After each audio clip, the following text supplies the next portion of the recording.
Osmanthus wine tastes the same as I remember. But where are those who share?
This world is full of unsolved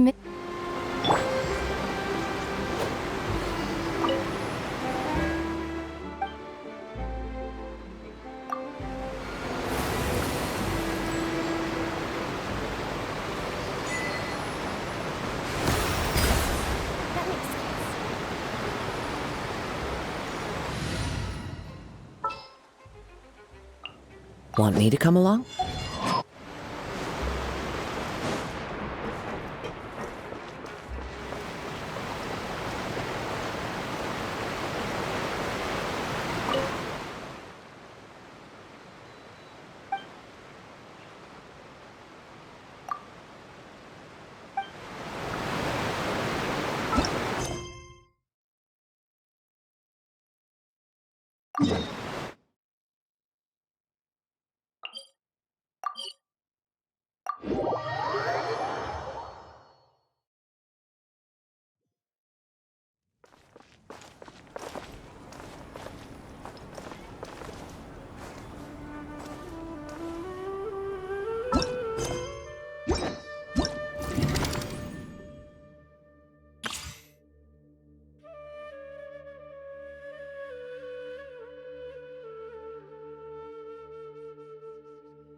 The first time we came here.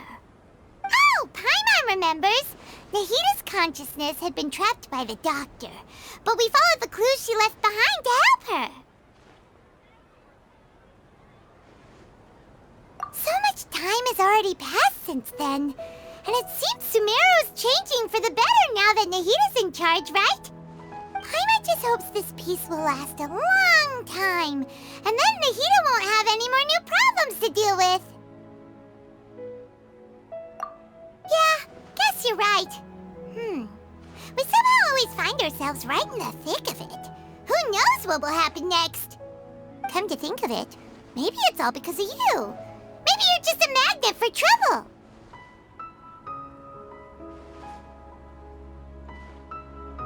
Huh?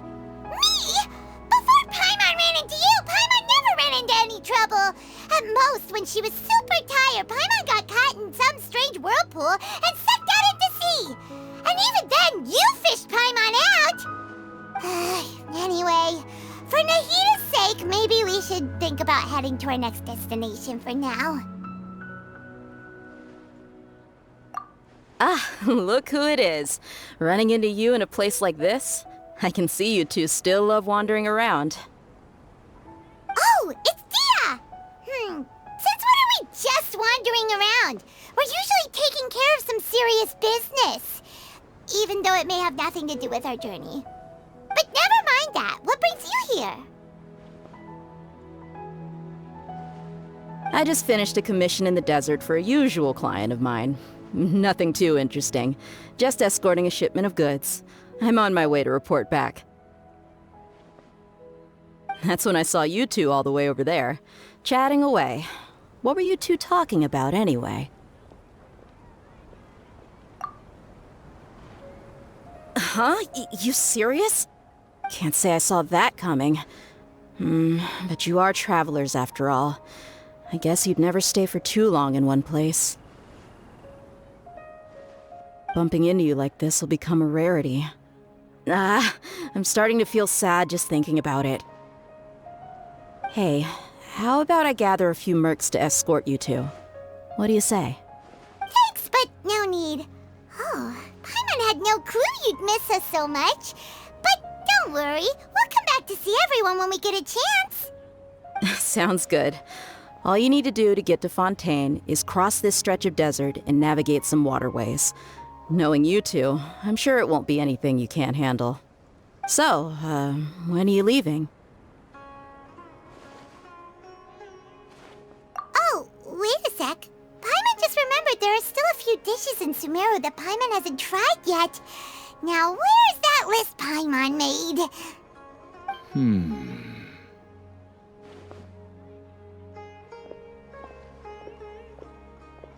I see.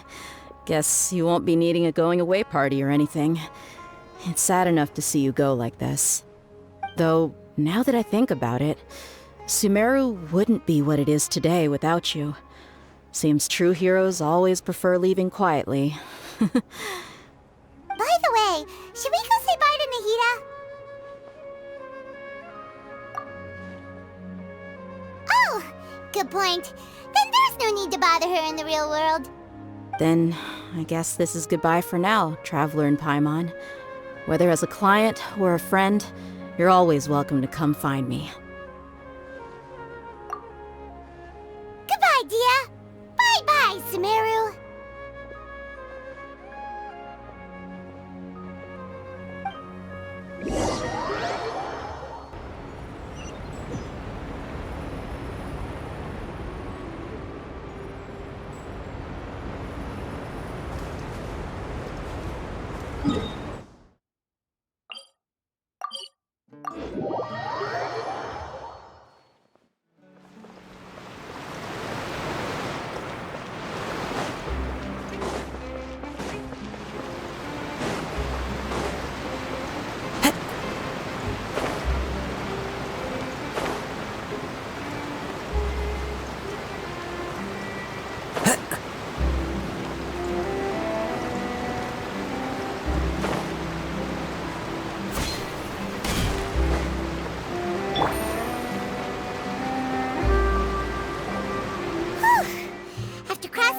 Sand and water, we finally made it! Oh, this must be Fontaine's port. Wow, everything looks so advanced in Fontaine. Paimon's heard that the industry here is extremely developed, and there are all kinds of unusual machines.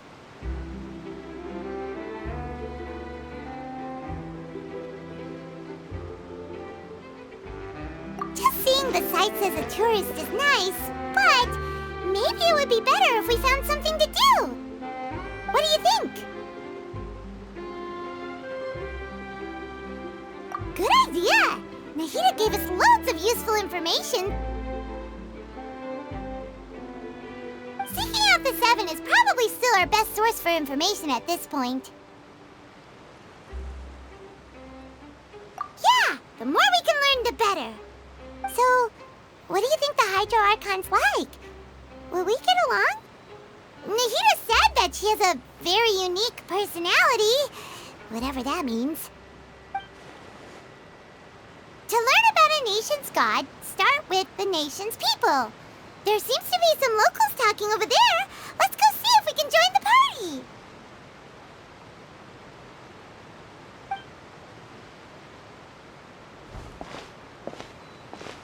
If you ask me, it's a tragedy how things ended for him. Clearly, he was a pretty decent person. Yeah, I didn't expect that kind of ending for him. I thought he would at least fight on a little longer for his family. I was expecting a sudden plot twist, but it's a pity that it never happened. Still, his story is quite the tearjerker.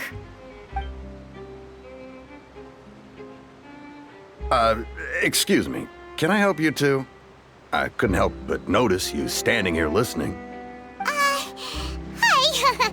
We're travelers new to Fontaine, and we had something we wanted to ask, but you seemed to be really busy talking about some kind of play, so we didn't want to interrupt. Play? Oh, no. We're talking about something that really happened. In fact, it's a case that was just heard a few days ago. Really? Like, a real trial? But the way you were talking about it and the words you used just now made it sound like some kind of story. Well, good tales are often based on true stories, aren't they? And what you see in reality may also be someone deliberately putting on an act while harboring ulterior motives. Whether something is true or not simply isn't that important. The main thing is whether the story being acted out on the stage is splendid enough. Oh, but it looks like you're not from around here. You probably don't know that the Fontaine Court of Justice is called the Opera Epiclese, or more commonly known as just the Opera House. But, shouldn't court cases be treated a little more seriously than that? Not to question Fontaine's way of doing things. It's just that putting someone on trial is usually a very serious thing thing. No worries. Other visitors to Fontaine have wondered the same thing. You could say that we just don't want to waste the moving stories behind those cases.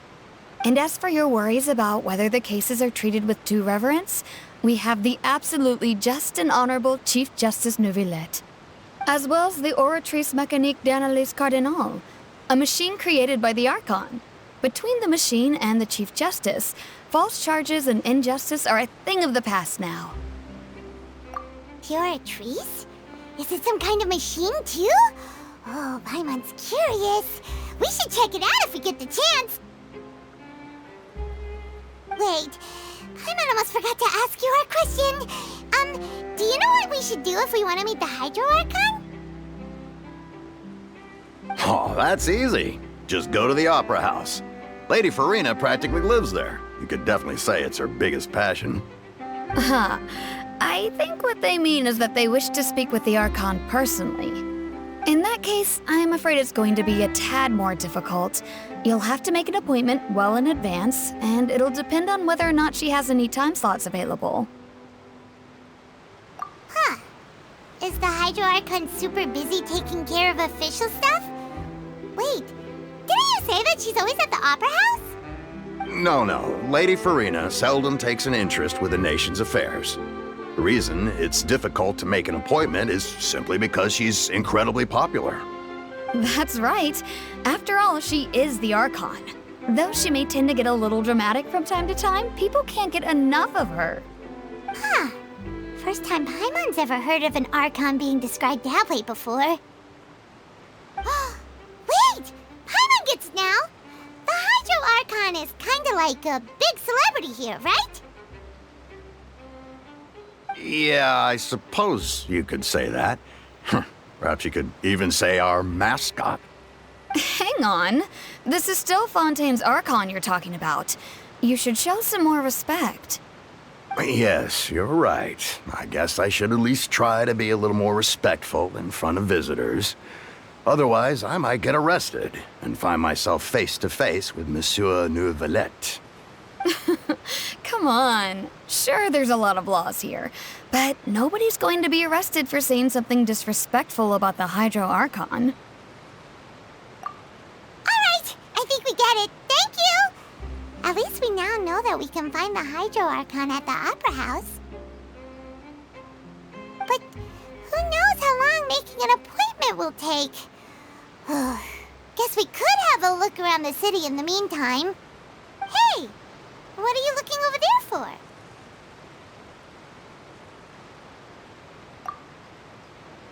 Huh. Maybe something's the matter. She isn't going to jump into the water, is she? Maybe we better go check on her.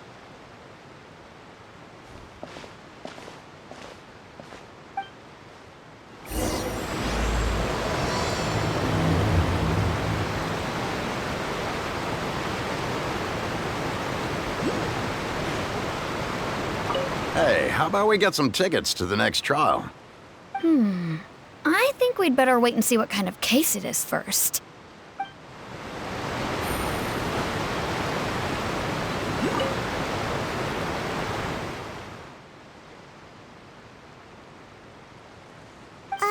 Hello there.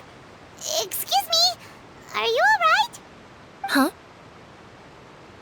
Huh? I'm fine. Thanks. Oh, okay then. We just noticed that you seem to be worried about something. About many things, actually. But there's nothing I can do but just keep my troubles to myself. I was just reminiscing about a place my brother and I would play when we were kids. It was just atop that hill over there. See? You're pointing at the sea. Wait, are you saying that you and your brother lived in the water?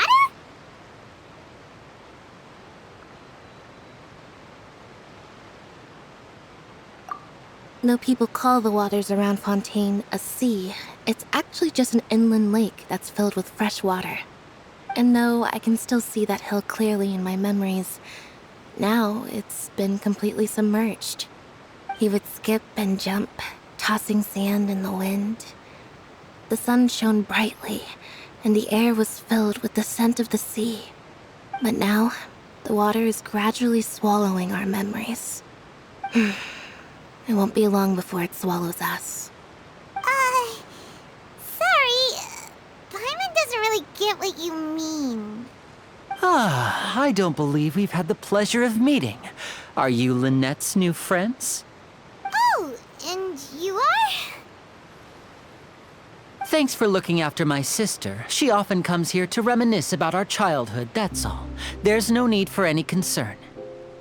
Allow me to introduce myself. I'm Linny, and this is my sister Lynette. If I had to guess, I'd say you must be travelers from abroad. Nice to meet you. Paimon is Paimon, and this is the Traveler. We just arrived in Fontaine. We were just talking with your sister. Even though we didn't really get what she was saying. I see. It's unusual for Lynette to be so willing to talk with anyone. In fact, she seldom speaks at all. I'm usually the only one she ever talks to. Oh, really? Then you two are just like us. Paimon's always the one talking for some reason.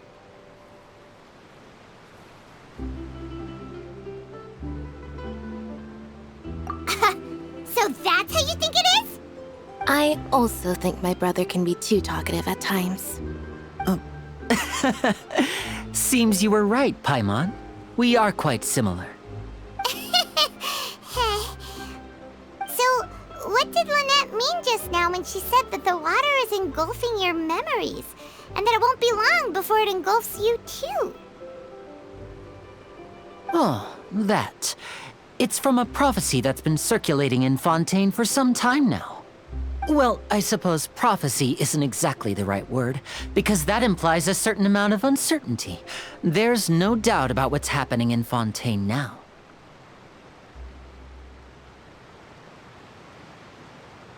Where to begin?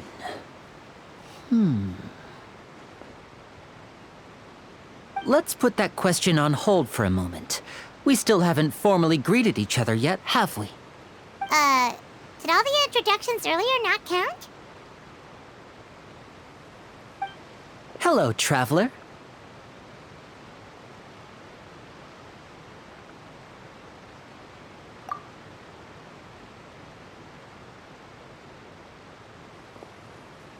And hello, Paimon. Hey! Why didn't Paimon get a handshake? You're not poking fun at Paimon, are you? Please, don't take offense. Just consider it a sort of etiquette we have here in Fontaine when making new friends. You should remember it. It might prove useful. Oh, all right then. Well, Paimon's just happy to have a local friend now. By the way, we were just getting ready to go to the Opera House to meet the Hydro Archon. Would you be able to show us the way? So you're going to see Lady Farina? No problem at all. In fact, I was planning to go to the Opera House later myself. I'll gladly take you once I finish things here. Please, follow me.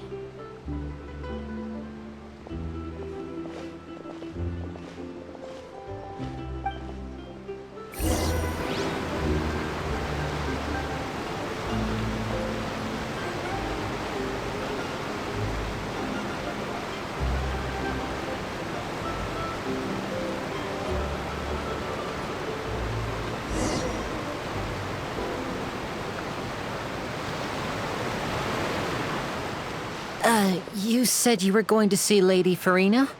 Well, it seems Lady Farina has come to see you.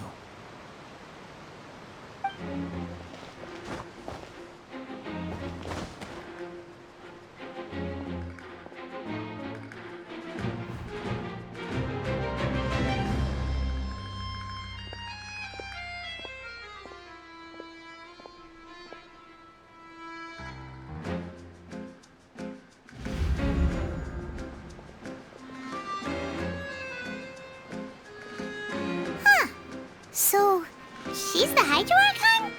But how did she know we were looking for her? My dear people, Rich and poor, those with cup in hand, and those with nothing at all. Raise your glasses in celebration! If you don't have one, then just raise your hand in lieu.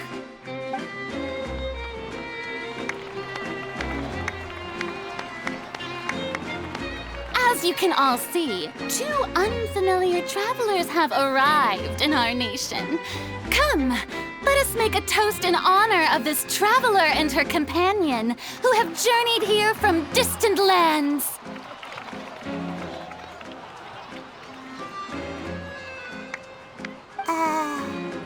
Is she talking about us?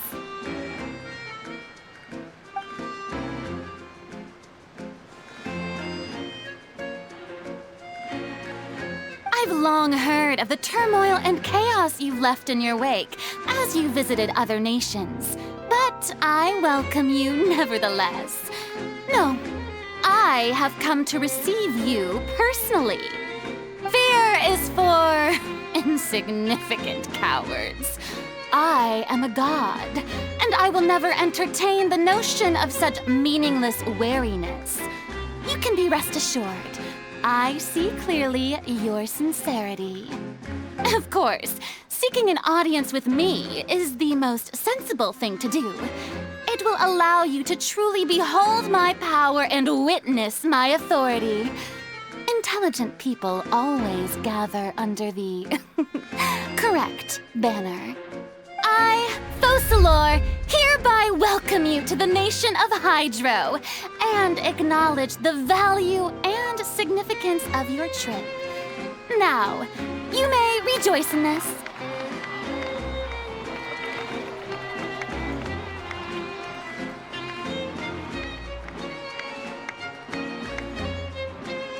Yeah, Paimon still can't believe it. Feels like we've only been here for a few minutes. But the Hydro Archon's entrance was, how should Paimon describe it? A little over the top?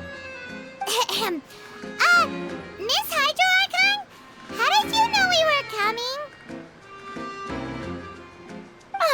I see. As Outlanders, you inevitably lack even some of the most basic understanding. Don't forget that even the gods can be divided into the mediocre and the excellent. I suppose it's only natural for you to be awestruck by my abilities. You had best stop and consider. Do you really have the noble qualities and etiquette necessary to communicate with a god? All it takes is a flick of my finger for me to know everything about you. Whoa, talk about sounding high and mighty.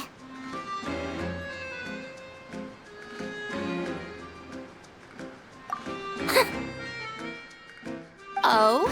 What's with these looks? Perhaps the welcoming ceremony still isn't enough? What else should I say then?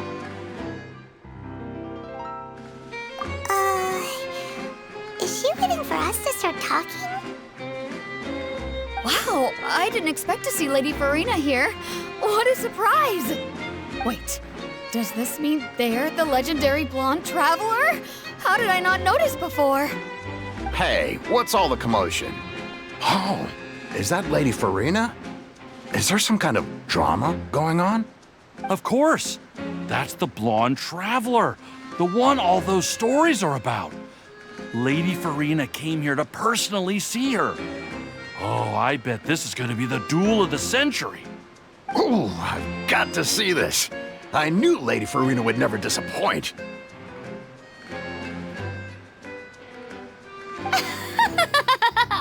Yes, but don't get too excited now.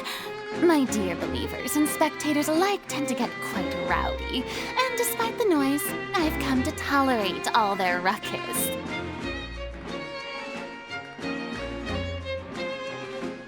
You may consider this my reward to all of you. I have determined that there will be an epic duel between myself and this traveler from another land, just as you were hoping to see.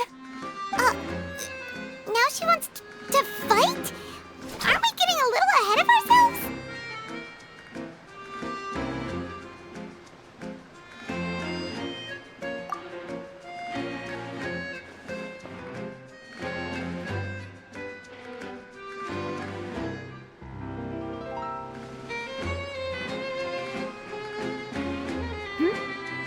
Are you not afraid?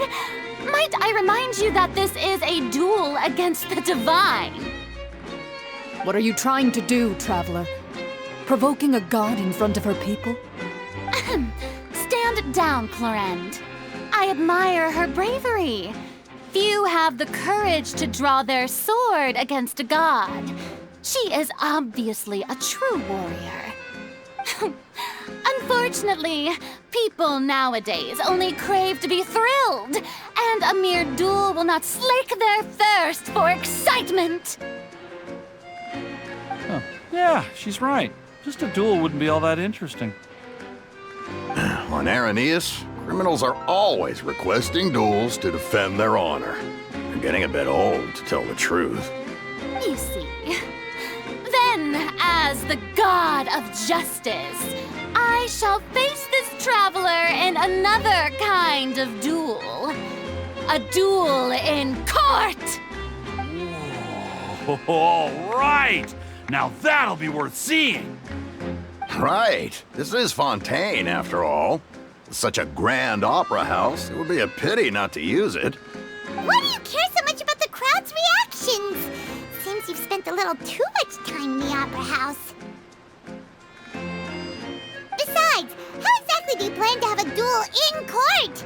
You mean you're going to put us on trial?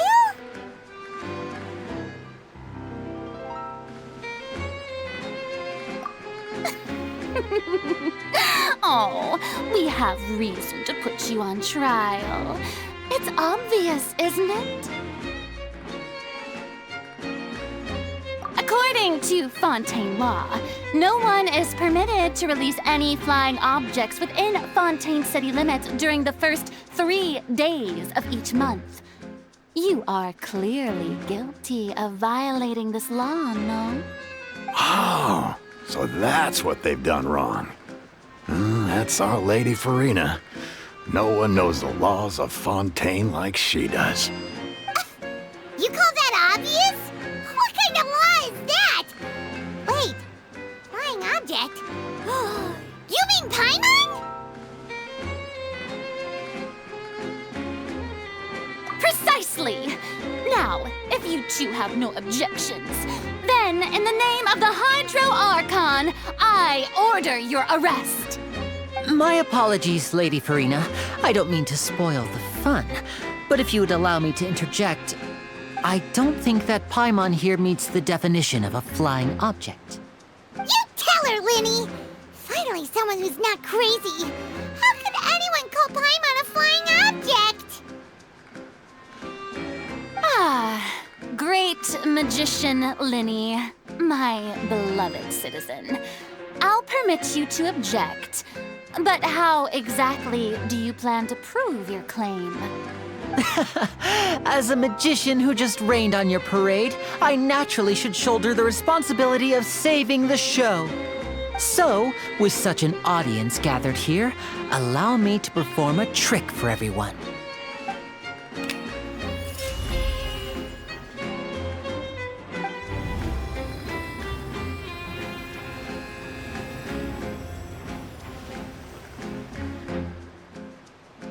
Ta-da! What's that on Paimon's back? Hey, when did you do that?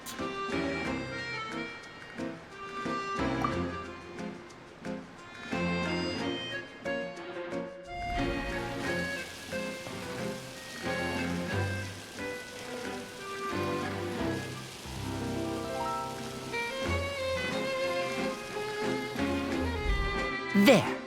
As you can all clearly see, Paimon should be classified as, well, something like a balloon. This rope has been in the traveler's hand all along. It was just that no one could see it before. Huh? You call that magic? You've got to be joking. I thought it was pretty good. Nice one. Huh. I'm not sure what to think. It seems Lady Farina's charges no longer hold water.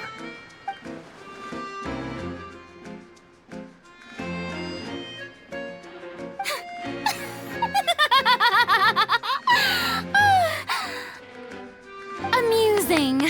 Very amusing, Linny. Just the sort of unexpected twist that I enjoy. With you here, today's performance can finally be called complete. Performance? You see all this as a performance? In which case, consider the matter of your trial resolved. The god of justice will not bring charges against an innocent person. But when there are valid grounds, I will not only judge travelers from abroad, but even the gods of other lands. I look forward to seeing your upcoming performance at the Opera House, Mr. Linny and Miss Lynette. That's enough for now. Toodaloo!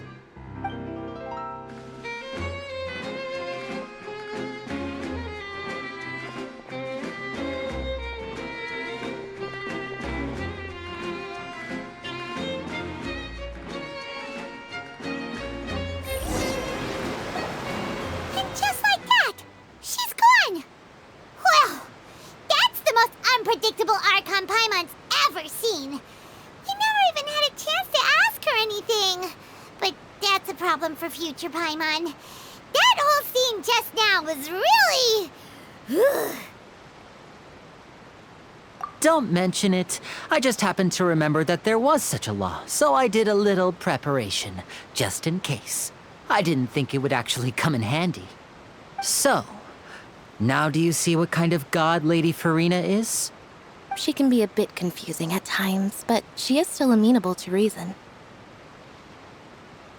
Anyway, Paimon had no idea you were a magician, Linny. It sounded like you'll be performing at the Opera House, right? I just know a few simple tricks I use to make a living. Lynette is my assistant.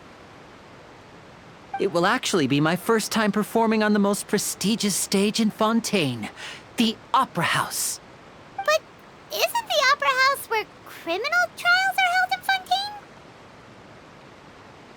When there are no public trials being held, the Opera House hosts a variety of other performances. To the people of Fontaine, the line between a trial and a performance can be a little blurred. And speaking of performances, I would be remiss to forego this opportunity gifted by fate. Might I invite the two of you to see my performance? My brother's always excited to make new friends. Oh, sure. We don't really have anything to do now, and we wanted to go to the Opera House anyway. Splendid. In that case, why don't we go together? I'll show you the way. I just have something to take care of first. Oh, you really mean it? Then I'll take you up on your offer. This is a magical item known as a magic pocket. Perhaps you can help me distribute them to the people here. Huh? What are they going to use it for? About that... You asked me before about the prophecy, right? Let me start by telling you a little more about what it entails. I'm not sure exactly when it began, but a prophecy has been circulating around Fontaine. It says that every person in Fontaine is born with sin. No matter how the nation of justice holds trial after trial, this sin cannot be absolved. Until one day, the water levels in Fontaine will rise, and the sinful people will slowly be drowned. In the end, the people will all be dissolved into the waters, and only the Hydro Archon will remain, weeping on her throne. Only then will the sins of the people of Fontaine be washed away. That sounds pretty gloomy. Why are people in Fontaine born with sin? What is that supposed to mean? There are lots of guesses. Some say that the ancestors of Fontaine stole the power of the seas and stirred its wrath. Others say that the people of Fontaine never heeded the first Hydro Archon's warnings and offended Celestia. But here in Fontaine, evidence is what matters. There hasn't been concrete evidence for any of these claims, so they can only be regarded as conjecture.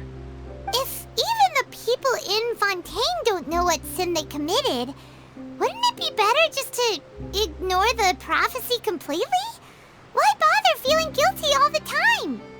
That's exactly what the people did at first.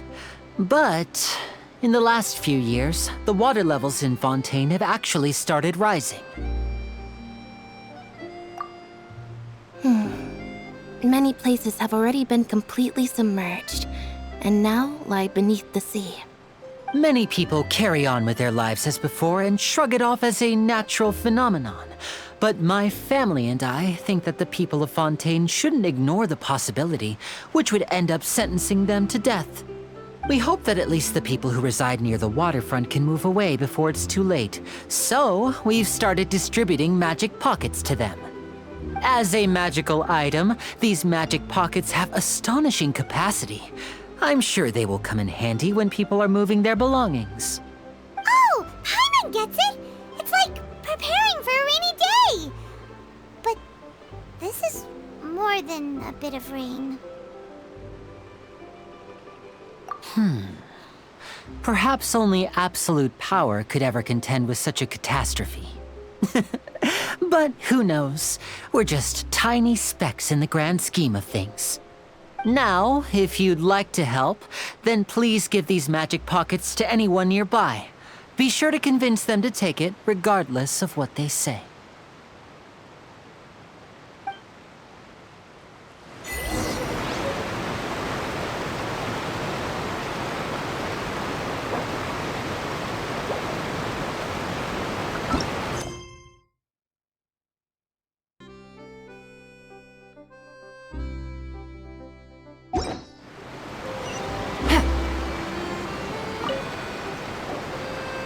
So you're the blonde traveler that everyone's been talking about.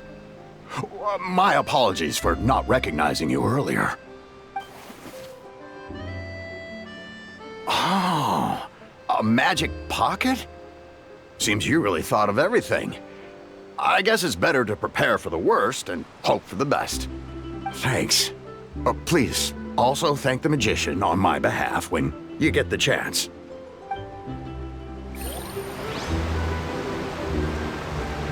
But where would I move to? Snezhnaya? Liyue?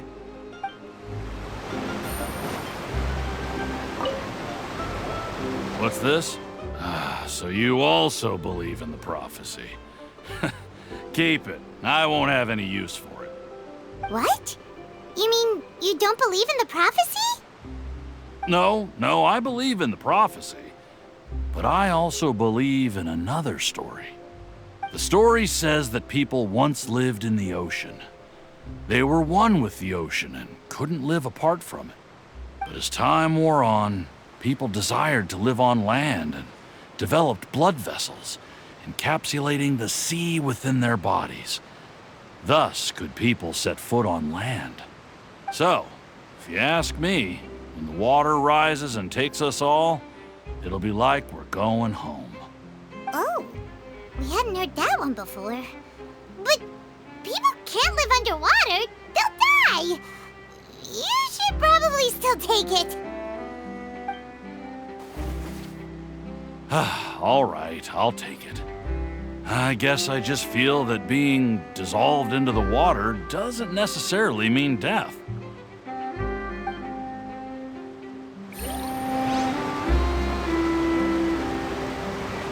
What do you think? Pretty interesting story, huh?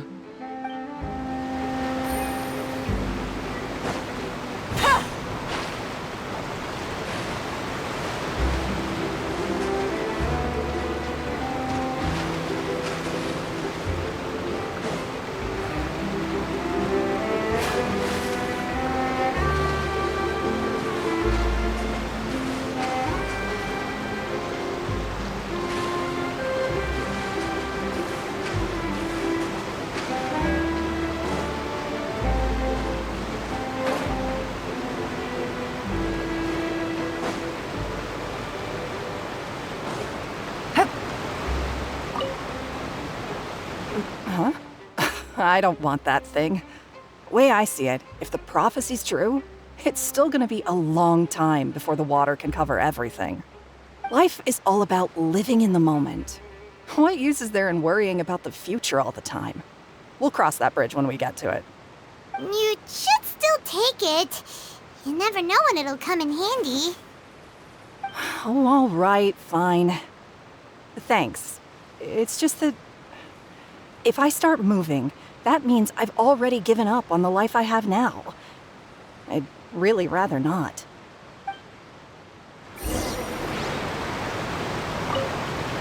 I really can't imagine what it would be like if things changed.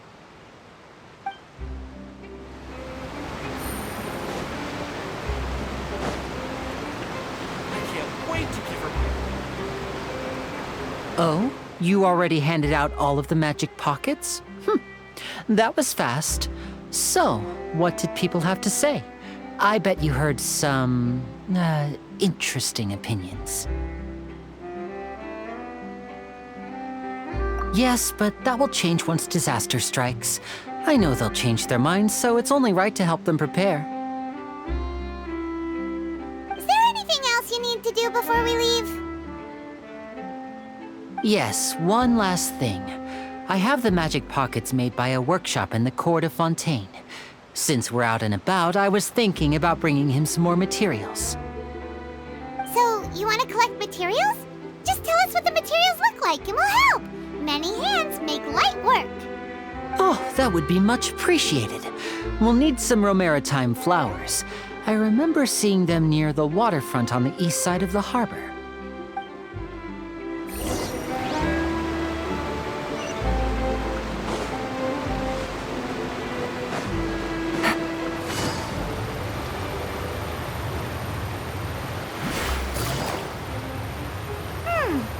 It seems we have to use Hydro to collect Romaritime flowers.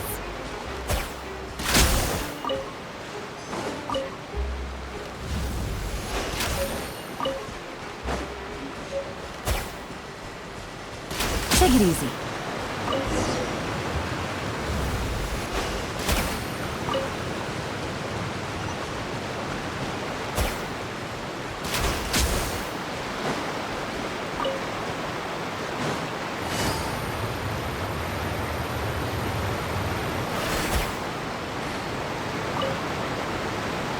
You made quick work of that. I can tell you're an experienced traveler.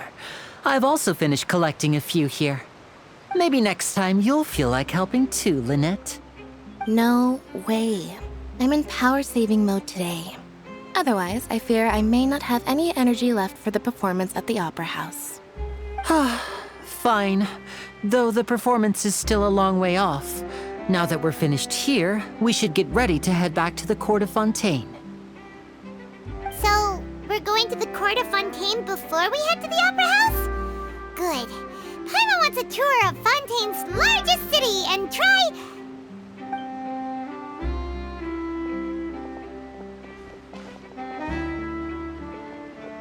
Wait, shh.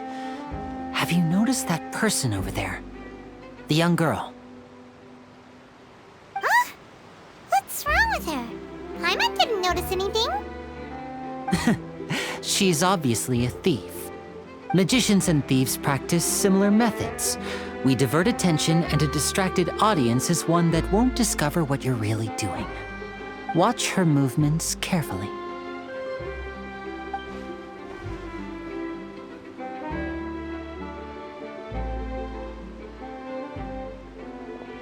Oh, he's right!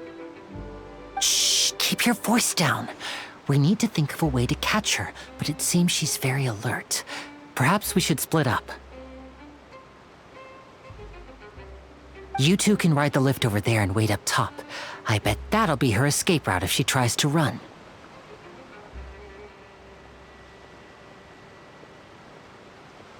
All right, let's go.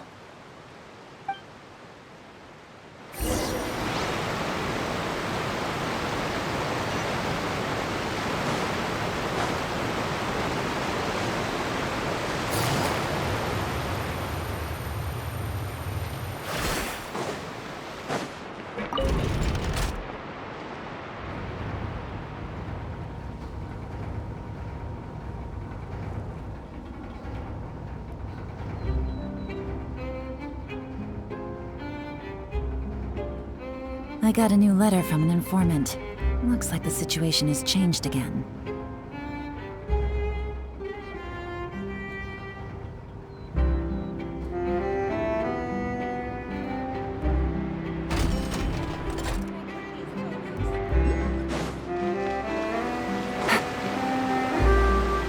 This is the spot where Linny wanted us to wait.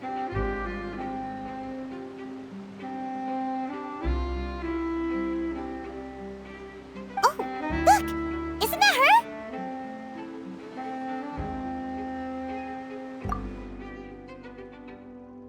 Oh no! Did she notice us? She started running the other direction! What should we do? Should we chase her?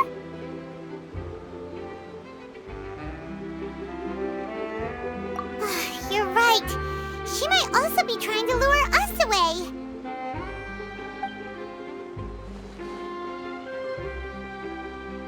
Nothing's happened for a while now.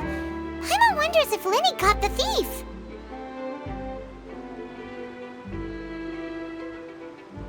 Yeah, let's go.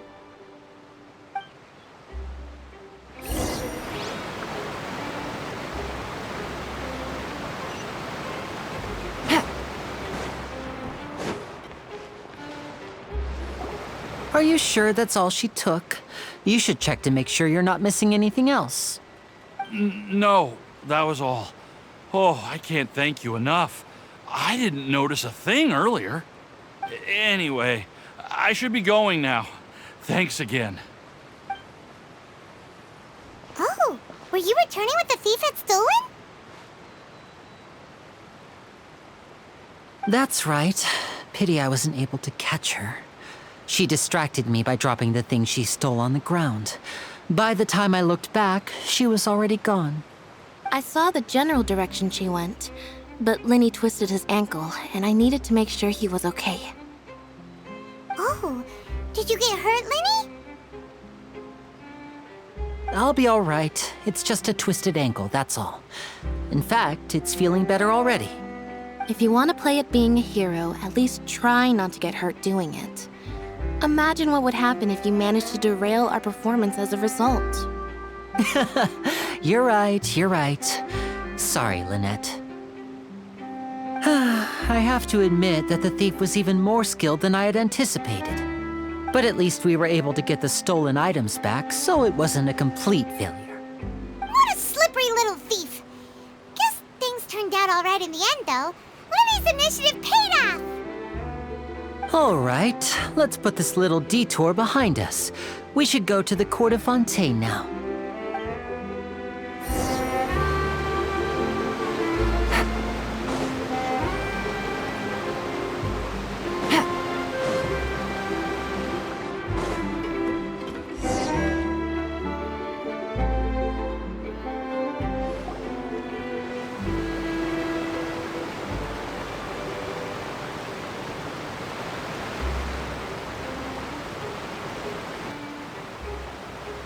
So, we ride this thing to go into the city?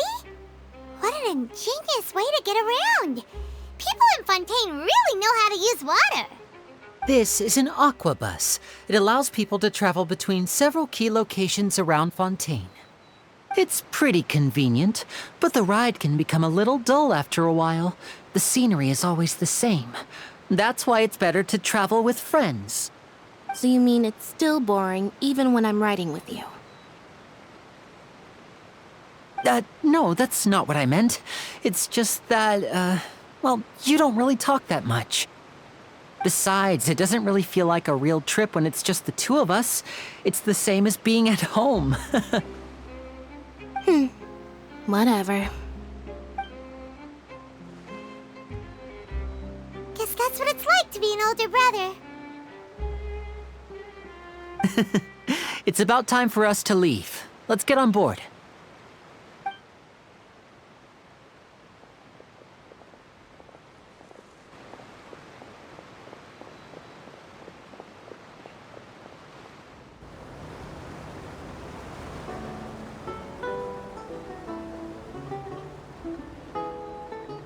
Huh?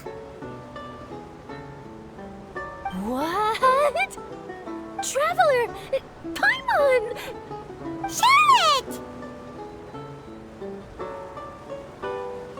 Oh, I never guessed I'd bump into you all riding the Aquabus. In the story of my life, this is big news. What are you doing in Fontaine?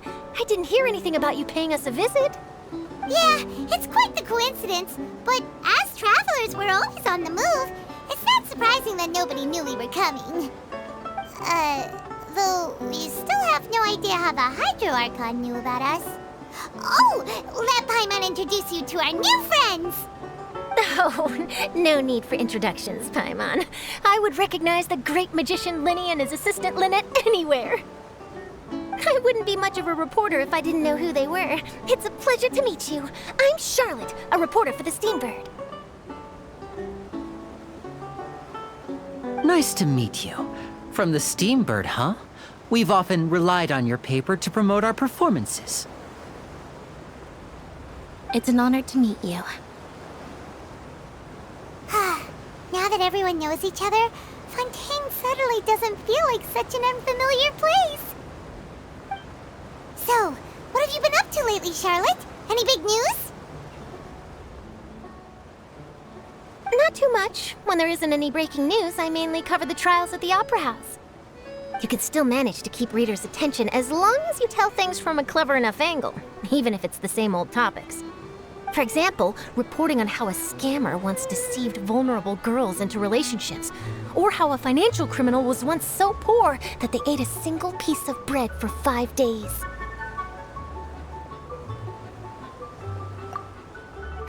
You're right. Seems you know me pretty well. What I'm really after is exclusive, sensational news pieces that could shake the country. These smaller stories are a waste of my talents. Oh, I just remembered. I've been following a case lately. Well, a series of cases, actually. You mean the serial disappearances of young women case? That's right! These stories are the talk of the town right now, and it's probably the most mysterious case we've ever seen. If I'm the first with a draft ready to publish when the case is finally cracked, and it's the headline story in the Steambird, oh, when that happens, I bet all the other reporters will shed tears of envy. I've already gathered all kinds of materials. I just can't wait for the truth to be revealed. So, what is the serial disappearances of young women case?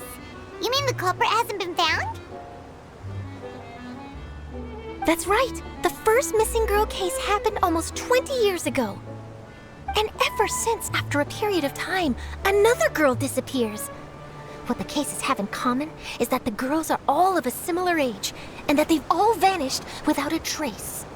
But the scariest part is that to this day, none of the girls have ever been found. Many suspects have been arrested over the years in connection with this case, but shortly after each arrest, another disappearance would always happen.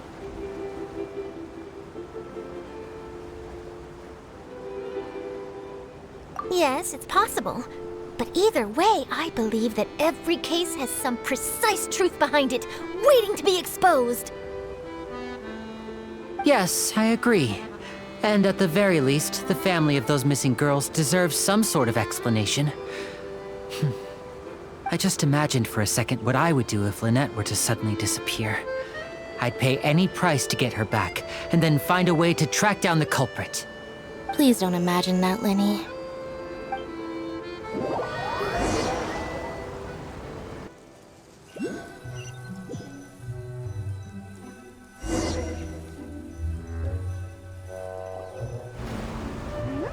Hey, we're almost there! Look!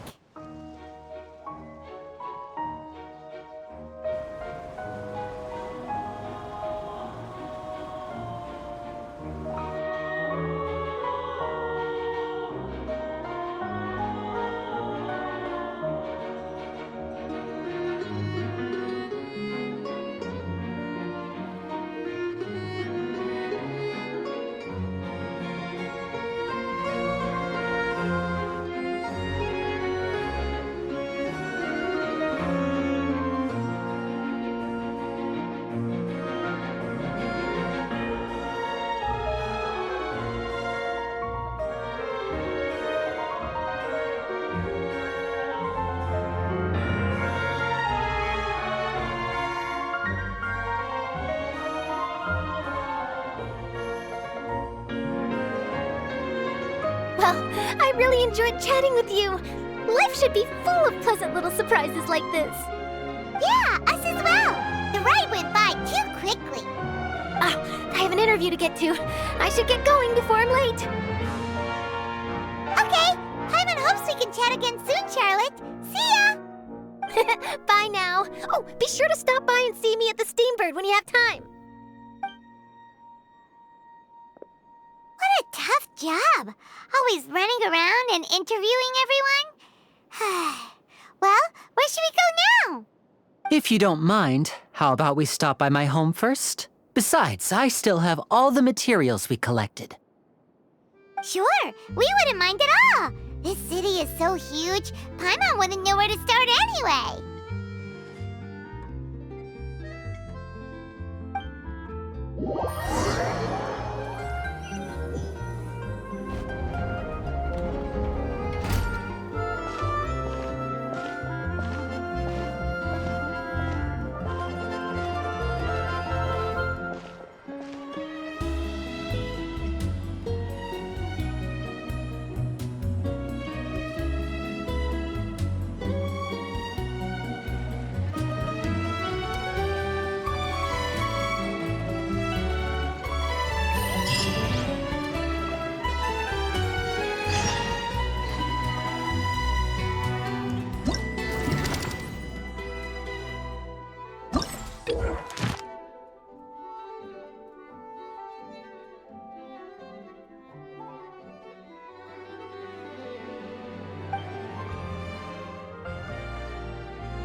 This is our current abode.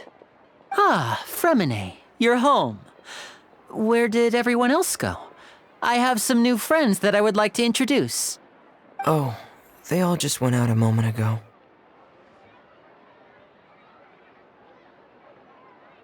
I see. Everyone is getting busier now that Father will be returning soon. I suppose that can't be helped.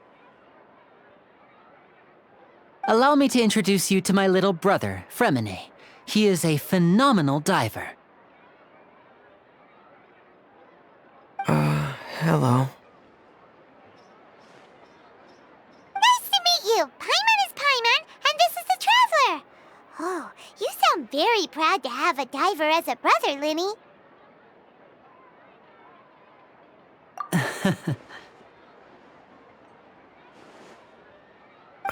Linny, could you come here for a moment?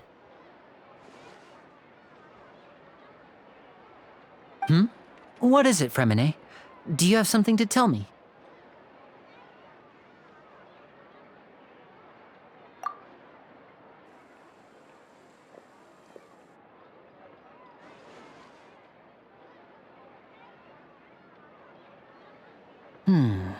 Okay, I see.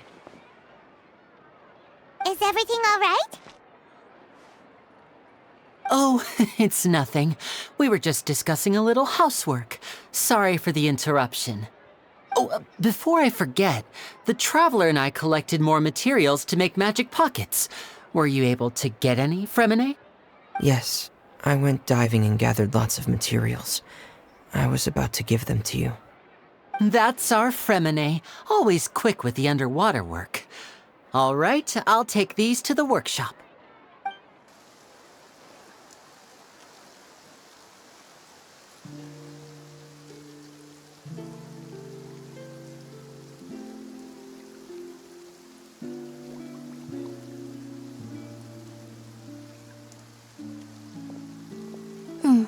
Looks like rain. Oh, you're right. But wasn't it clear and sunny just a moment ago? Fontaine's weather sure is weird.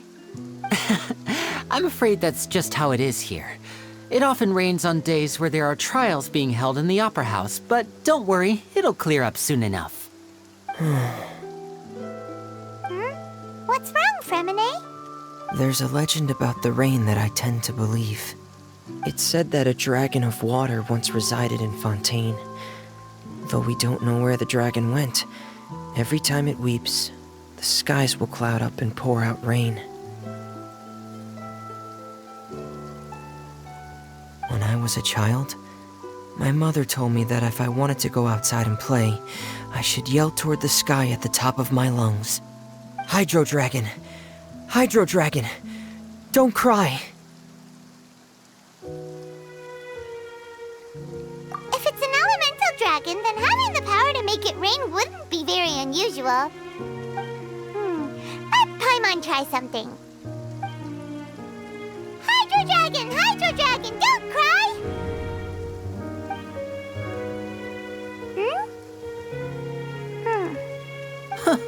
Doesn't seem to be of any use. It is just a legend after all.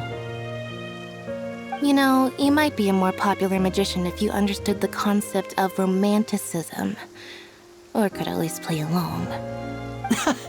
Sorry, it might be because we've never met the Hydro Dragon. Perhaps it can't be comforted by the words of strangers.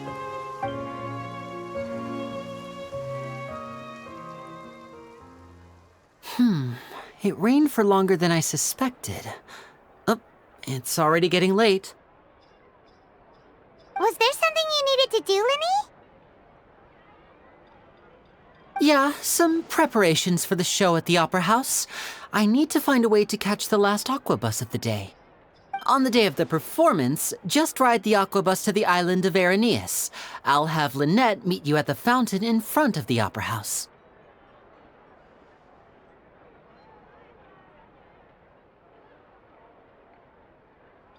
Oh, are you leaving now? What is it, Fremine? I'm in a hurry. Oh, I get it. You feel nervous delivering the materials for the magic pockets, is that it? Perhaps we could trouble the Traveler to help us take these materials to the Beaumont workshop and deliver them to the owner there? I'm afraid that Fremine can be quite introverted, and the boss there tends to be pretty talkative. Fremine has always been a little afraid of her. No trouble at all! Don't worry, we're on the case! Sorry for the inconvenience. I'm quite useless when it comes to such tasks. I'll think of a way to make it up to you. Oh, no need! This'll be a walk in the park for us!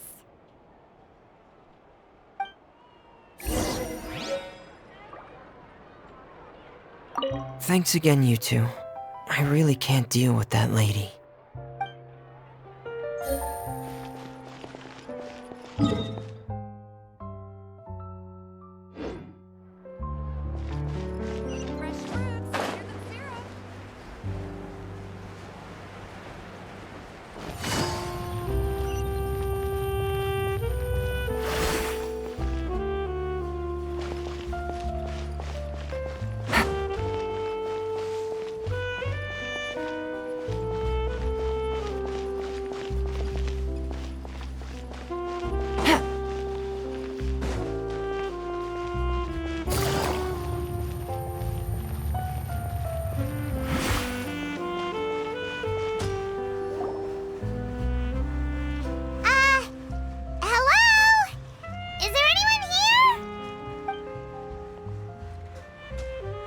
Oh, hello there. New customers? Looking to buy, or do you need something made? Or perhaps you're just looking for a chat with me. Oh no, we're just here to deliver some materials. Here they are. They're for called again? Ah, these must be for magic pockets. I could tell right away. I've already made several orders worth now. No need. They've already prepaid several batches worth. When they told me what they'd be using them for, I even offered them a discount. But they insisted on paying the full amount, saying that I had a business to run. It seems both their hearts and their pockets are made of gold. Whoa. So, is Linny actually loaded? I can't say for sure, but who knows? Maybe there's good money to be made being a magician in Fontaine. Hey! Is this machine what you use to make stuff here? It looks really advanced. Why use your hands when a machine can do the work? It would be a waste not to use the latest technology, and wasting is a kind of crime. But where does a big machine like that get its power from? Well, it's a little complicated. I'm not sure I can put it in layman's terms for you. But basically, everything we usually use here in the city is powered by indemnitium. It's a type of energy that's produced from trials. Huh? How can trials produce energy? Well, I'm not completely sure of all the details myself, but basically, when a trial is in session, the Oratrice Mécanique d'Analyse Cardinale harvests people's belief in justice and converts it into energy to be used all around Fontaine. So that's what its other function is? Paimon heard that the Oratrice was created by the Archon to make judgments. But Paimon still doesn't get it. How could something unreliable like people's beliefs be turned into a stable power source for these machines? Oh, yeah! So that means the Hydro Archon relies on the machine to take the energy created by belief and turn it into power for all of Fontaine, right? Even though I've never heard anyone really put it that way before, it sounds like it makes sense. Besides indemnitium, we have another type of energy called pneumosia.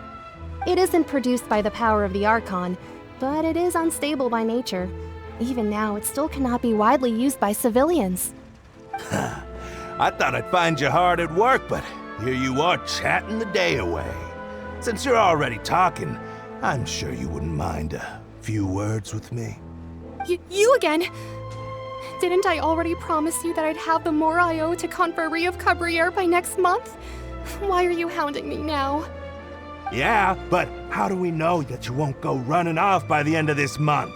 I want 50% today. Wait, no, 70%. Huh? You... Seems business isn't so great for the workshop. We've already finished our job and delivered the materials. Maybe now's a good time to leave? Hey, hold on! Before you go around trying to collect payments, why don't you settle your own debts first? If Confrérie of Cabriere wants to poach clients from Northland Bank, that's fine. But I'm afraid you still owe the bank a hefty sum of Mora. So why don't we work things out between us first, before you get back to your little conversation here? You're from Northland Bank. But we said we'll pay everything we owe next month. Why are you hounding me now? Traveler, Paimon! I didn't think I'd run into you here in Fontaine. What are the chances? We're surprised to see you too! What are you doing here in Fontaine? You didn't want to stay in Snezhnaya? Long story short, I've already been in Fontaine for some time now, and honestly, things have been pretty boring. But it seems that fate brought our paths together today. Not only will I have some good friends here now, but ones who always seem to find trouble. Either way you look at it, it seems things are going to get a lot more interesting now. Pretty sure we'd want to avoid anything that you'd find interesting. Besides, our trip here has gone pretty well so far, right, Traveler? Hey, you, Northland Bank boy. Aren't you forgetting something? Don't interrupt. It's not often I run into the Traveler like this. Why don't you wait for me over there for a while? You kidding? Aren't you the one looking for us? You really expect us to sit and twiddle our thumbs while you catch up with your friends? Listen to me, boy. If you want your Mora, fine.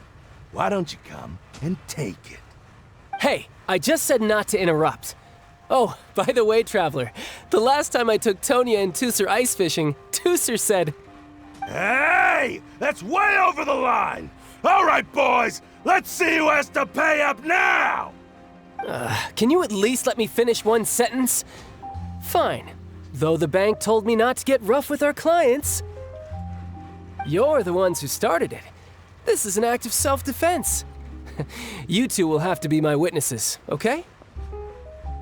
I'm sure this won't take long.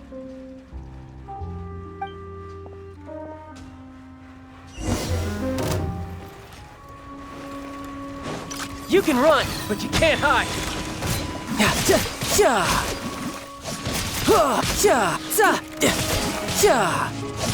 Who's next?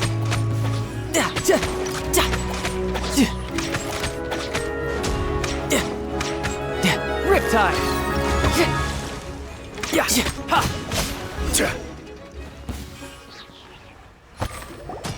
Oh, what's your deal, Brad? How are you so strong if you're just a staffer from Snezhnaya's Northland Bank? Wait, don't tell me you're... Oh, now you notice. It's a little late, don't you think? Just make sure you understand that you don't mess with Northland Bank. Got it?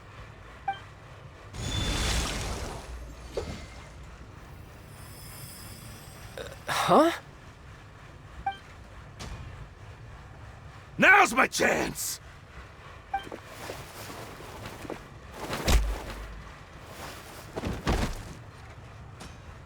Huh. That was weird.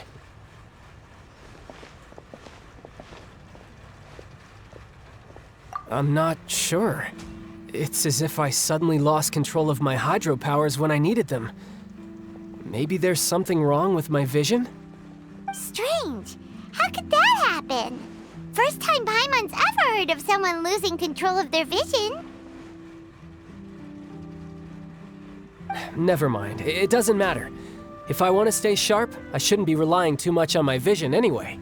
Besides, I always have my delusion in case I need it. So what are you doing in Fontaine, child? I don't see its work for Northland Bank. Well, I guess it's because I've been in a bad mood lately. Huh? What kind of reason is that? Wait, since when do you feel down about anything? I don't know. Maybe I still have a lot to learn about myself. But recently, there seems to be some sort of restless power stirring inside of me. And I don't know why, but every now and then I feel like I'm in a terrible mood. Maybe you losing control of your vision just now is connected with that power you're feeling inside. That is a possibility. I can't remember if I ever mentioned it before, but when I was 14, I fell into some unknown abyss. It was during that time I learned nearly all of my abilities. The one who took me under her wing and taught me was named Skirk. She was always quiet and very mysterious. Nobody knew where she came from or what she had been through, and she was always very strict when teaching me combat techniques. One time, I asked her why she was willing to take me on as an apprentice. From what I could make of her answer, it was because I had awakened it, and traces of it remained on me. She said that all my combat training would be useful in the future. But what is it? What did you awaken? She never explained that, but my guess is that it's related to a dream I saw when I had just fallen into that abyss. In my dream, I was in the deepest depths of the sea, and the boundless seabed was all around me. But in front of me appeared a whale that was so massive, I felt like I couldn't breathe. A whale? Oh, that sounds familiar! When we fought against you before, you summoned a huge whale that seemed to leap at us. Is that the one? That's just an abstract form of a whale that I create using my elemental powers. It takes that shape because the scene I dreamt of the whale has always been stuck in my mind. I'll never forget it. So you used the whale as inspiration for one of your moves? Huh. Seems a little twisted to Paimon. So why don't you just go ask your master? Maybe she knows the answer. You make it sound so easy. Ever since the incident I experienced there, I've never stopped searching for Master Skirk and that unknown abyss. But it's been years now, and I've still found nothing. There isn't even a trace of the place where I remember falling into the abyss. Oh, it sounds like some kind of ghost story. Yeah, I'm out of leads at this point, but there's nothing more I can do. It seems that strange encounters in this world tend to be elusive like that. Oh, seems the time really flies when I'm talking with you. I just remembered I have somewhere else I need to be, so I should get going. What? More work for the Northland Bank? No, it's more of a personal appointment. Lately, I've been sparring with some of Fontaine's official champion duelists whenever I'm feeling bored. Official champion duelists? You mean it's their job to duel? Yep, in Fontaine, before a criminal goes to court, they're given one chance to defend their honor by requesting a duel with an official champion duelist. The champion duelists are all powerful fighters selected from among the nation's best. And the duel itself is a no-holds-barred fight with no specified stopping point. So engaging in such a duel is regarded as a symbol of defending your honor. If a criminal manages to win the duel, they'll be acquitted. But if they lose, they'll have no choice but to stand trial. And the worst-case scenario is that you're simply killed in the duel. Though it's rumored that Fontaine has a death penalty, from what I can tell, no one has ever been officially sentenced to death. So really, the only people who opt to duel are those who have suffered a grave injustice in being accused, or those who greatly value their honor. Otherwise, why gamble with your life? So, do many people actually get out of their trials by winning the duel? Apparently, it's exceedingly rare for anyone to actually win. Fontaine probably enacted this system as a way to show that the nation respects the honor of its citizens. Besides, none of the champion duelists are to be trifled with, which is exactly why I was itching to face them as soon as I got to Fontaine. Apparently the one I'm meeting today, Clorinde, is the strongest of the champion duelists. I had been asking her for some time before she finally agreed to face me today. Well, that's child for ya. Paimon feels like we heard that name somewhere before. Clorinde. Huh. Oh, before I forget, I want you to have this. Huh? Your vision? You're seriously just giving it away? I'm just worried that it could become uncontrollable again. I'd be pretty upset if it got in the way of my duel, so I think I'll be better off without it for now. Besides, I just need you to hold on to it for a short while. I'll come retrieve it when I have some time later. Paimon knows what you're up to. You just want an excuse to come talk to us again, don't you? Whatever gave you that idea? I'll be in touch later.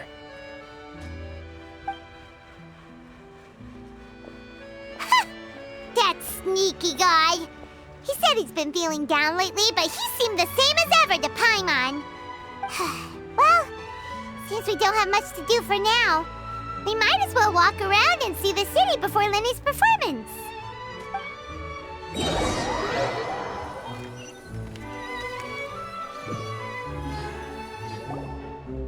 Wow! Who could have seen that coming? The reporter who was barely around for most of the story was the murderer all along! Sorry. Paimon was just surprised, that's all. Whew. Paimon never saw that twist coming. The murder mystery novels here are amazing! The whodunits here in Fontaine are a lot different than the light novels you see from Yai Publishing House. Both have their merits, but Paimon thinks this style of novels are more, well, novel. It's so exciting to reach the moment when the mystery is uncovered, especially in the one Paimon was just reading. You should buy a copy and read it too. Oh, sorry about that. Paimon will be more careful next time. Hey, shouldn't we be heading to the Opera House to see Lenny's performance soon? It's the show to start, so we should get going. Lenny said that the Opera House is on Aranias, so let's go ride the Aqua Bus!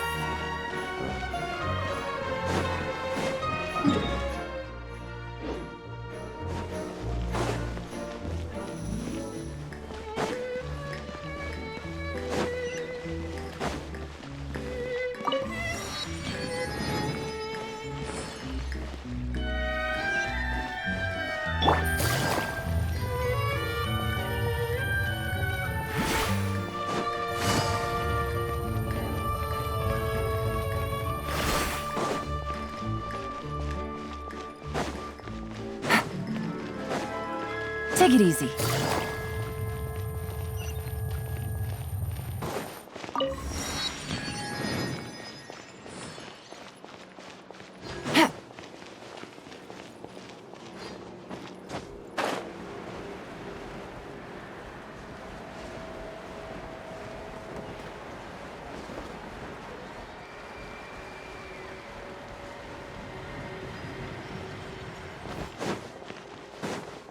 Take it easy.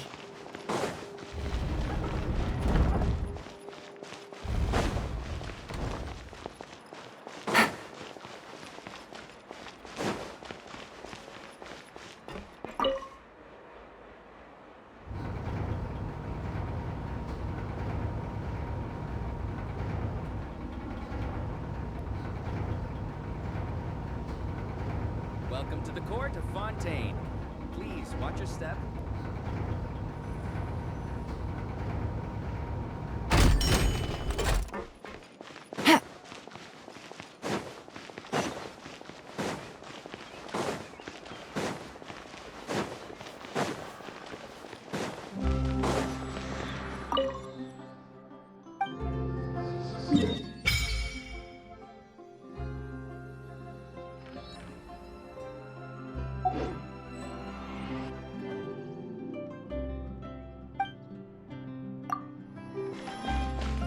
Take it easy.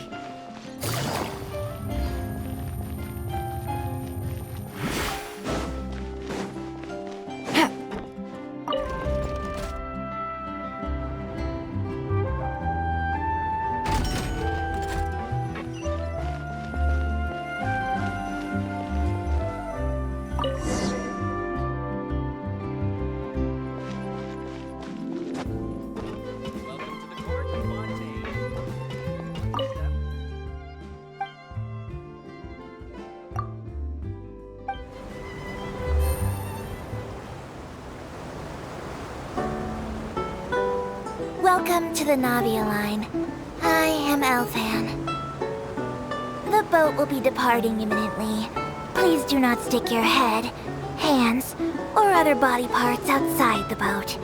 The Aquabus operator is not responsible for any accidents or injuries resulting from doing so. Also, please remember to buy the Steambird, though I don't read it myself. The destination of the current tour is Aranias. Points of interest worth visiting include the Fountain of Lucine and the Opera Epiclese. If you look to the left in the direction we are currently traveling, you will see the famous Fontaine Research Institute up in the sky. An experiment gone wrong turned new sightseeing opportunity. Human ingenuity truly is a wondrous thing.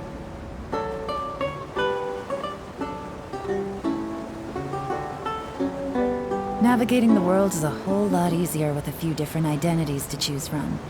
Need me to come up with some for you?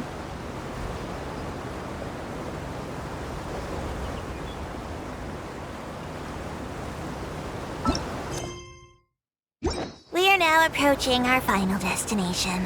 Please be sure to bring all your personal belongings with you as you disembark.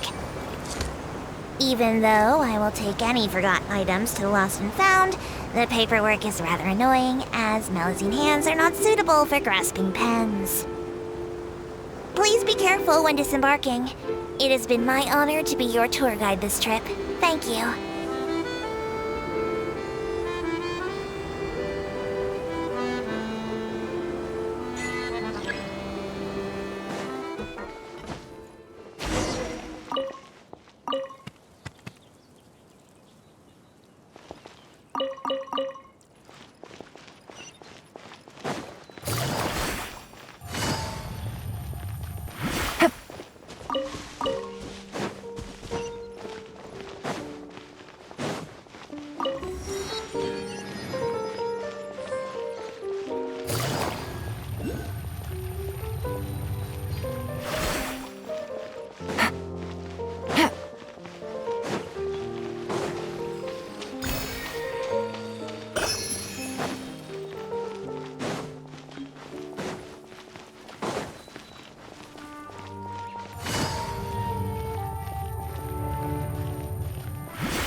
Take it easy.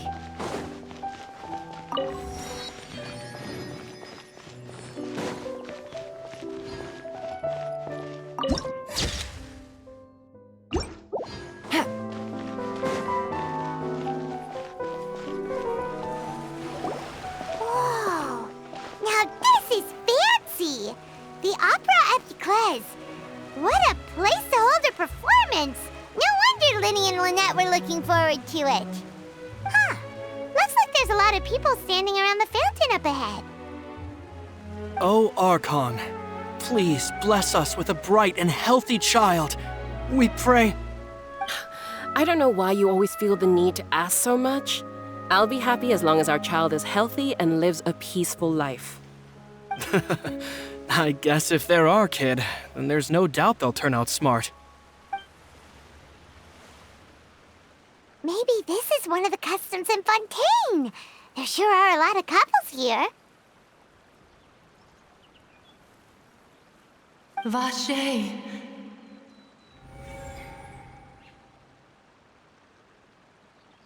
What's wrong? Vache. Vache.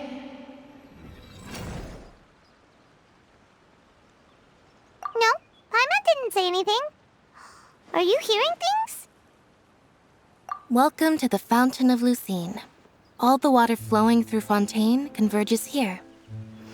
It's customary for newlyweds to come here and wish for children. Ah! Lynette! You scared Paimon! When did you get here? Lenny asked me to wait here for you, remember? Ah, right. What do you mean? There are a lot of people here right now.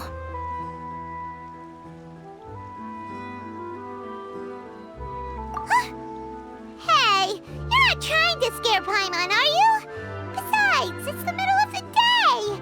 It's not the time for eerie things. I see. I might be able to tell you something that could help explain the voice you heard. In fact, you might not be imagining things at all. I suspect that what you heard is a result of your hypersensitivity to the hydro element. Others in my family have had similar experiences. It's because of her sensitivity to the hydro element? But what would hearing a voice have to do with elemental power? When do you cry, Paimon? Wait, what? What does that have to do with anything? Just answer me. When do you cry?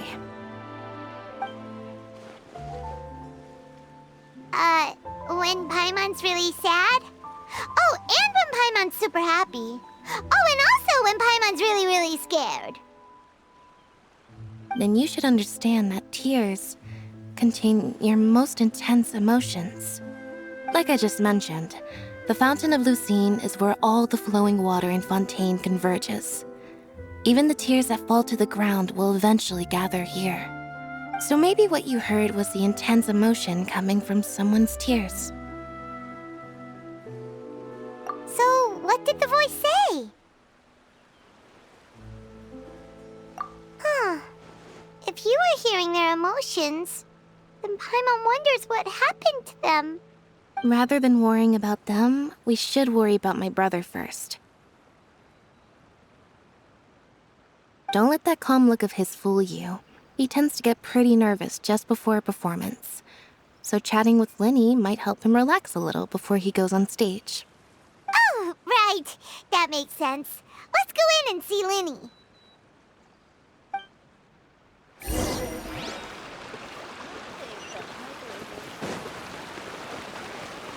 Take it easy.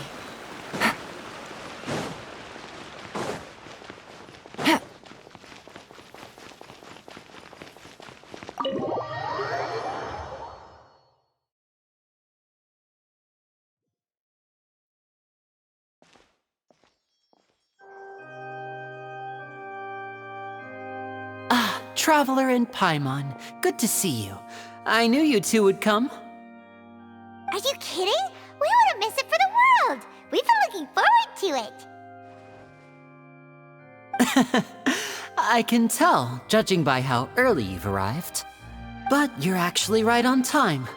The audience still hasn't started entering the venue yet, which means now is the perfect chance for us to take you to the best seats in the house. Wait just a moment, I'll fetch the tickets.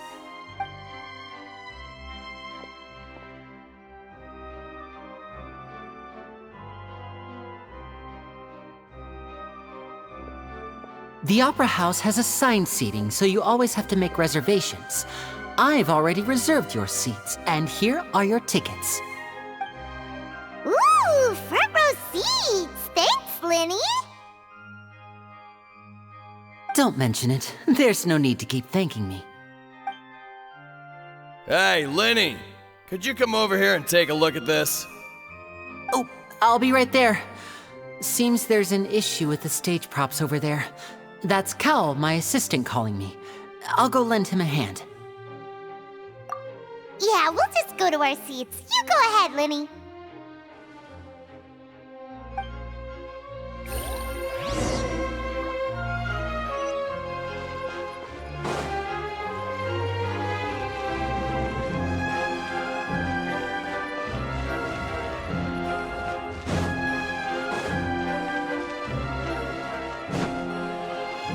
Take it easy.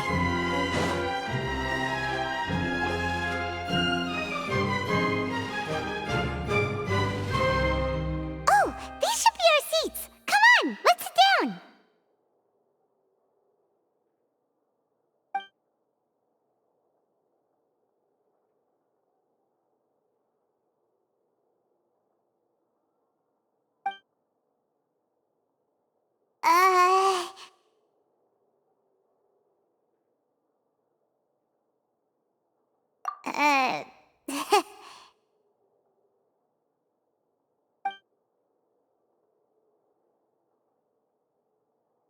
Hey, Traveler.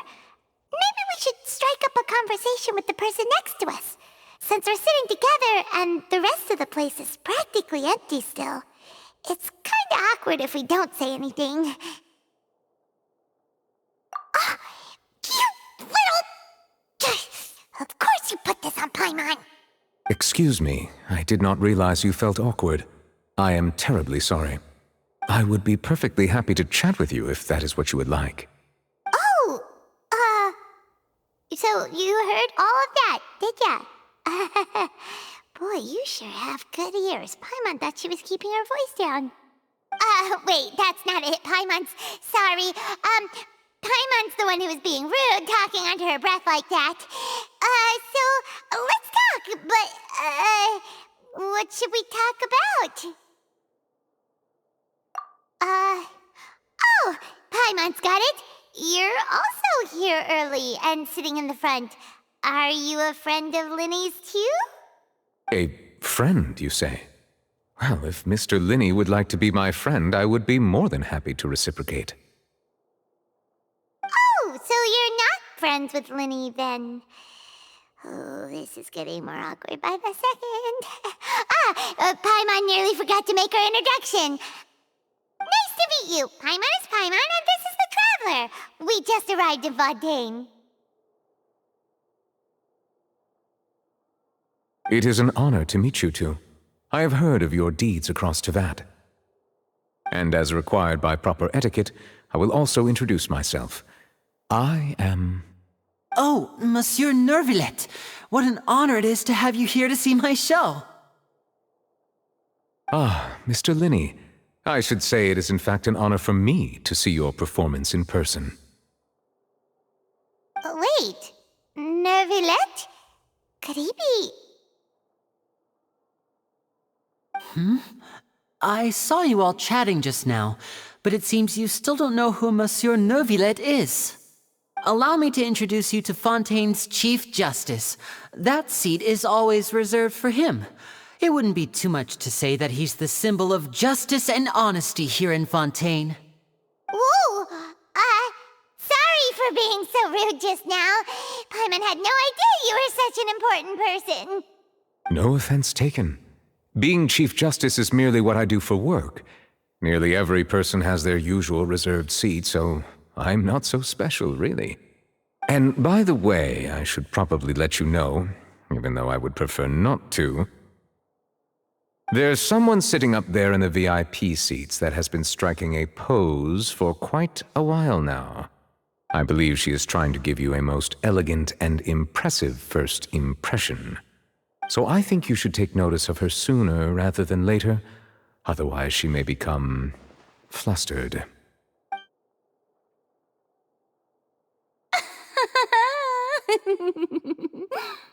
Huh? Oh, it's Farina, the Hydro Archon. Huh. She sure has a smug and satisfied look on her face. Guess she has no idea that you saw right through her act. Very good. That is for the best. No need to pay her any more attention. We may now enjoy the show. Huh? So is this what things are like between the Chief Justice and the Hydro Archon? All right, please wait just a moment longer. I've pretty much finished my preparations, and the performance will start as soon as the audience has made their way to their seats. Yay! The show's finally about to start! Paimon can hardly wait! Paimon's never seen a real live magic show before!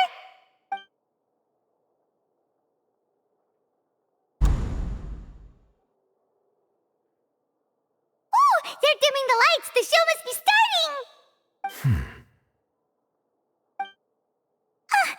Sorry. Paimon will try to stay quiet. Welcome, one and all, to the Opera Epiclese. I am the star of today's show, Linny. And over here is my sister, Lynette, who will be working as my wonderful assistant. Please, let's give her a warm welcome. Hello, everyone. I know she may seem to be a little sleepy right now, but that's just a sign that she's nervous. Whatever. Now, some of you may be thinking, two vision holders who can freely manipulate elemental powers performing magic is not true magic at all. So, I would like to take a moment to assure you that elemental powers will have nothing to do with what you will witness on the stage today.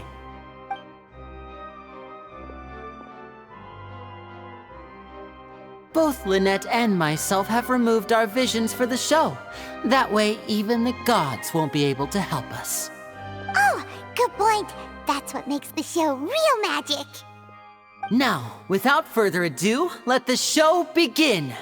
Lynette will now exit the stage to make some preparations. I know you might miss her, but don't worry. She'll be coming right back on stage momentarily. Perhaps in an unexpected way. I'm sure she'll be stealing the spotlight soon enough. Oh, and before I forget, there's one more thing I should say. You never know what can happen in the blink of an eye. A magician's greatest skill is making things disappear or appear. The possibilities are endless.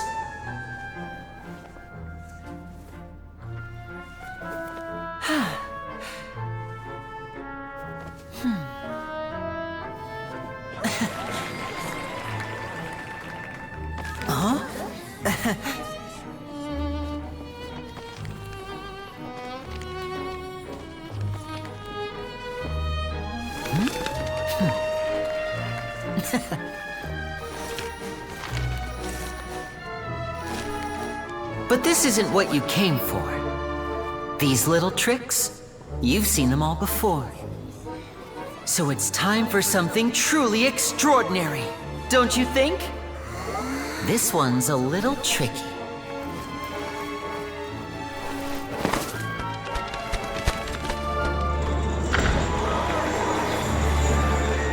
Using this water tank, I shall make my sister vanish completely, right before your very eyes.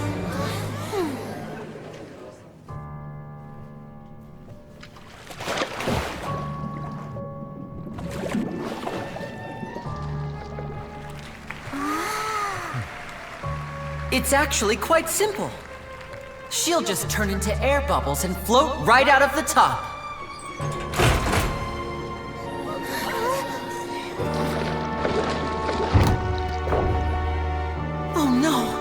I told them to check all the props carefully.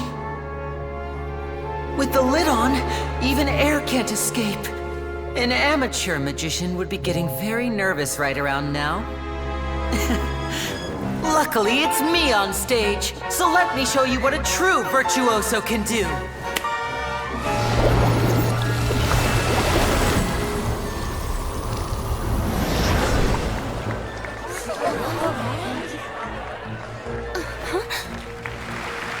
Lynette, are you still there? Don't go too far. We don't want to use up all our magic. Hi, I'm back. Uh-huh.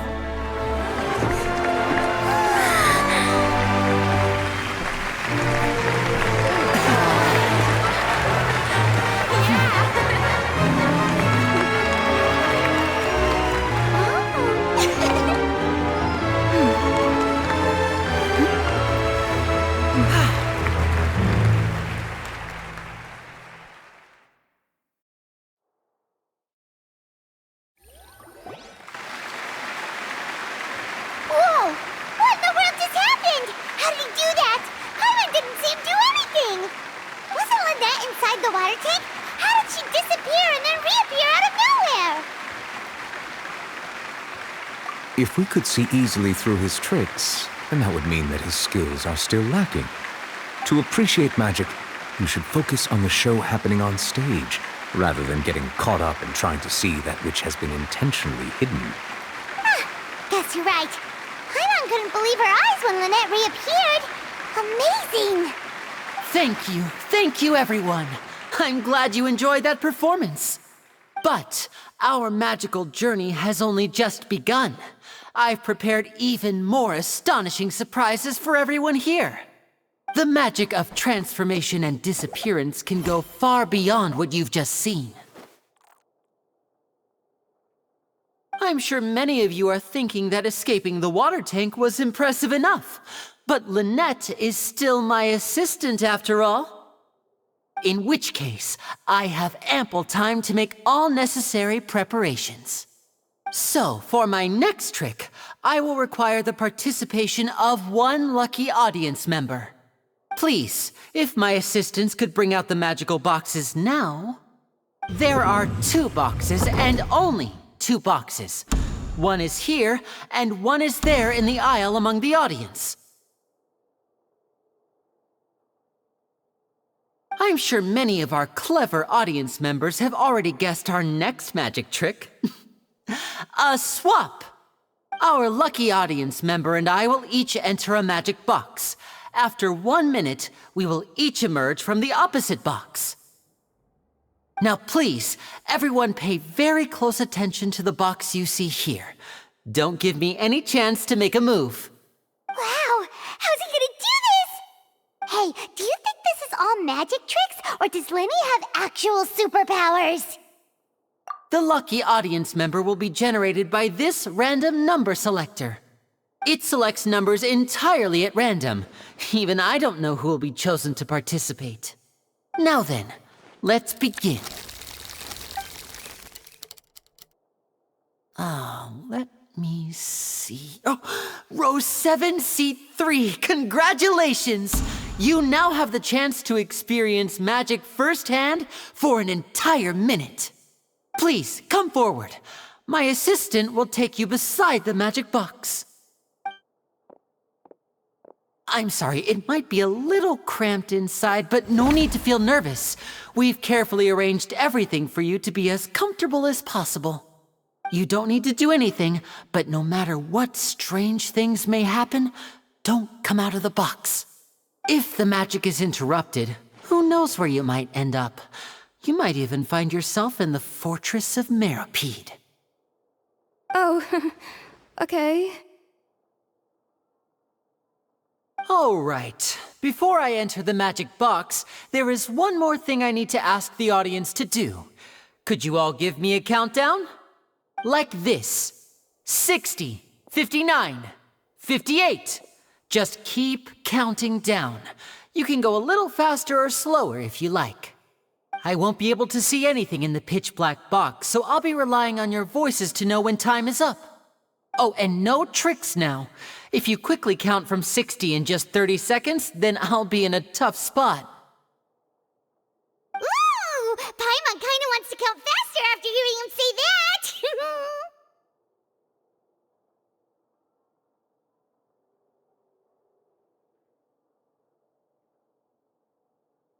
No, that won't do.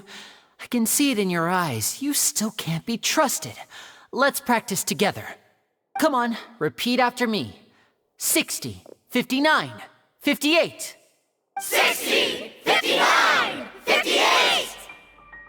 That's right, perfect. Keep it going. All right, I'll see you all on the other side once you've finished counting.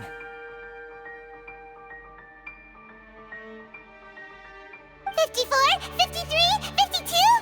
Huh? Why aren't you counting, Nervalet? I am counting in my head. I think things are exciting enough in here as it is. Merely a consequence of my identity and personality. Do not worry about me. Just enjoy the show. Oh, all right. You looked so serious that Paimon thought you might be feeling uncomfortable or something. 40, 39, 38! Mr. Linney, are you all right in there? Is everything ready? Yes, I'm fine. I'm just double-checking the direction of the magic. It would be a disaster if we get sent to the wrong places. For example, mid-air right above the audience. Even though he's saying that, Lenny doesn't seem nervous at all.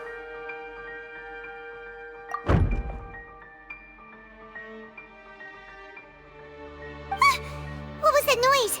Did you hear it too? Not sure. Anyway, it doesn't seem like anyone's worried about it. 25, 24, 23! What's wrong, Mr. Linney? I can still hear you moving in there. I seem to have accidentally knocked over a decoration. I'm trying to fix it, but it's pitch black in here. I can't tell left from right. Never mind the decorations. There's no time for that. The show is what's important. No, that's unacceptable. I want my show to be perfect. Don't worry, we still have 20 seconds. Hear them counting? 19, 18, 17! It seems things aren't quite going as planned. I apologize, everyone. It feels like you're all starting to count faster, but that's all right. I know it can be tiring to do such a long countdown. 10 seconds and change is still plenty of time. 10! Almost there now. Whew. Swapping two people is harder work than you might think. Even a master magician like me can't guarantee I'll get it right the first time. Hey, wait! Is this the back one? I can't tell. They both look the same inside. Huh? No, that's not it. I'll try again. 7! Hey, slow down! Honestly! 5! 4! 3! Whoops! That doesn't count! 0!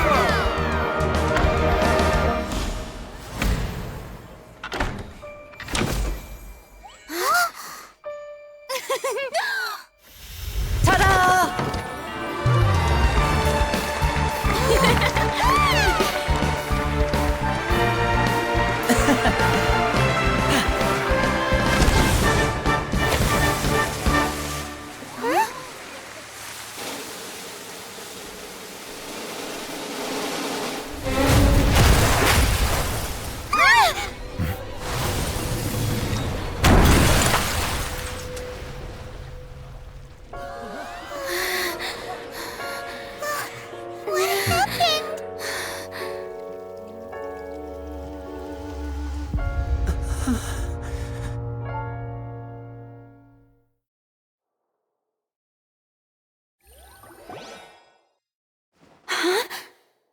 Is this part of the show? Mr. Linney, you're going to use magic to fix the stage now, right? What happened? Oh no. Maybe this isn't part of the show. The girl was still in that box, right? This performance is over. Medical staff with me. Guards, secure the scene and detain all the performers. Seal the exits. No one is allowed in or out at this time. Yes, that's right. If this was just an accident, then we must investigate the cause. But if this was all part of some scheme, then those accountable will not escape the judgment of the God of Justice! No need to be alarmed, you two. We'll get to the bottom of this soon enough.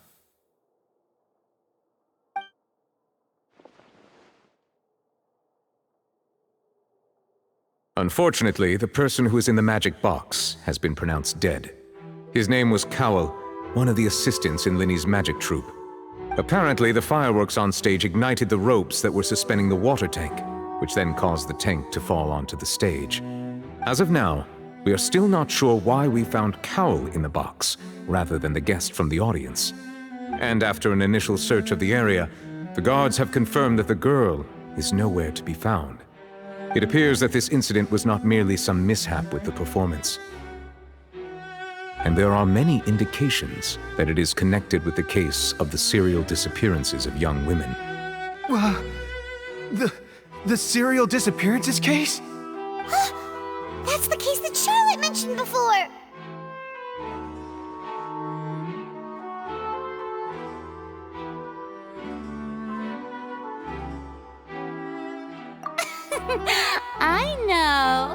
I know the truth. I can see through the whole thing. Really, using such a shallow and obvious mystery as his finale. Did he really underestimate us that badly? I say that our powerful magician, Mr. Linny, is now the prime suspect for the serial disappearances case. Huh? Why me? This whole thing was an accident. No, this all occurred during your magic show, did it not? The missing girl disappeared after being chosen, did she not? The deceased is one of your assistants, is he not? Now that I think about it, that whole speech about magicians making things disappear was nothing more than a provocation, a bald-faced challenge. That can't be right! How can Linny do this? He was in the box on the stage the entire time! We can even hear his voice! Besides, before the show, he told us that he would like to catch the criminal behind the disappearances! He couldn't possibly mean catching himself! Save discussion for a later time, please. Lady Farina, may I assume that your comments just now constitute an accusation against Mr. Linny and his associates, and that you are pressing charges? I just think that I think it might be a little early to talk about formally pressing charges. But what Lady Farina said just now makes perfect sense. Looks like she's gonna personally deliver justice. A kidnapping and murder carried out under the cover of a magic show. Lady Farina said it all. I mean, of course, my dear people. But what excites me even more than the obvious truth before our eyes is the opponent I'll be facing. That's right. I mean you, Traveler. You'll support Linny, won't you? After all, he was the one who helped you the first time we met. Then there's no problem at all. You know, the Traveler and I already had a duel the first time we met. But with Linny's help, our little duel ended in a draw. But draws really are the most boring possible outcome. So, no more draws. Between the two of us, there must be a clear winner and loser. And what better place to hold such a riveting showdown and decide the true victor than here, on the grandest of stages, the Opera Epiclese. It wasn't a draw. She obviously lost last time. I understand. Charges have now been pressed, and as such, a trial is in order. Well, Traveler, seems Lady Farina has set you in her sights. But putting her dramatic rhetoric aside for a moment, I would like to ask you, are you willing to act as Mr. Linny's attorney and defend him in this case?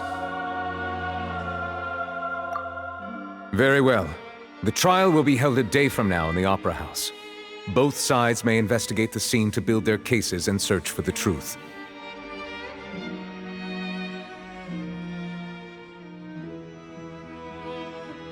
Linny and his troupe are all potential suspects and shall remain within the Opera House. The audience may begin to leave in an orderly fashion once they have been cleared by the guards. A day isn't that long.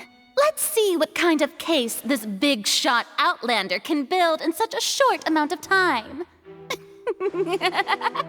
I'm really quite looking forward to hearing it.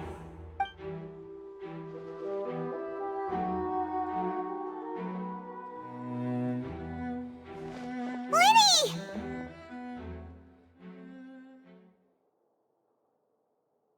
Sorry about everything that happened just now. Were you frightened? Of course! Who wouldn't be scared after witnessing an accident like that? Yeah, I'm a little shaken up myself. How could this happen? And poor Cal. I know you already claimed that you would defend me, but now it's just us talking. Tell me, do you think I could possibly be the murderer? Good to hear. Thank you so much for trusting me. I'm sure everyone sees me as the biggest suspect at this point. But, if you ask me, the whole thing is mysteries layered upon mysteries, such that all that's left is confusion. I don't know whether what happened there on the stage was purely an accident or not, and I don't know why poor Cal was in the box.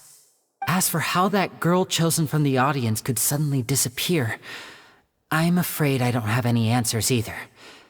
If someone tampered with my performance, then we need to figure out what they did. Even a skilled and knowledgeable magician like myself couldn't pull all that off in just 1 minute. Which is precisely why we need to investigate! As this book says, the impossible could not have happened. Whatever happened must have been that which is possible. Paimon bought them when we were reading at the bookshop in the city earlier. Pretty cool, huh? Don't worry, Paimon used her own savings to buy them. It wasn't from our travel funds. I think they look cute on you, Paimon. You have good taste, Lynette! That's the right attitude. Feeling depressed isn't going to help me now. I need to get back to my normal self. But with the guards watching our every move, it's going to be especially difficult for Lynette and I to prove our own innocence. Good thing you agreed to be our attorneys. Thanks for that. We'll be counting on you. Yes, thank you so much. Yeah, just leave it to us. Oh, since we're going to start investigating, Paimon has a question first. Where did Lynette go during the performance? Ah, well, I'm afraid that would involve some of our essential trade secrets as magicians. The secrets behind our magic are past saving, Linny. I suppose you're right. The truth behind our tricks is going to be important evidence that will be weighted during the trial. 'Tis truly a pity. As a magician, our magic show is a work of art.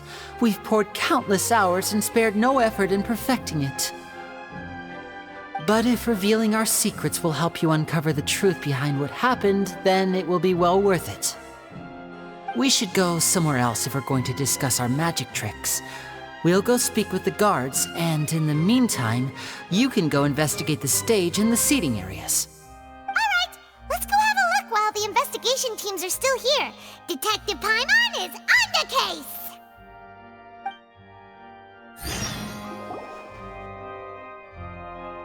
Hello, officer. How's the investigation going? Ah, I see. You must be the traveler that Lady Farina mentioned. Listen, I'll be perfectly honest with you. I'd avoid getting mixed up in this whirlpool of a mess if I were you. Huh? What do you mean? Come with me and you'll see. The deceased is one of Linny's assistants named Cal. Even though he hadn't joined the troupe long, he was hardworking and everyone generally liked him. The assistants are usually in charge of setting up and inspecting the props, as well as assisting with the show and keeping the crowd engaged. As you probably saw when you were in the audience, the water tank suddenly fell and smashed the box with Cowl inside it.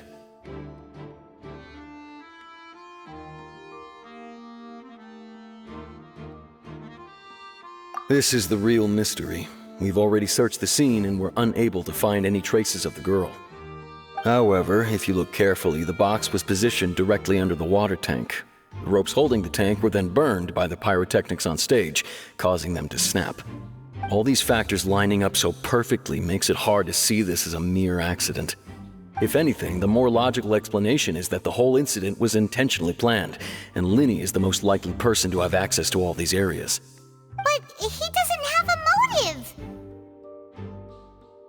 Are you both good friends of his? Well, you can't say we're good friends, but we've known each other for a little while. So in just a short time, he was not only able to win your trust, but even convince you to act as his attorneys. I know there's no such thing as magic. The real trick of a magician is holding the audience in the palm of their hand. I've seen a lot of cases, and I can tell you that people are the least reliable kind of evidence. Sorry, I tend to be pretty straightforward. Just know that I'm warning you for your own good. Anyway, you may investigate the scene of the crime yourselves if you're curious. Who knows, maybe you'll be able to come up with some new evidence.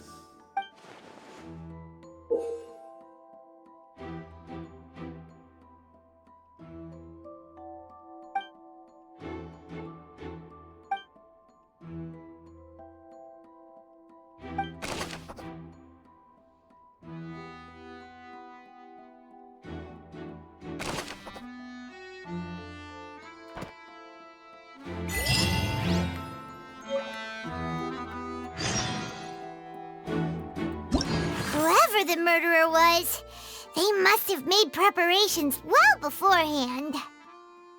Why would it be him? How strange.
So this is the rope that broke and caused the water tank to fall. The rope looks pretty durable. How can it be burned through so quickly by fireworks?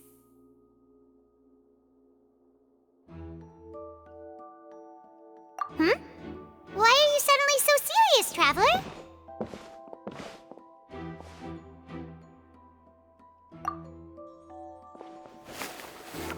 Whoa! Look! This bit is made from different material! Most of it was burned away, but there's still a little bit of it left. So if a rope meant to hold something was made with that kind of material in it, then that means... Wait! Why don't you write all this down? Let's take notes!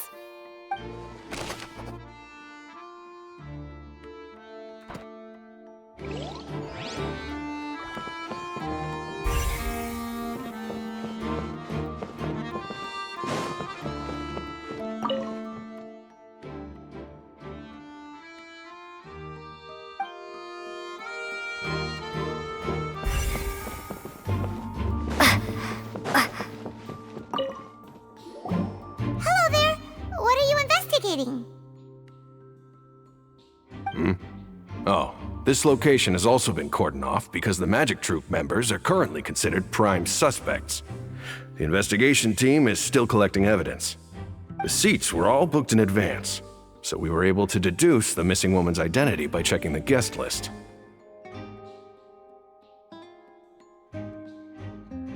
Sure, it's not like this is confidential information.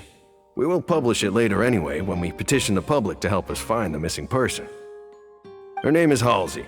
She's a painter from Fontaine who's made a bit of a name for herself. Apparently, she wasn't a regular at the Opera House, but she'd been feeling some pressure with her work lately, which made her decide to come see the magic show. The Magic Troop members all claim not to know her, and we have looked into her social connections. It seems that she has no personal grievances or conflicts of interest with the suspects.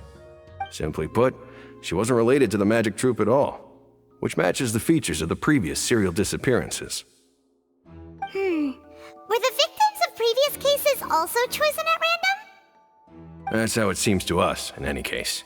Apart from the fact that they were all young women of around the same age range, there really weren't any other connections between them.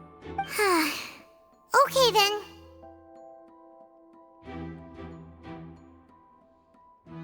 No need to be so formal. If you do happen to see the missing girl, please be sure to contact us. It is of utmost importance that we get to the bottom of these disappearances.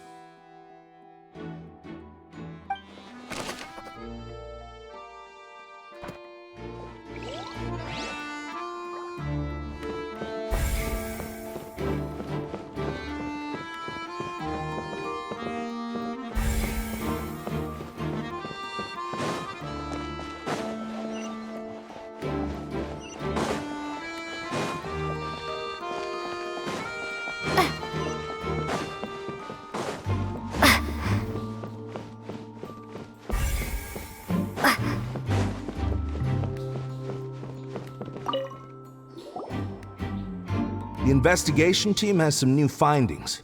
Turns out there's an issue with the random number selector after all. See, I told you.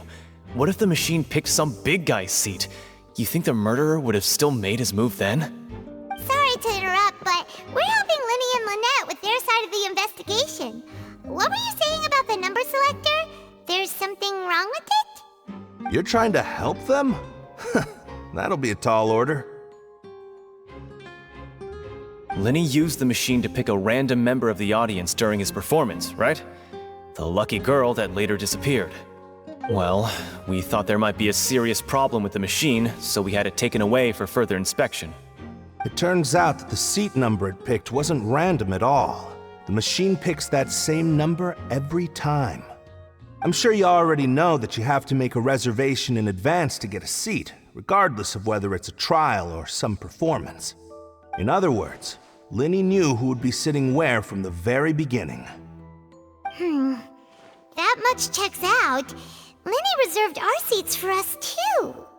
Bet you see why I was saying it'd be tough to make a case for Linny. Even though it's bad for Linny's case, Paimon had better write it down.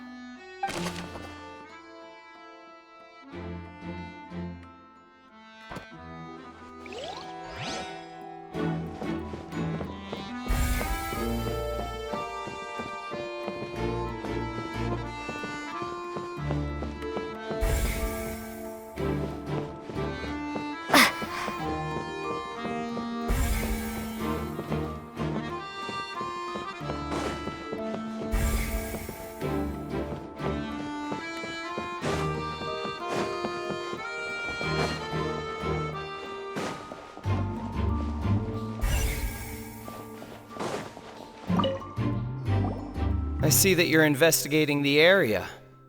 Well, it just so happens that I'm interested too. If you find any new and interesting leads, be sure to share them with me, all right? We don't have too many thoughts yet.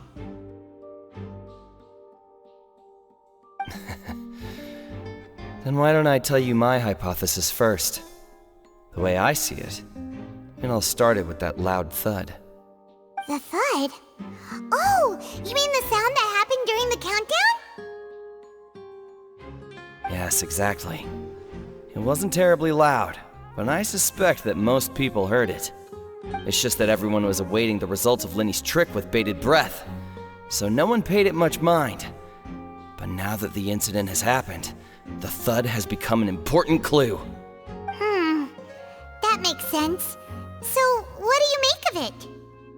I'm of the opinion that it may have been the sound of Lenny's accomplice, Lynette perhaps, jumping atop the water tank or something like that.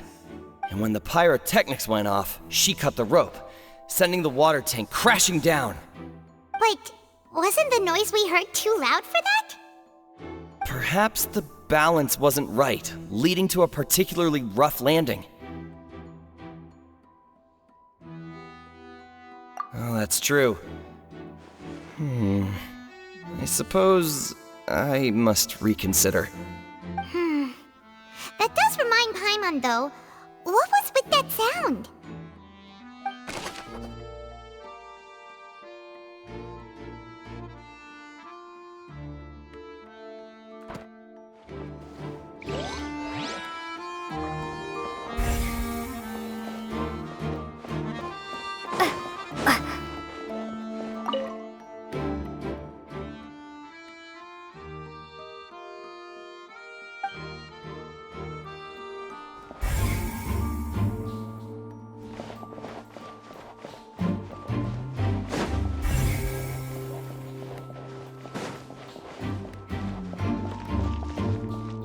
Lenny's still talking to the guards. It seems he'll have a lot of explaining to do. I think someone will be assigned to monitor us later, but that's alright. Lenny's still talking to the guards. I think someone will be...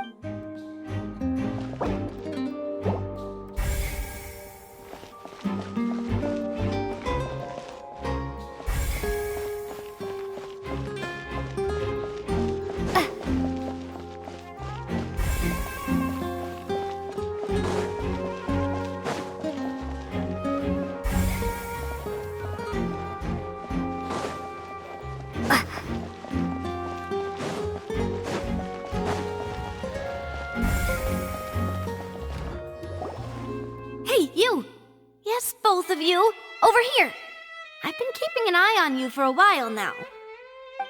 Huh? You mean us? That's right. If I'm not mistaken, you're also among those who wish to cut down the thorns and pursue the truth. No? And by the looks of it, you're not from Fontaine. Well, you're right on the moor about that one, but who are you? Have you never heard of the Spina di Rosula? From mediating disputes and providing protection to solving conundrums, you name it, Spina di Rosula does it. And I, Navia, have the honor of being its renowned president. Though those who play by our rules call me boss. I'm Silver, her attendant. Pleased to meet you. And I'm Melus. Demoiselle's various daily needs and affairs are under my purview. Huh? Boss? Demoiselle? What gives with the names? Well, I am the second generation president. Melus and the others are still used to my previous title. My apologies, Demoiselle. Should you prefer, boss, I will endeavor to use that instead. No, no need. You don't have to call me boss. Just Navia is fine. Okay, if you say so. Not that we're members of Spina di Rosula anyway. All merely trifling details. Never mind. Now, back to the situation at hand.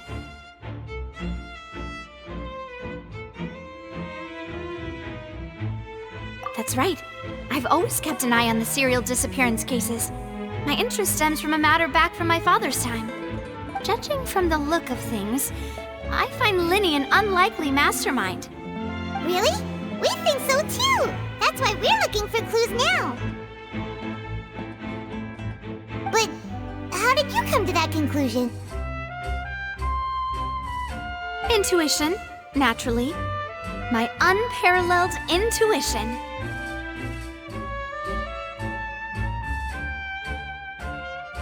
Farina sure was quick to point the finger at Linny without any decisive evidence whatsoever, wasn't she?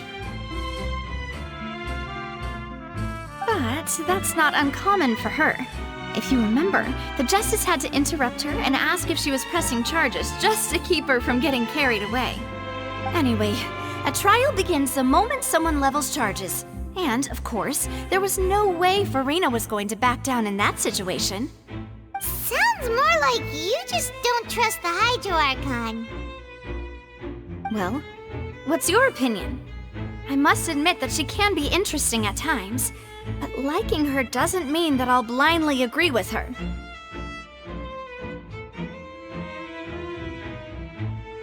All right, I've answered your question. Now, it's time you answer mine. Wait a minute, did that answer count? Well, I say it does. But don't worry, you won't hear any pointless questions from me. In your opinion, do you think it's right to treat a trial like it's an opera?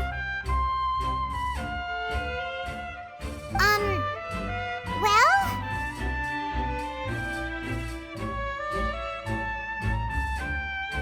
And why would that be?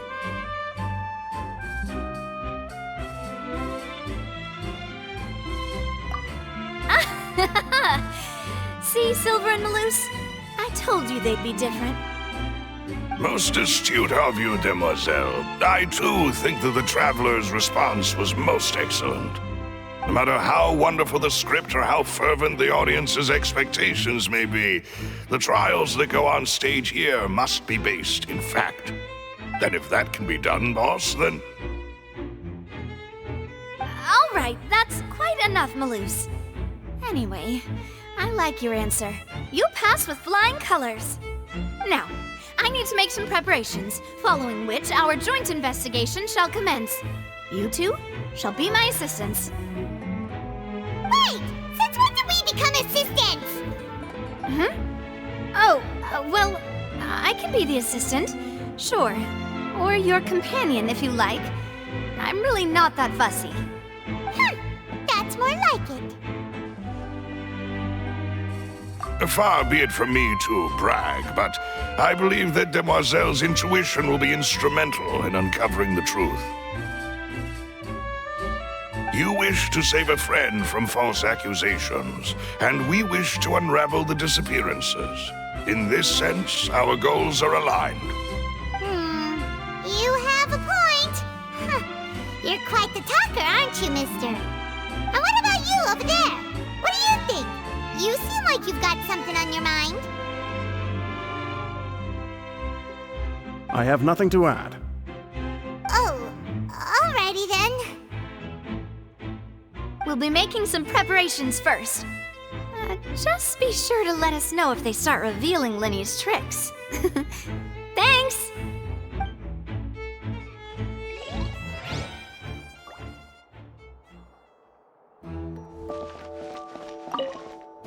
Speaking of that, I think magic shows would be very popular in Poisson. I can see that. Maybe I should try to learn some magic. If I could make things disappear, cleaning my room would be a cinch. You need not worry about such things, demoiselle. That falls under my duties. Oh, right.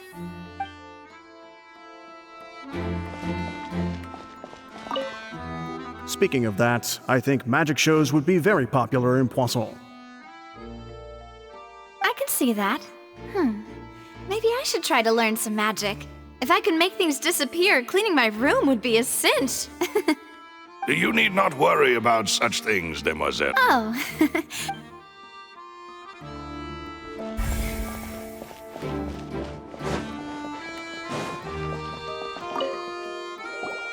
Sorry, but no one can freely enter or exit the Opera House at the moment. If you wish to leave, you must register your identity with us first. No, we're not leaving. We're representing Linny and Lynette as attorneys, so we're investigating the case. Were you always guarding this entrance? Yes, after the Chief Justice gave the order, everyone coming in or out must undergo a strict inspection. So the missing girl couldn't have left from here. At least, not from that point on. I doubt there was much opportunity then, either. How can you be so sure, Well, because I was in charge of security near the entrance at that time. I couldn't see Linny's performance from here, which was quite a shame. Just my luck. But still, I did not abandon my post, and I stayed put no matter how loud the applause was. If someone had so much as even approached the door, I would have noticed it, let alone if they had tried to leave. We Melazines are good at that sort of thing, you know. So, it's safe to say the girl couldn't have left through here. Alright, thank you for your help. This'll be useful info.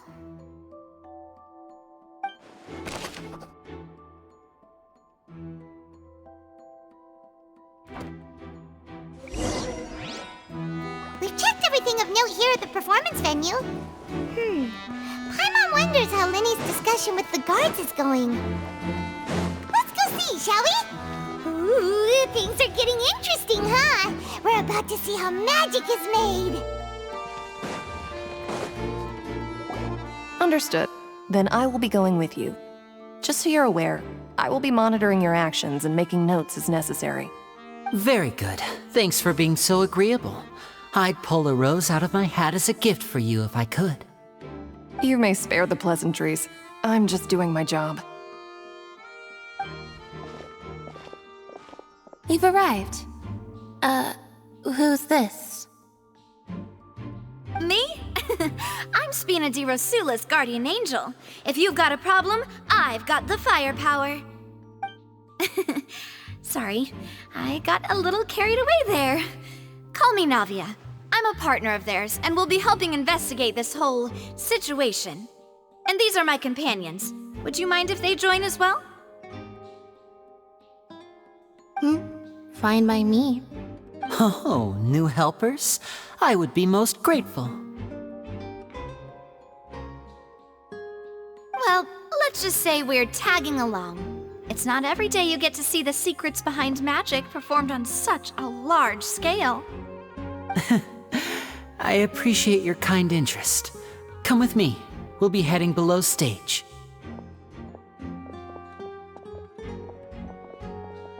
Huh? Below stage? Yes, a world of secrets is hidden beneath this magic box, prepared specifically for this switcheroo trick. But before I reveal everything, you should have a look first. Notice anything strange here?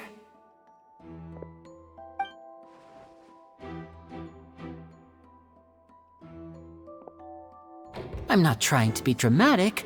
Remembering the details of a trick will help you understand the methods used to perform it more easily. Huh. Weren't there balloons and other decorations here? Where did all that go? Ah, good eye. That said, you're still far from discovering the answer.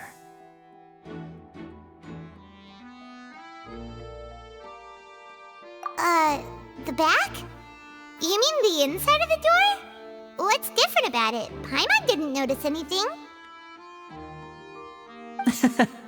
Very good indeed. I thought you might not be able to catch that, given that you were sitting in the first row. The back of this door was patterned. Those patterns are now gone, replaced by a smooth wooden board. So, if you put 2 and 2 together, what do you get? Exactly. All right, let's go. I'll tell you how it works as we head down.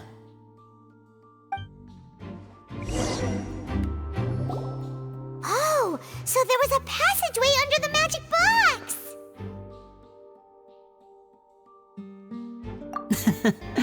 I knew you'd figure out most of it as soon as you saw this place. The 2 magic boxes are positioned right above the 2 entrances of the tunnel. See this flatbed trolley? The box with the lucky audience member in it would be shuttled over to the other side using the trolley. This trolley can raise and lower and even rotate, ensuring that the box will face in the right direction. I see. So that's the purpose of the box inside another box. Precisely. The inner box would descend after the audience member was put inside and be moved along the trolley, all while the outer box would remain on stage as if nothing had ever changed. So that's how you did it! Once the box was lowered, the trolley would store some energy through this device here, with which it would complete the rest of the steps. The audience member would only be able to feel some slight movements in the dark, and by the time she walked out, she would already be back on stage.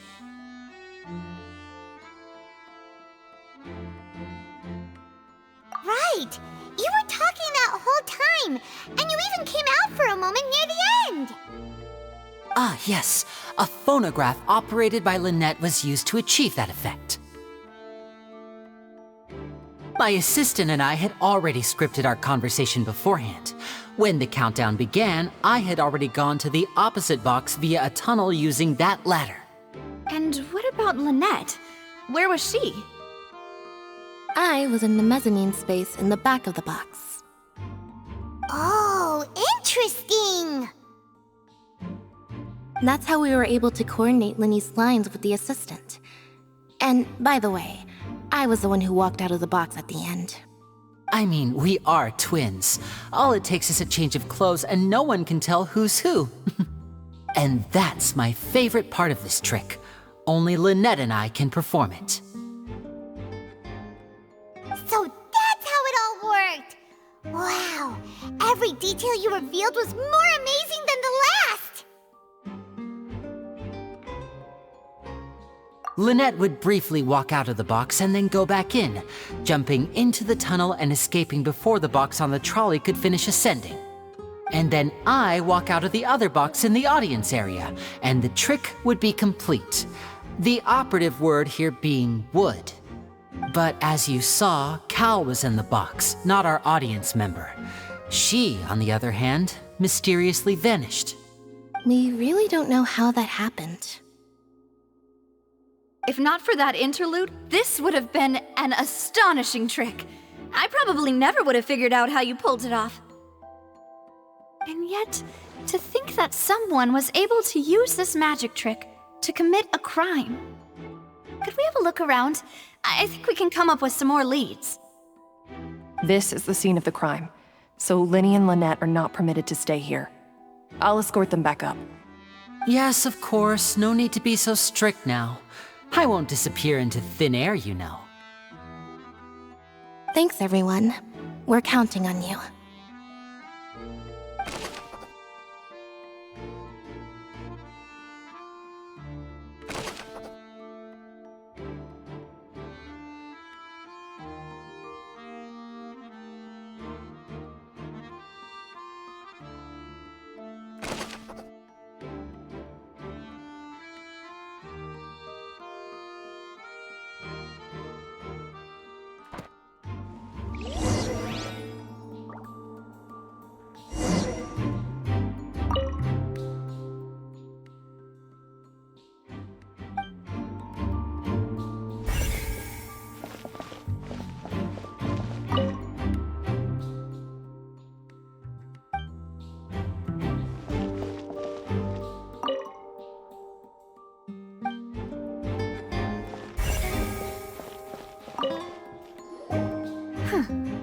What's this?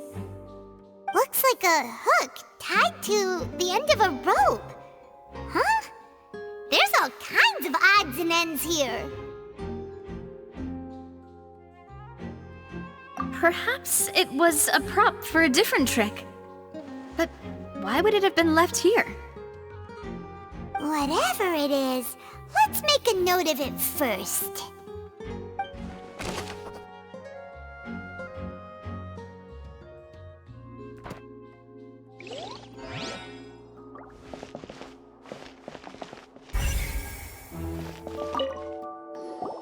The floor is wet. Please be careful not to slip. Speaking of which, why would there be water here? Oh! Paimon knows! It's one of those tricks where you pour water into a jug and then flip the jug over only for the water to disappear? And here's a broken vase. Huh. it down while moving? That can't be. The trolley moves along tracks from start to finish. It couldn't have hit the vase at this distance. Let's note this down too and think about it later.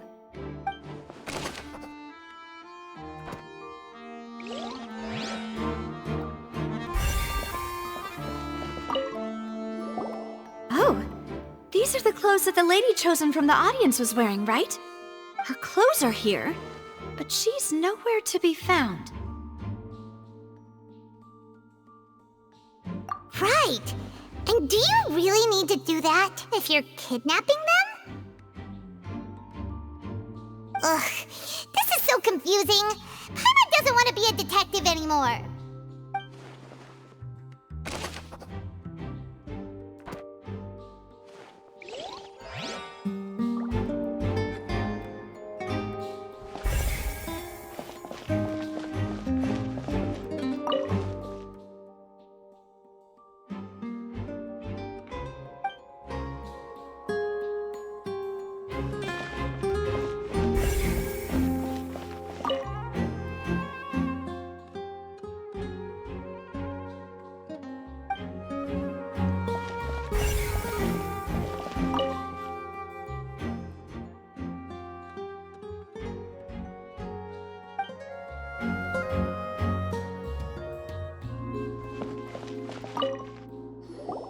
What is this place?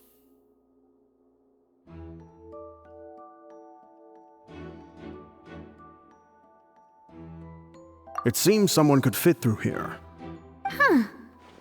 Could this have been the suspect's escape route? Alone, perhaps. But if they had to pull another person with them, the space would be too narrow.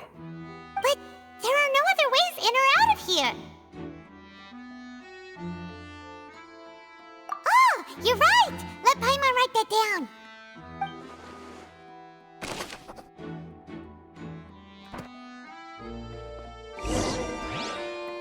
Seems we're just about done investigating down here.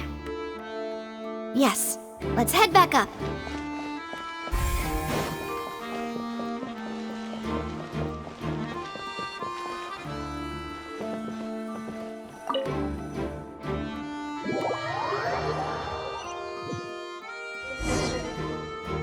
Well, we've ascertained the state of the crime scene. Let's find a place to sort out our findings once Malus returns. Seems to me that there are several things that don't add up here. Apologies for the wait, demoiselle. So, what did the guards say? Did the criminal escape through the vent?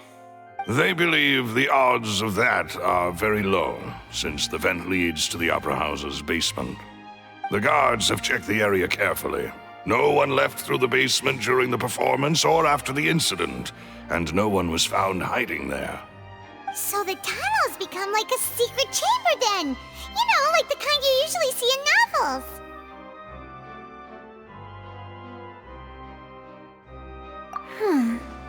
The plot thickens. Halsey's disappearance and Cowell's death are both quite inexplicable. No wonder Farina was so confident in her accusation. All the current evidence points toward Linny and Lynette. In other words, the charges are very likely to be upheld unless we make some considerable progress. Charges and then trial. So if the charges are upheld, they'll announce a sentence? That's right. This is how a trial goes in the Opera House. During the proceedings, the Chief Justice and the Oratrice will hear statements from both sides. That's right. This is how indemnitium is produced. The statements from both sides, the defenses from attorneys, witness testimonies, and even the audience's emotions will all be projected on the Oratrice. To put it simply, it's as if the Oratrice has its own will and is a judge in its own right.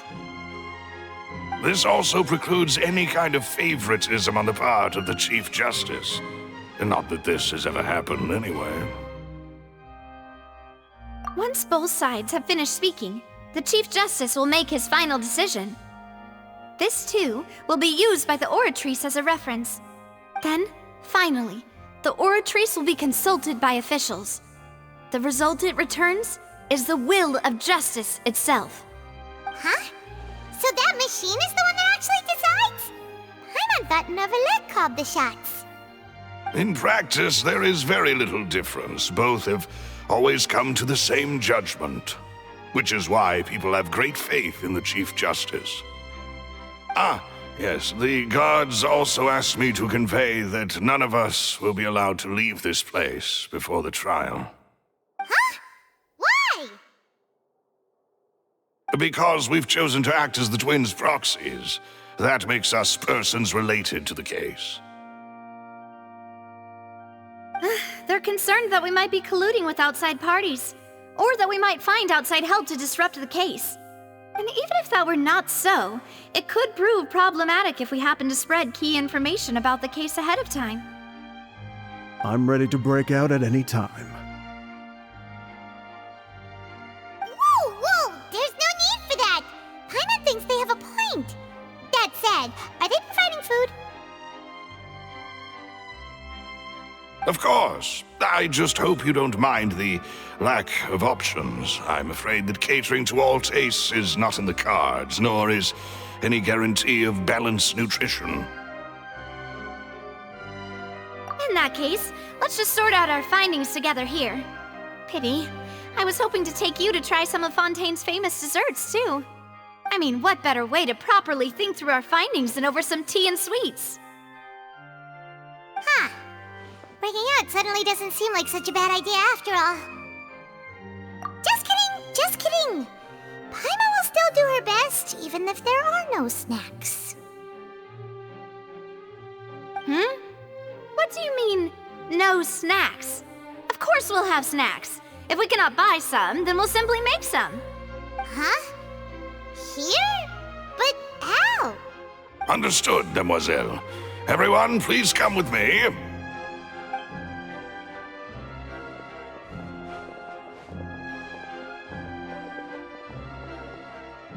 Wait, you're carrying a portable stove with you? Yes, I must be prepared to meet the Demoiselle's baking needs whenever the fancy strikes her. I have eggs, sugar, and almonds at the ready. Good work, you two. Then I'll get to it. Please sit tight for a moment. You'll get to taste my awesome snacks soon enough. These three are quite the interesting group.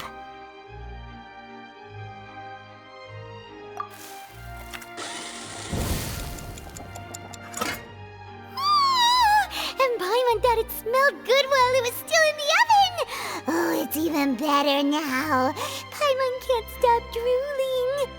From the way you had these two guys carrying all that stuff around, Paimon thought you'd have them do more during the baking process.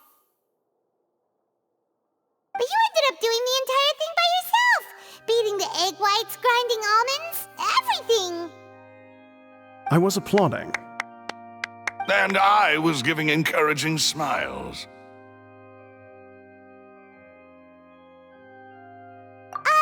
Paimon was just thinking, aren't you worried about getting your fancy dress dirty beating egg whites and baking like this? Well, I don't think it's carved in stone anywhere that fancy ladies can only read books, sip tea, ride horses, and play the piano. I just really enjoy making snacks. Don't underestimate beating egg whites, by the way. It's a real arm workout. You also need to beat them to just the right consistency, or your macarons will crack. Anyway, give these a try, fresh out of the oven. There's 3 for each of us. Only 3? Well, eating too many sweet treats might send all that sugar to your head. You wouldn't be able to think clearly about the case on a sugar rush, would you? Tea is ready to be served as well. This is Demoiselle's favorite, strong black tea with a floral fragrance that clears the mind and lifts the spirit. No need for concern. I'm merely doing as I should.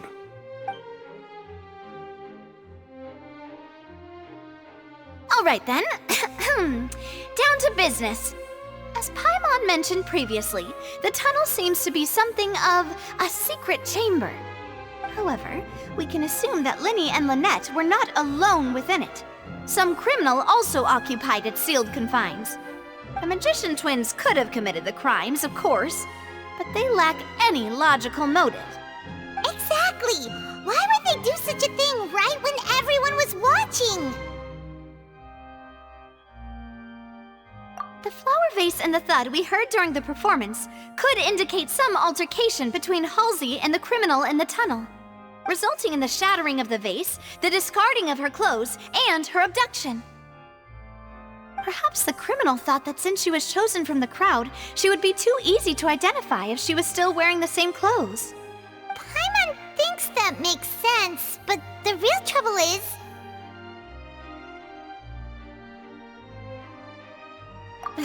True.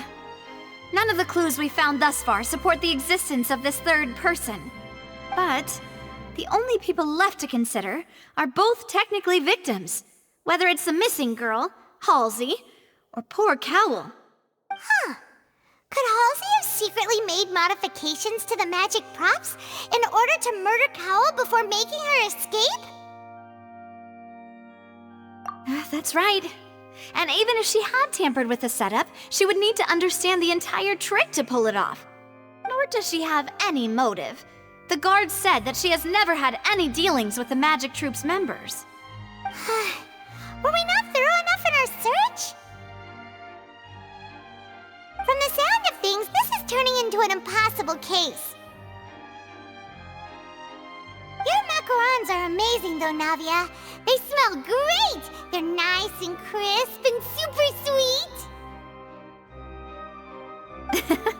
They are my specialty after all. And I see you've already had 5 of them. What? 5? Oh, that can't be right! Paimon only counted 3! Honest! Please don't worry about it. At my age, a few less sweets might actually be a good thing. No! Being greedy is one thing, but Paimon knows how to count. Besides, Paimon knows that if she ate too many, then others wouldn't have enough. Wait, even you don't believe Paimon? How could you? If Paimon ate those 2 extra macarons, then may they turn into stone in her stomach! All right, we get it. Well, I suppose one of us might have gotten too engrossed in our chat and eaten them by mistake. No big deal. Malus, set up the stove again if you would. Huh? What are you doing? Making sure everyone gets 3 macarons, of course. Exactly. We don't want to trouble you. As you wish, demoiselle. And I have the egg, sugar, and almonds. Well, this really is your hobby, huh?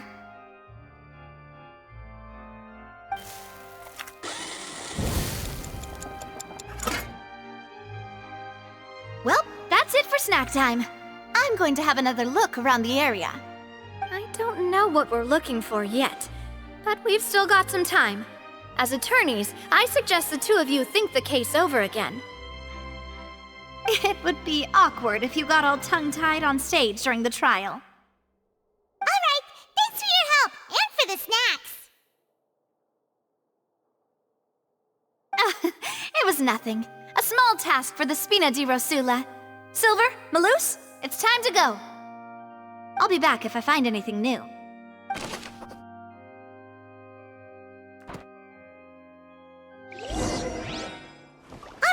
It's time to put our heads together. We've got to get our defense ready for the trial.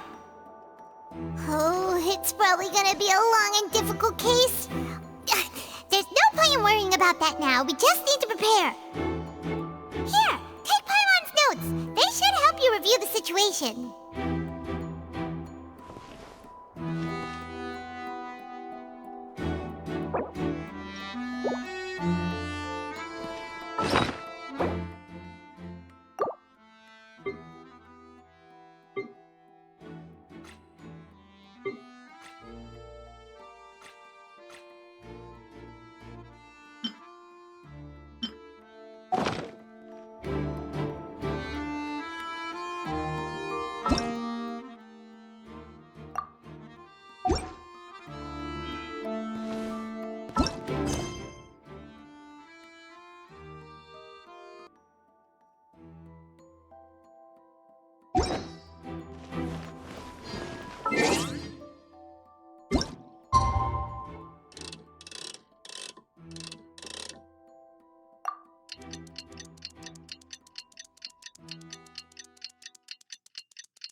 What do we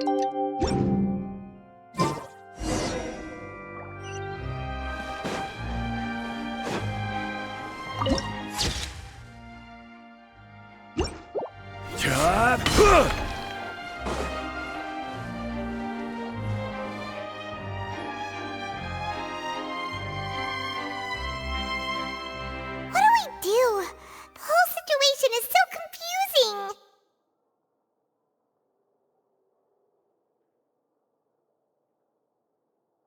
Good plan. Impossible things don't just happen. We'll get to the truth one way or another. Just relax. Even if everyone else suspects Lenny and Lynette, at least we will be supporting them from the stands.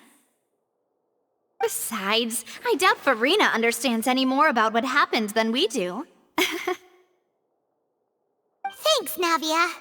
Well, we'll be going then. Best of luck to you.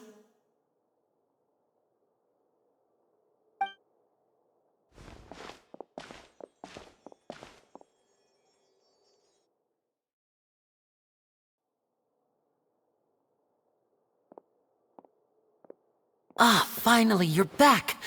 Well, how did your investigation go? To be honest, you might be disappointed. No. We're already very grateful that you were willing to help. Well now, don't you all look disappointed?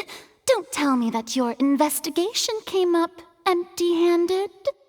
That was to be expected, of course. The guilty can never produce proof of their innocence. But don't let that stop you. I shall be terribly disappointed should you, my most anticipated foe, concede so easily. Since both parties are present, I declare that the trial regarding the magic show incident is now in session. Firstly, in order for the audience to understand the causes and results of the incident, could we please have Mr. Linney explain the trick? Yes, of course. I will explain while Lynette demonstrates on stage. All the necessary items have been prepared.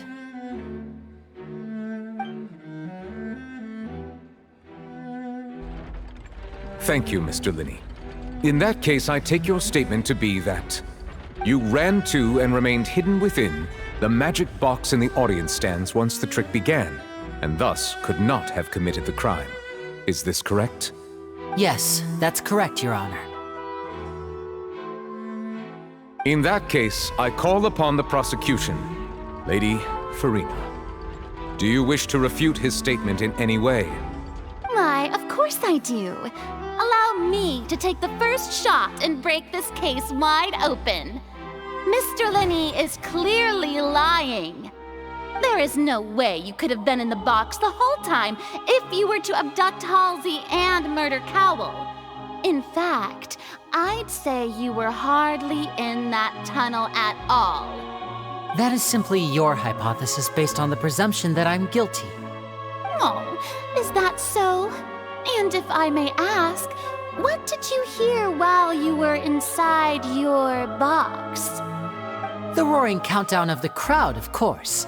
That's how I kept track of the time and built anticipation for the finale. And you didn't hear anything else at all? Nothing that might leave an impression of any kind? No, nothing. I see. But when the count reached 30 seconds or so, there was a thud. One so loud that I believe practically everyone heard it.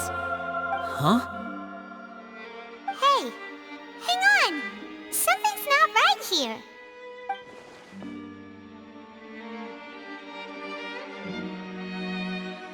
Yeah, I'm sure he could have heard a noise that loud from inside the box. I was right by the box and I definitely heard the thud. Look at those scales. Could those mean...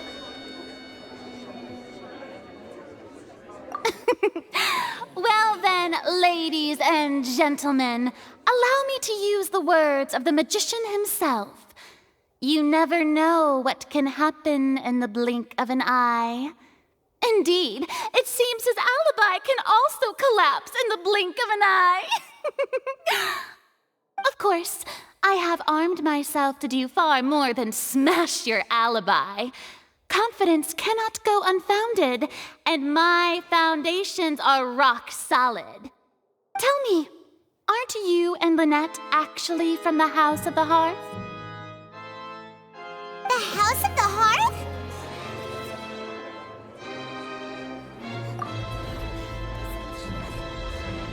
No wonder they did something like this. So the serial disappearances were the Fatui's doing. Now it all makes sense. I've got a feeling that what happened on stage probably wasn't just an accident. That's irrelevant.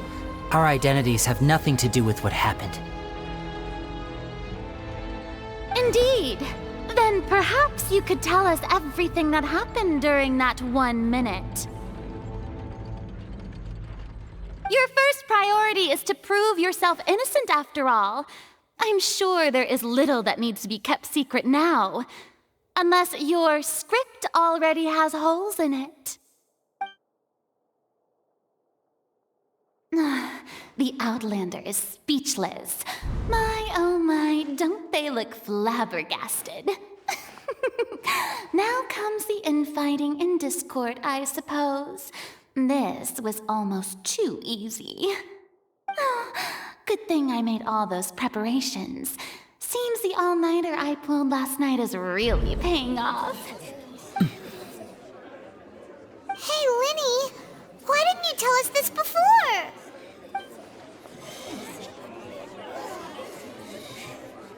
Order! Order! Mr. Linney, allow me to re-establish the facts. Lady Farina has raised 2 points.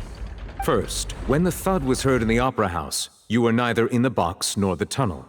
Second, you and Ms. Lynette are both members of the House of the Hearth. Are these claims true?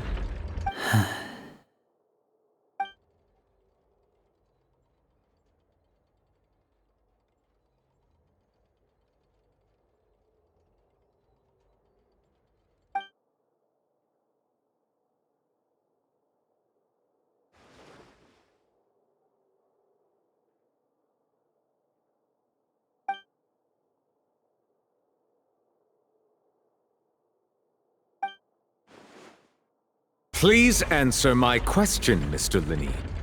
I'm sorry. Yes, they're true, Your Honor.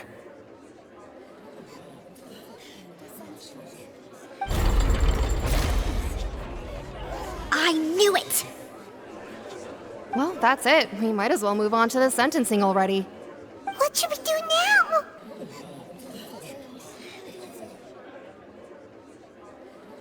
Granted.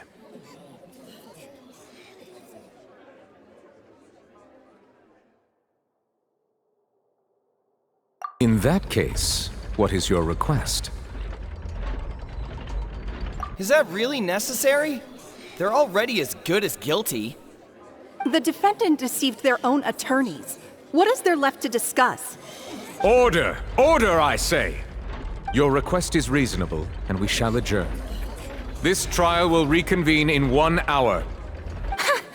So you would stick to Mr. Linney's defense even after knowing what you do now? You certainly have more professionalism than I thought. In that case, my dear audience, let's allow the joy of victory to steep for a little while longer.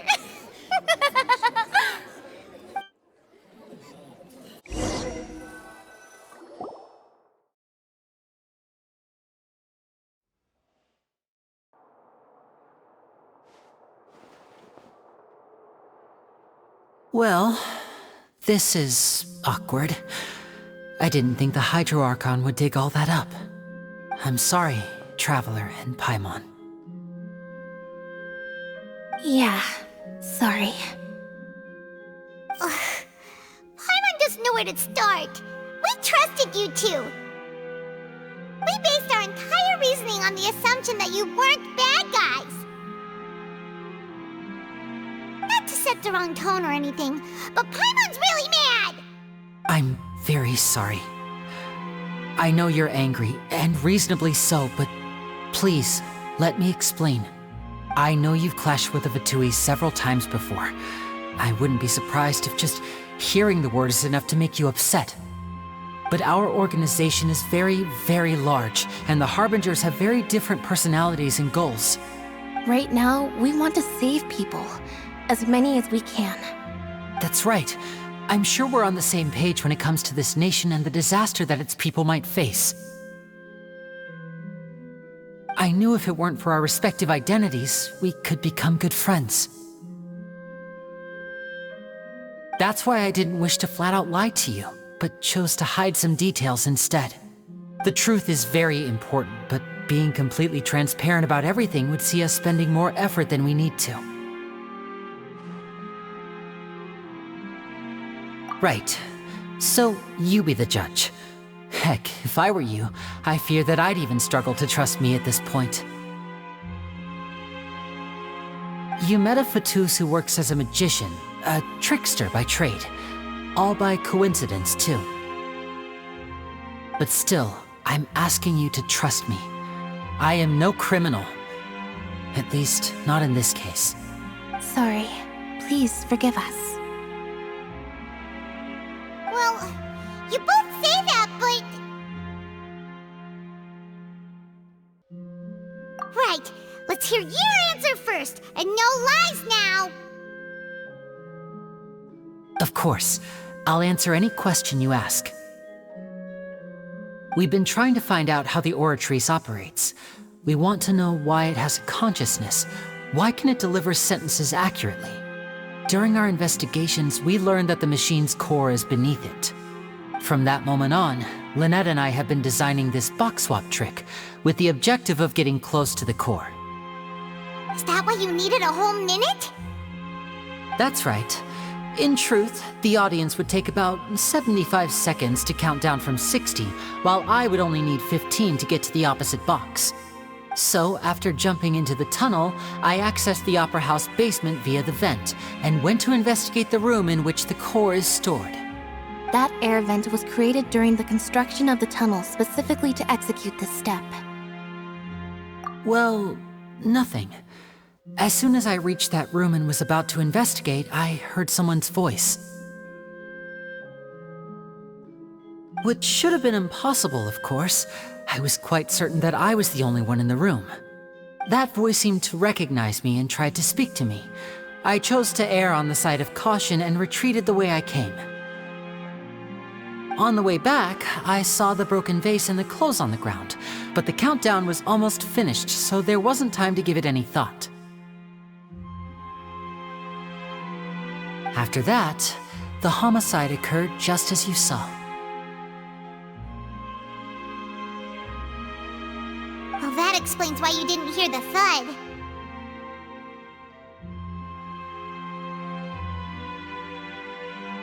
Because of that prophecy I told you about, of course.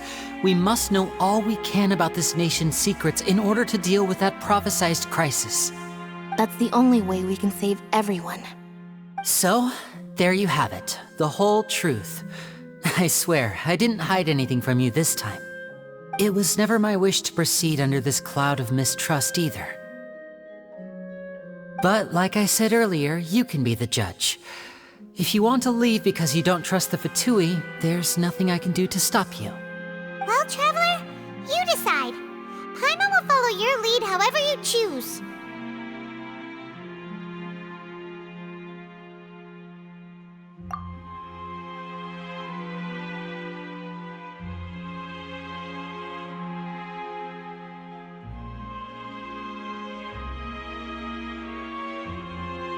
Okay, thank you. Thanks for giving us a chance. The current problem is that the scales are tipped pretty badly against you two. If we want to refute the Hydro Archon's accusations, we're gonna need a seriously watertight defense. Huh?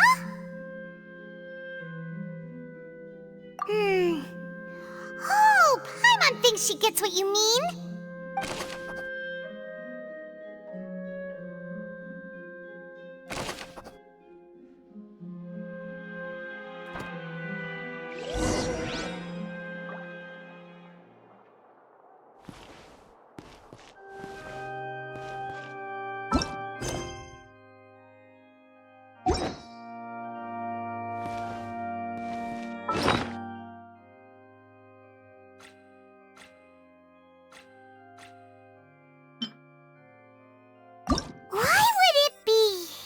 Mnidum. How strange. Gosh, no wonder the serial disappearances never got solved. We all heard that noise, didn't we? The performance would not have been visible from where the doors were guarded. If Paimon were on duty, she would have snuck back into the audience seating. Well, there was no chance Paimon could have seen that the box had 2 layers. And that's why only the 2 of them can perform this trick. There was no third person. And Paimon didn't eat more than 3 macarons either. Digging a tunnel just for a magic trick? Whew, that must have been a lot of work. That size wouldn't have been a problem for Paimon. Paimon hopes he's telling the truth. Doesn't seem likely that anyone could have been there. Whoever the murderer was, they must have made preparations well beforehand. This rope was obviously tampered with. People needed to register and reserve a seat for the show. That, combined with this number selector, could allow you to pick a young lady instead of some old fogey. This is probably a prop, too. Oh, looks like it could hook onto a lot of things. Like the Traveler's fishing rod!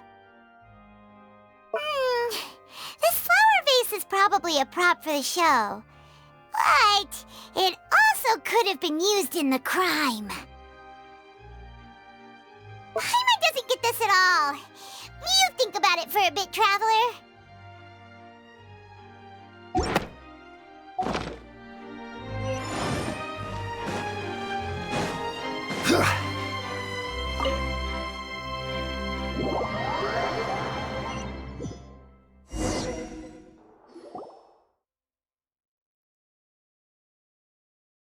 Both parties have returned to their positions.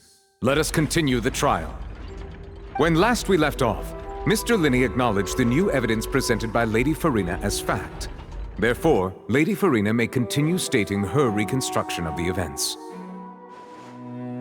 Ugh, that took long enough. Now then, if everyone would lend me their attention. At this stage, let's revisit that scene from Linney's perspective.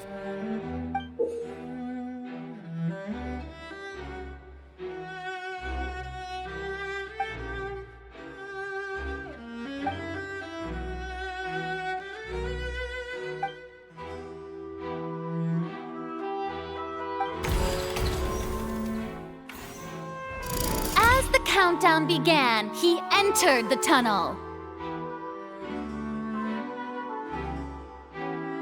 When the flatbed trolley passed, he opened the box and got into an altercation with Halsey, which caused the loud thud. He did not realize that this sound could be heard by everyone in the opera house, which is why he claimed earlier that he could not hear the sound. Finally, he used the vase to knock her out, before making her change clothes to prevent others from recognizing her.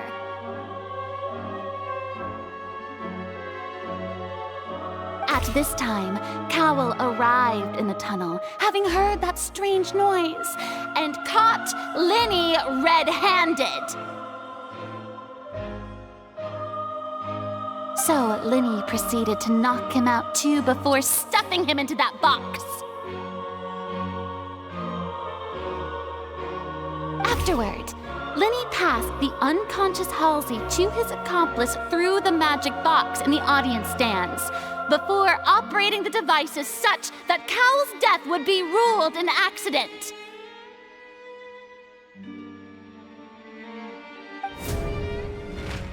And there you have it. That's the truth behind what happened. Does the defendant's side have any objections to Lady Farina's description of the events? The key to refuting Lady Farina is the order of events. What Linney experienced and what he saw.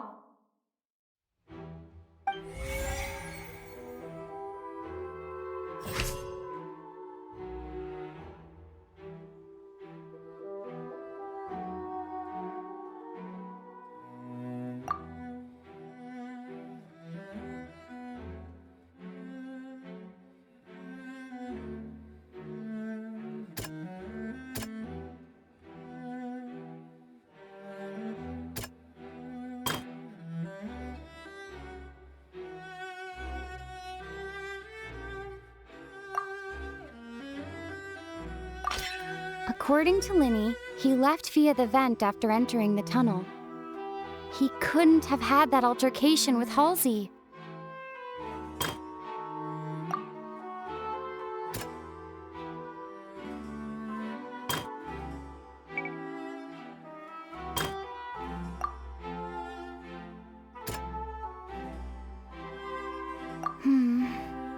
Seems this won't produce a particularly effective rebuttal.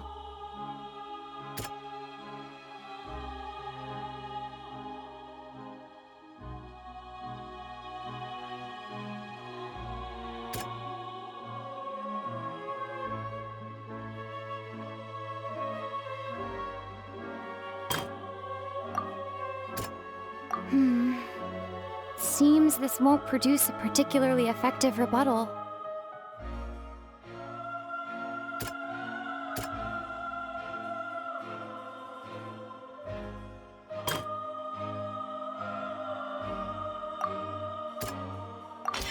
Linny did not take part in the underground altercation.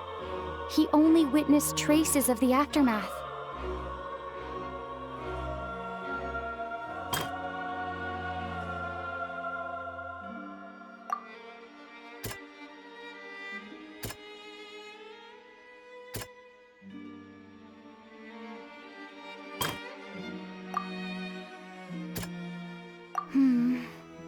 Seems this won't produce a particularly effective rebuttal. Seems this won't produce a particularly effective rebuttal.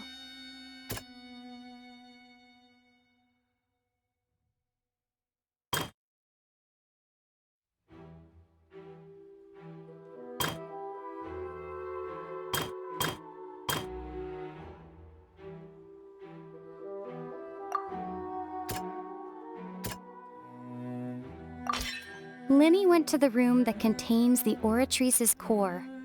This is the actual truth. Attention! Ace Detective Paimon has something to say! When the countdown started, Linny did indeed go into the tunnel. But he immediately used a vent to access the Opera House basement, which is where the underground core of the Oratrice is stored.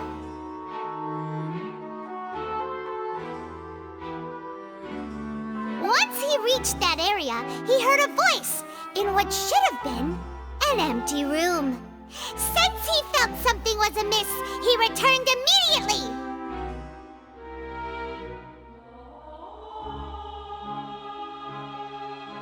The crime scene had already developed by the time he reached the tunnel again, and in order to complete the magic trick, he did not remain there for any length of time.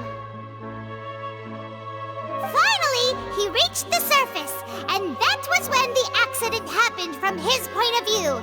Therefore, he's innocent!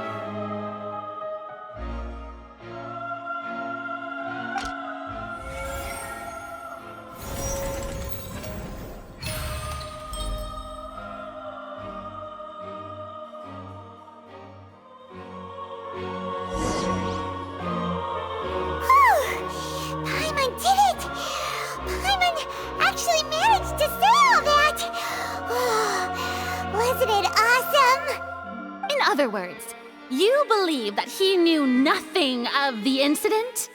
That's right!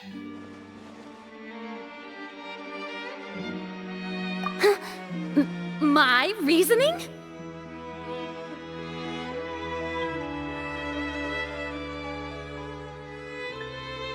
If that's the case, then if Towel hadn't entered the tunnel, who was the entire setup meant to kill? Assuming that what you say is true, Linny only needed to kidnap the young girl to cause a new disappearance case. What would the point of killing someone on stage be? Oh, they have a point. That's right, you tell them! And that's why they're partners of mine. They've managed to turn things around. Oh, well, your denial is very strident, I'll give you that. But what proof do you have to back your claims?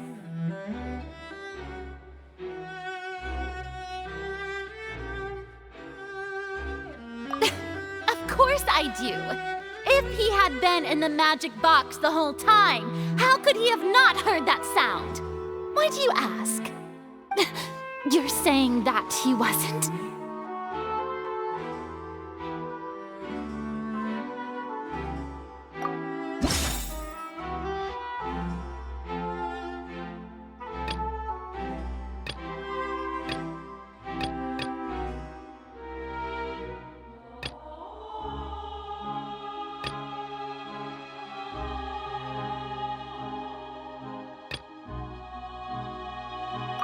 Are you sure we don't need to give this more thought?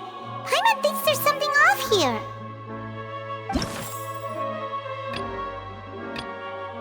Are you sure we don't need to give this more thought? That's right! Lenny wasn't in the box or in the tunnel. That's why he didn't hear anything strange during the performance. This means that when the crime happened, Lenny had already entered the basement via the vent. The same clue you used to disprove his alibi has now become the best proof! How do you like that? Well played. To think you'd use such logic. Well then, if it wasn't Lenny who committed the crimes, then who was it?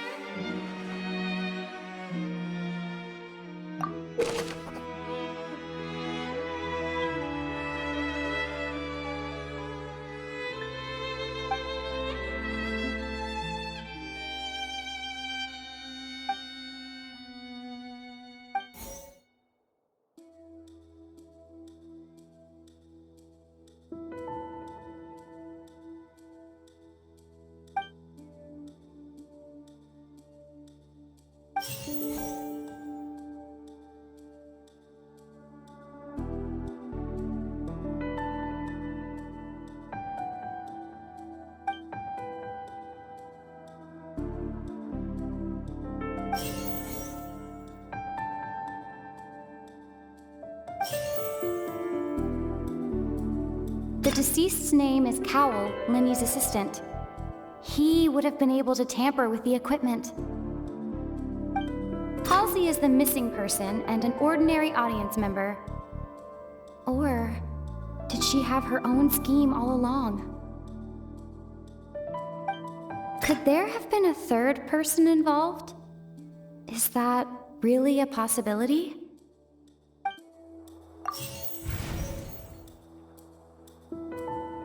Halsey is the missing person and an ordinary audience member. The deceased's name is Cowell, Lenny's...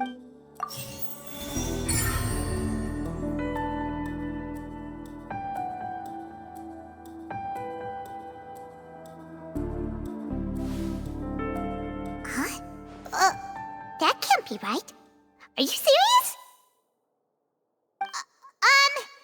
The killer was, in fact, Cowell, the deceased! Oh, is that so? How interesting! Let's hear your reasoning then. What I must do next is recreate the truth. What Cowell did, and how he went from would-be perpetrator to victim. No one entered or left the opera house through its entrances. So, where would the criminal have wanted to take Halsey? The deceased's name is Cowell, Lenny's assistant. He would have been able to tamper with the equipment. Halsey's clothing was in the tunnel. So, there must have been some fear that she would attract attention. The sound we heard may have come from a clash between the missing Halsey and the criminal. Lenny was not in the tunnel at that moment, which gave our criminal ample time. It would have been tough for both people to fit into that vent. They would likely have bumped into Lenny as well. The deceased's name is Cowell, Lenny's... The sound we heard may have come from a clash. Lenny was not in the tunnel at that... The sound we heard may have come from a clash between the The deceased's name is Cowl, Linny's assistant. Halsey's clothing was in the tunnel.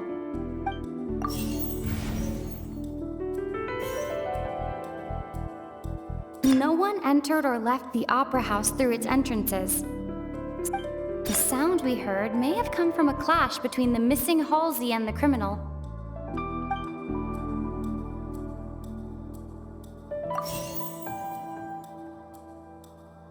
Halsey's clothing was in the tunnel. Linny was not in the tunnel at that moment. It would have been tough for both people to fit into that vent. Linny was not in the tunnel at... The deceased's name is Cowl.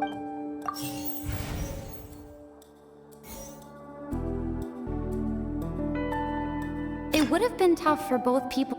Linny was not in the tunnel. It would have been tough for both... It would have been tough for both people.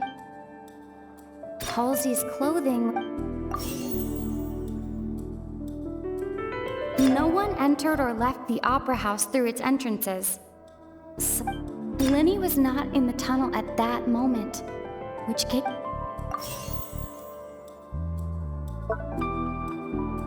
It would have been tough for both people. Halsey's clothing was in the tunnel. It would have been tough for both people to fit into that vent.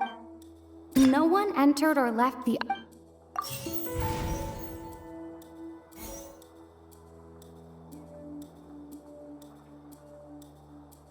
No one entered or left the No one entered or left the opera house through its entrance. The deceased's name is Cowl. Halsey's clothing... The sound we heard may have come from...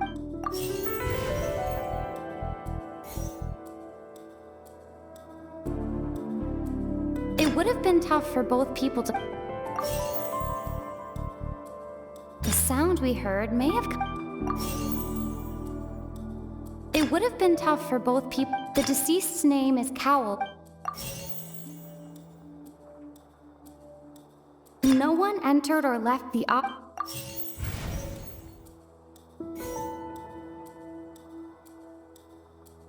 Linny was not in the tunnel. It would have been tough for both...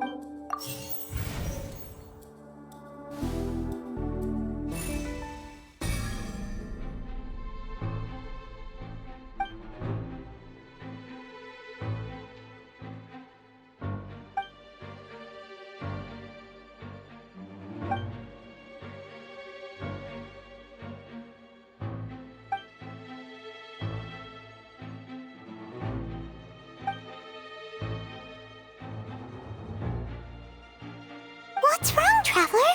Are you still having trouble figuring things out? I see how it is. So this was all just a bluff. And here I thought you had something to show for it. But it seems you're still far from the truth.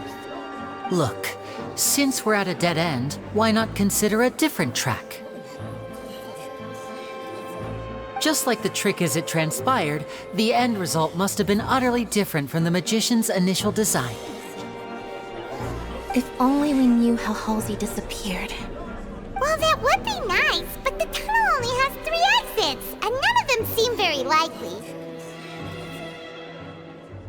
And it's not like this is a magic trick where you can just make a real live person disappear. You know, like you did from that water tank, Lynette.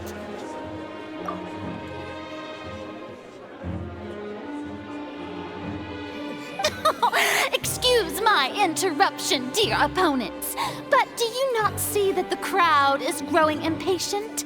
There is no greater sin in this opera house than an awkward delay in the performance.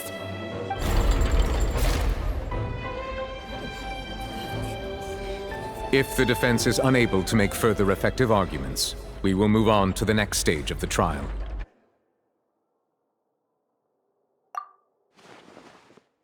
Linny was not in the tunnel at that moment. which gave our criminal ample time. The sound we heard may have come from a clash between the missing Halsey and the criminal. The deceased's name is Cowell, Linny's assistant. He would have been able to tamper with the equipment. The vase was not broken by chance. It was used to cover important evidence. The water.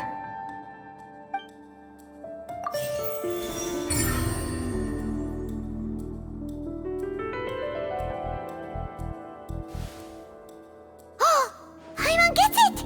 It all comes together if Halsey disappeared instead of being kidnapped. Lynette escaped from the water tank, vanishing gradually and leaving only clothes behind. If there's a similar method where a person could be transformed into water... Oh, just a moment, please. I do hope you know how preposterous you sound at the moment. How could a person ever be transformed into water? This is reality we're talking about here, not some magic trick.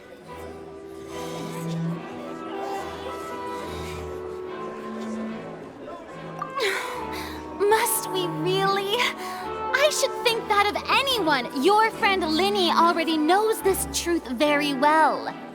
Magic tricks are ultimately just illusions and misdirection. But Halsey's disappearance is very real. We're talking about two completely different things. Even so, I trust the Traveler's judgment. The truth must be out there somewhere. Perhaps some new line of reasoning may open if we try to gather all the focal points that don't make sense. Since Cal was the deceased, we haven't placed much attention on him. But given that we aren't making much progress with the case, it wouldn't hurt to have a look at his belongings, would it? People really do come up with all sorts of harebrained schemes when at the end of their rope. The way I see it, your suggestion that we broaden the scope of our investigation is nothing but a tactic for stalling the trial. Nevertheless, I believe that this is a reasonable request on the part of an attorney. Since the trial does indeed appear to be at an impasse, I believe that additional evidence may help us make more progress. Guards, please step into the lounge and examine the personal effects of the deceased, Cowell. We are still examining the items, but we have already made critical progress that we feel must be shared with everyone post-haste. We discovered several test tubes of fluid within Cowell's baggage, each labeled separately. The notebook in his backpack claims that these fluids are... water from the Primordial Sea. The Primordial Sea? The note's contents also indicate that Cowell belonged to an organization that sells illegal drugs and that he had an accomplice. The notebook has many entries concerning safe usage of these fluids, in which the keyword dissolve appears many times.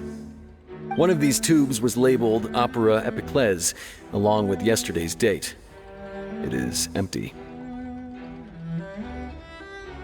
The notes also state that these dissolution properties work exclusively on people from Fontaine. It's likely that Halsey was chosen as some sort of test subject.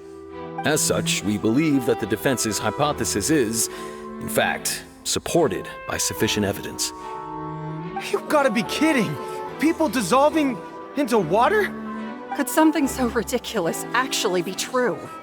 Wait a moment. This reminds me of a certain prophecy, but it's just a coincidence, isn't it? Huh. If people can become water, does that mean that the water tank's real use was as a means to hide water stains? And if Cowell was targeting that girl... Wait just a minute. Could that mean... You two, with me, quick! Demoiselle, wait! What about your partners? Let's go. Just trust me. Order! Order! It is undeniable that further examination of the deceased's personal effects has yielded some surprising results, but we cannot yet verify the veracity of these clues. Still, Let us assume that these clues are indeed authentic, albeit with the understanding that Ms. Halsey has yet to be found. Guards, please continue examining the items along these lines. Mr. Linney, it appears your hypothesis is supported by the evidence, so please continue speaking. Of course. Thank you, Your Honor. If we uphold this hypothesis, I believe that many of this case's seemingly unrelated clues can be connected together. Right! Like the metal hook! That one didn't make sense at all. Let's think about this. Cowell's methods must have something to do with that water from the primordial sea.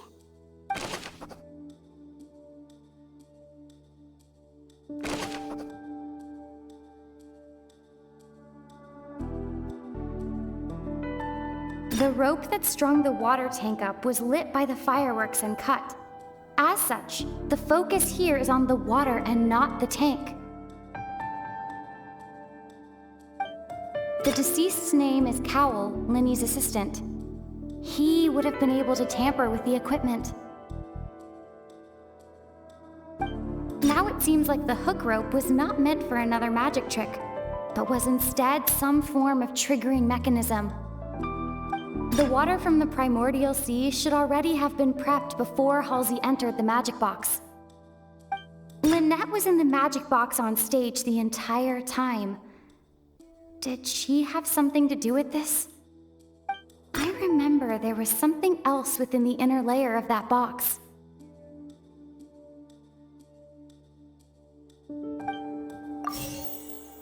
The water from the primordial sea... Now it seems like the hook rope was not meant for an...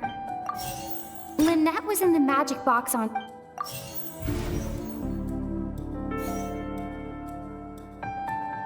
The rope that strung the water tank up...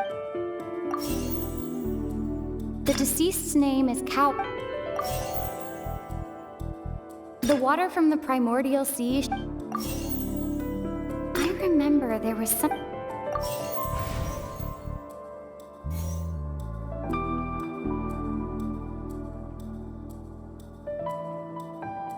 Lynette was in the magic box on stage Now it seems like the hook rope was not meant for... The deceased's name is Cowell, Linny's assistant. Now it seems like the hook rope... The rope that strung the water...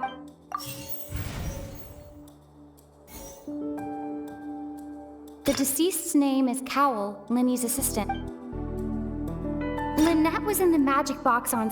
The deceased's name is Cowell... Now it seems like the hook rope...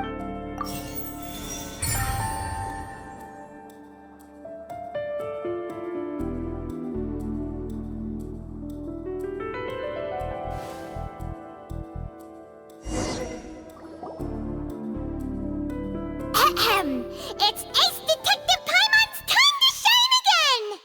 In the original plan, Cowell would tamper with the water tank rope and the number selector securing his target. When the magic box containing Halsey was lowered, the metal hook would retract gradually and pierce the balloon at the top of the box. When the balloon attached to the box popped, the water from the primordial seed inside it would pour down and dissolve Halsey. Afterward, Cowell would enter the tunnel and break the flower vase to conceal the water inside the tunnel, with the remaining evidence being covered up by the water tank on stage.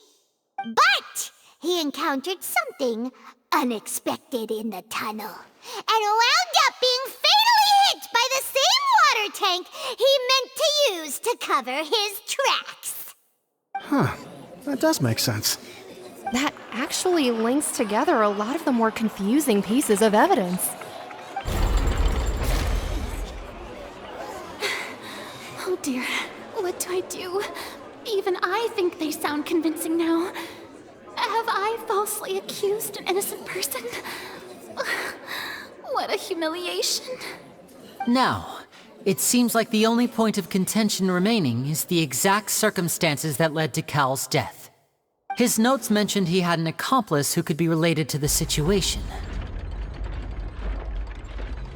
On that note, the guards have just contacted me indicating that they uncovered new evidence. I shall now invite him on stage to share it with us. Thank you, Your Honor. We were just inspecting the luggage of the other people involved in this case. And we found an identical sample of the water from the primordial sea among Linny's personal effects. What? That can't be. Oh, I see. Well, how wonderfully comedic to have your own counterattack only to come back and wound you.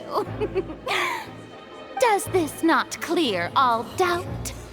My dear citizens, my loyal audience, allow me to present my reasoning and bring this performance to a swift close.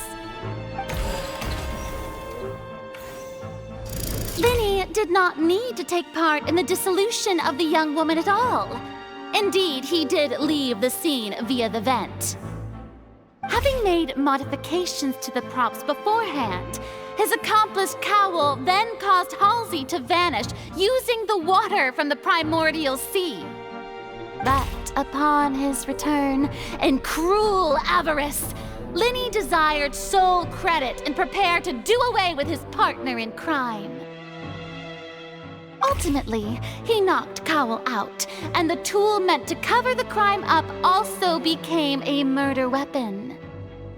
Now, as much as I regret having come to such a viciously straightforward conclusion, it does seem that the famed Fatui is quite the cold-blooded and ruthless organization. Am I right, Mr. Linny? We've used up all the evidence we collected. There's no way for us to make a rebuttal here. Is this the end of the road?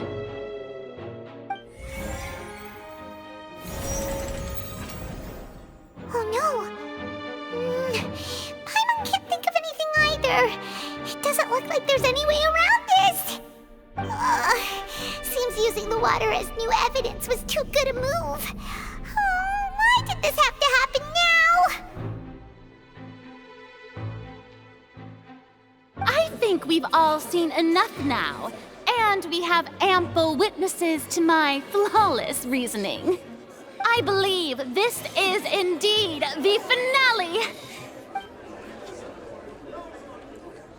Now then, my good, noble Chief Justice, should we not, in your view, Excuse me, everyone, but I must interject.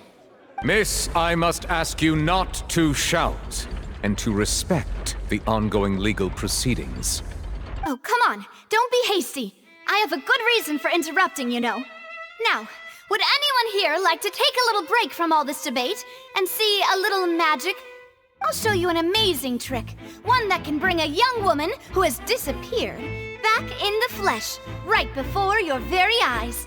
Please, do the honors, Mr. Linny, if you would be so kind. What in the world is she saying?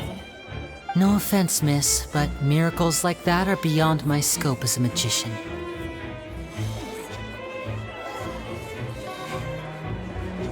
Come on now, don't be silly. Magic is all about misdirection, isn't it? It often conceals the truth while presenting a fascinating illusion. But once everyone believes the illusion, can't magic reveal the truth to them once again? And wouldn't such a trick be the most marvelous finale to today's performance? Come on, Linny and Lynette, give it another go. Don't worry, Spina di Rosula has made the necessary arrangements on your behalf. But as the magic makers and stars of the show, I think I should leave the final performance to you. I understand.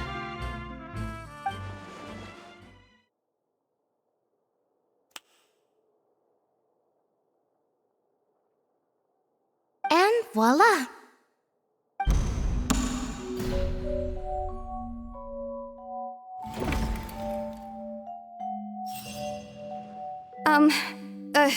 Sorry for the interruption. Wait, isn't that Halsey? So the whole thing about people dissolving wasn't true after all? To be clear, I'm only here because this person told me that if I testified, the merit of doing so would lessen my sentence. I was hiding outside this room listening to the proceedings because I was afraid that I would be the one put on trial. I was just feeling happy that no one had noticed me, and then before I knew it, she caught me. That'll teach you to underestimate us three. Where should I begin?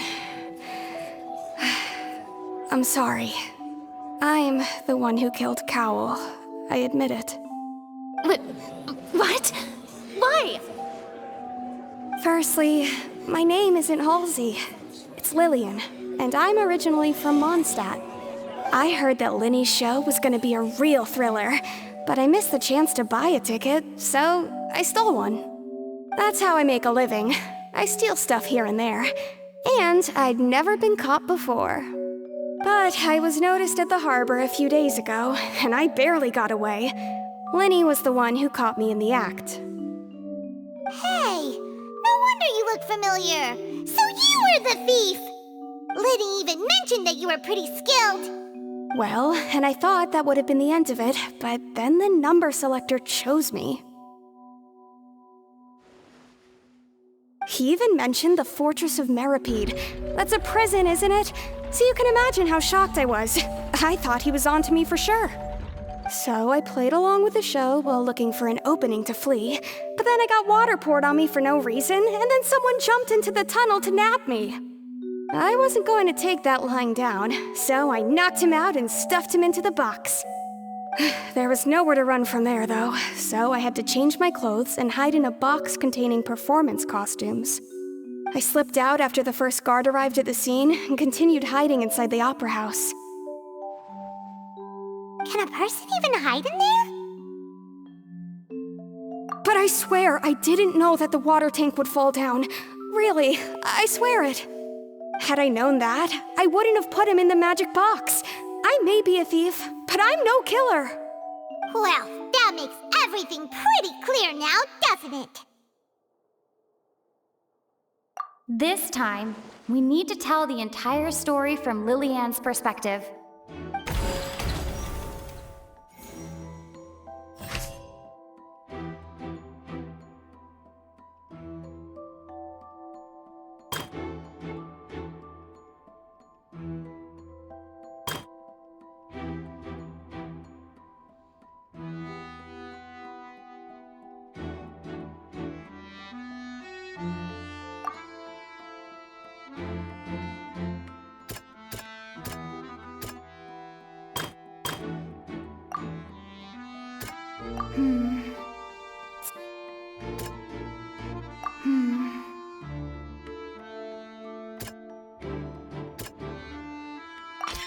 The strange sound wasn't from a fight. It was Lillian's attempt to break out when she was frightened.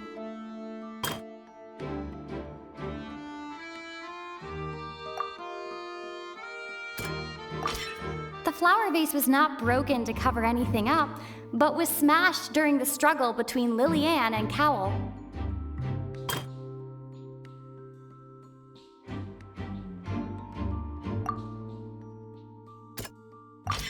Lillian was afraid that she would be recognized if she left, so she changed clothes and hid, biding her time. Just what one might expect of an experienced thief. And it's Ace Detective Paimon time! Having been selected out of the blue, Lillian panicked. Her panic only intensified after she entered the tunnel and had water poured on her head. So she kicked the door open, producing the thud we all heard. Hearing the commotion, Cowl leapt into the tunnel, only to discover that Lillian had not dissolved. He did not know that Lillian was not from Fontaine, but was a thief who made her way in by stealing a ticket. Mistakenly believing that the water from the primordial sea needed time to take effect, he tried to force Lillian back into the box. The two broke the flower vase during the struggle, but Lillian came out on top, knocking Cowl out and putting him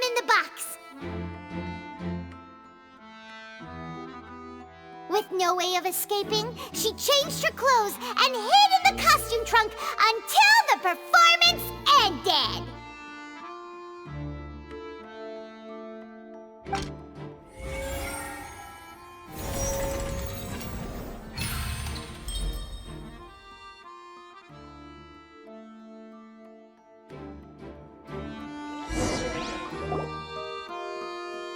She knew that she would have to go through guard inspection if she tried to leave afterward.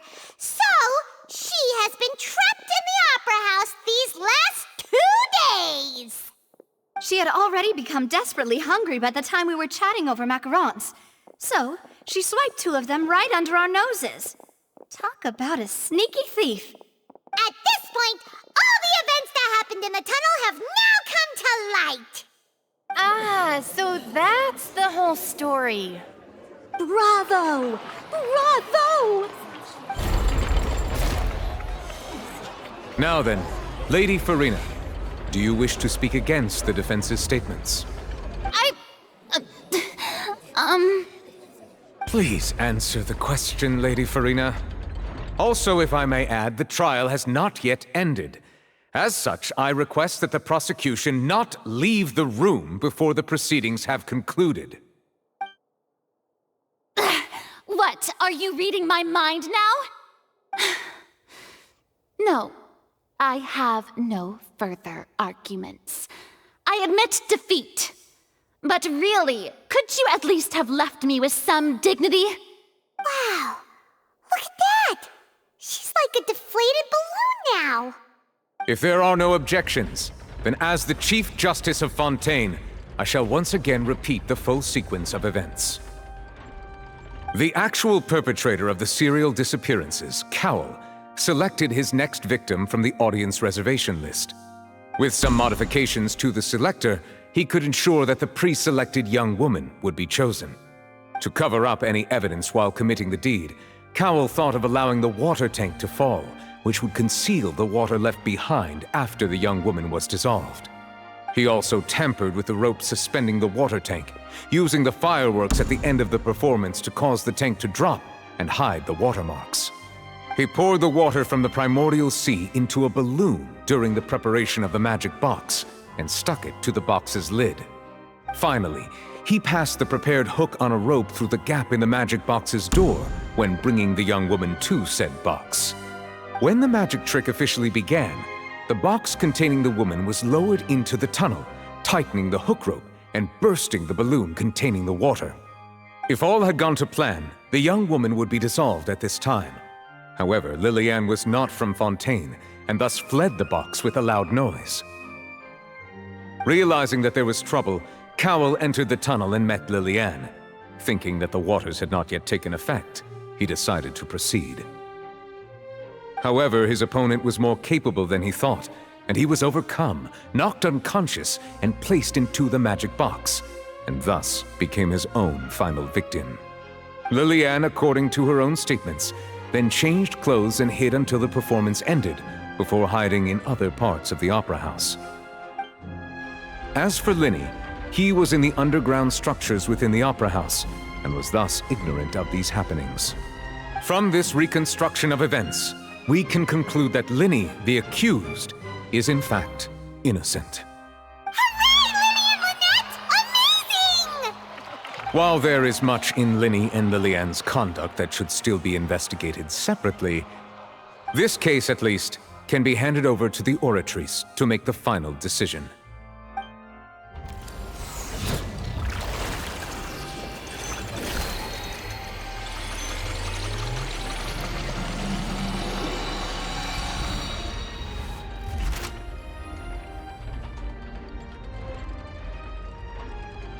As such, Linny and Lynette are officially declared not guilty.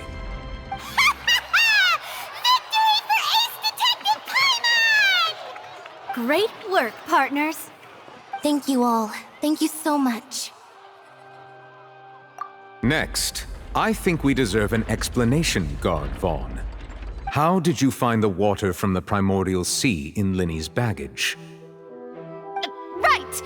Your discovery caused me to make a serious mistake, you know. Or was that not a discovery, but false evidence that you dare to bring before this court? I suspect that the accomplice mentioned in Cowell's notes was not Linny, but you, yes?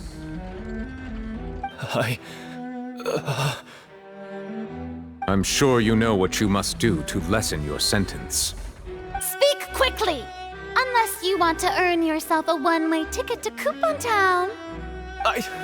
I was just following orders. We were supposed to place blame for the serial disappearances onto Linny, and thus cause suspicion to fall on the Fatui. The higher-ups said this was the best opportunity to do so. And now that your plan has fallen through, and the secrets of the water have been revealed, you have become a liability to said higher-ups, yes? Therefore, you would be wise to tell everything you know, and seek the protection of the guards. Yes, I'll tell you everything I know. Our boss discovered that the water can cause people to dissolve. It can also be made into a potion, which when extremely diluted, can cause people to experience unforgettable exhilaration. We've been in this business for a while now, and have made decent more off it. The disappearances were also the boss's idea. I mean, this is the boss we're talking about.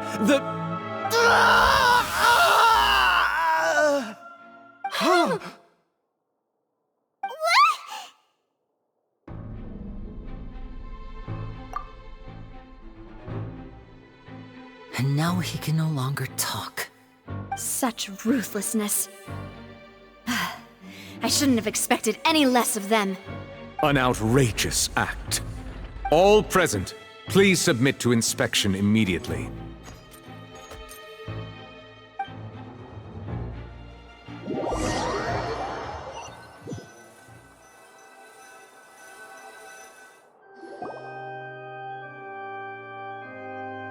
So, we're just going back now?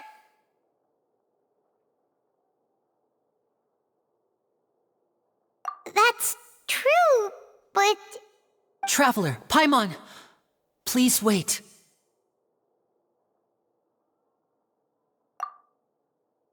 Linny... I know you may not want to speak to me right now. Maybe you don't even want to look at me. But still, let me thank you again for defending me to the end, even after you learned that I'm a member of the Fatui.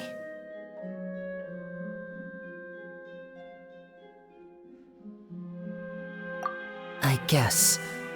But regardless, I'd like the opportunity to set things straight. I didn't approach you with any ulterior motives or ill intent. I've spoken to you as myself, just plain Linny this entire time. As for why I'm a Fatus, it's because the goals of the House of the Hearth align with those of an orphan like me. That's all. That was how Father, who you might know as the Knave, approached recruiting us back then too. The Knave? The one who controls the House of the Hearth? She's your father? That's right. And since we're here, I was wondering, would you mind hearing a story? It's about my past. Back when our parents first died, Lynette and I were left wandering the streets. To survive, I took to surreptitiously observing an older street performer who did magic. It took me several days to figure out how he pulled off his amazing tricks. I took my sister through several streets until we found a crowded corner, and we began to perform magic tricks there. To my surprise, we proved to be pretty popular, and we could at least stop worrying about where our next meal would come from for a time. But I didn't want my sister to remain a street rat together with me forever. Before long, an aristocrat came to me and claimed that he wished to take us in after watching my performances. So you went from orphans to nobility just like that? That was how we felt at first too. As if fate was on our side and we could say goodbye to those painful days. But I gradually discovered that while we were called foster children, he was really after my talent for magic tricks. He would constantly take me to all sorts of banquets to garner attention, which he would then use to expand his social circles. That doesn't seem too bad either. Better than roaming the streets at any rate.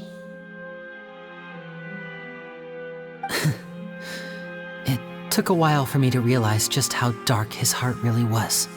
After one particular performance at a banquet, I discovered that Lynette was not on the same return vehicle as me. I waited a long time after we returned home, but she did not come back. I went to that noble's bedroom and asked him about her whereabouts. The answer he gave me was, she caught the eye of the most eminent person at the banquet, so I sent her over as a gift. I mean, you'll be able to perform your magic regardless of who your assistant is, yes? Oh no. So he was gonna... But wouldn't Fontaine's laws deal with such people? As far as outsiders are concerned, this is a relationship akin to adoption or foster care, and they have their ways of escaping the eye of the law.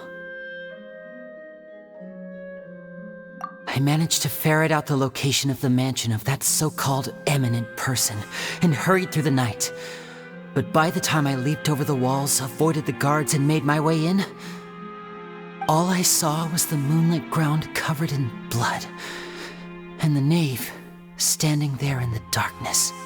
So, she'd already taken care of that guy. That's right.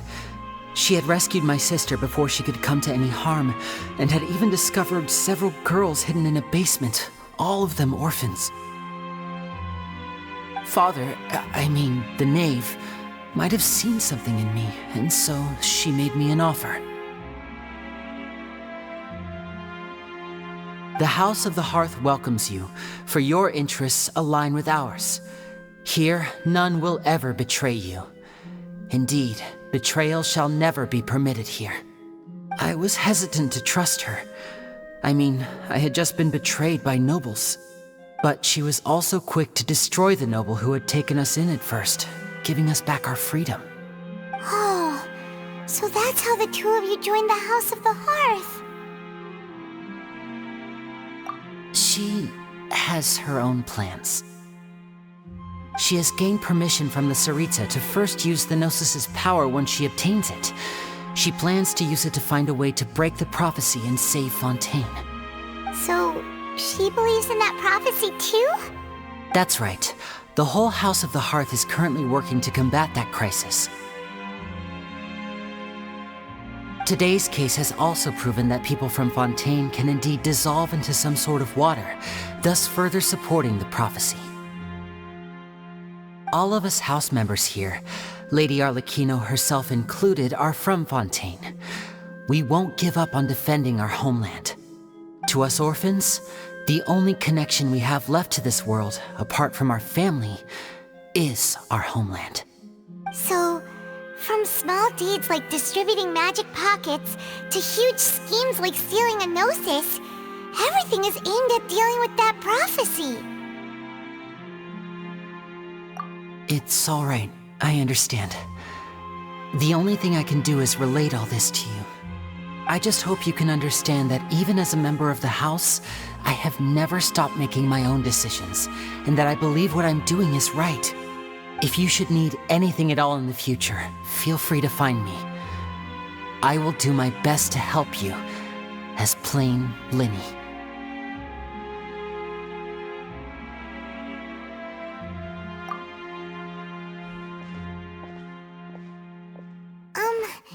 Bye, Linny!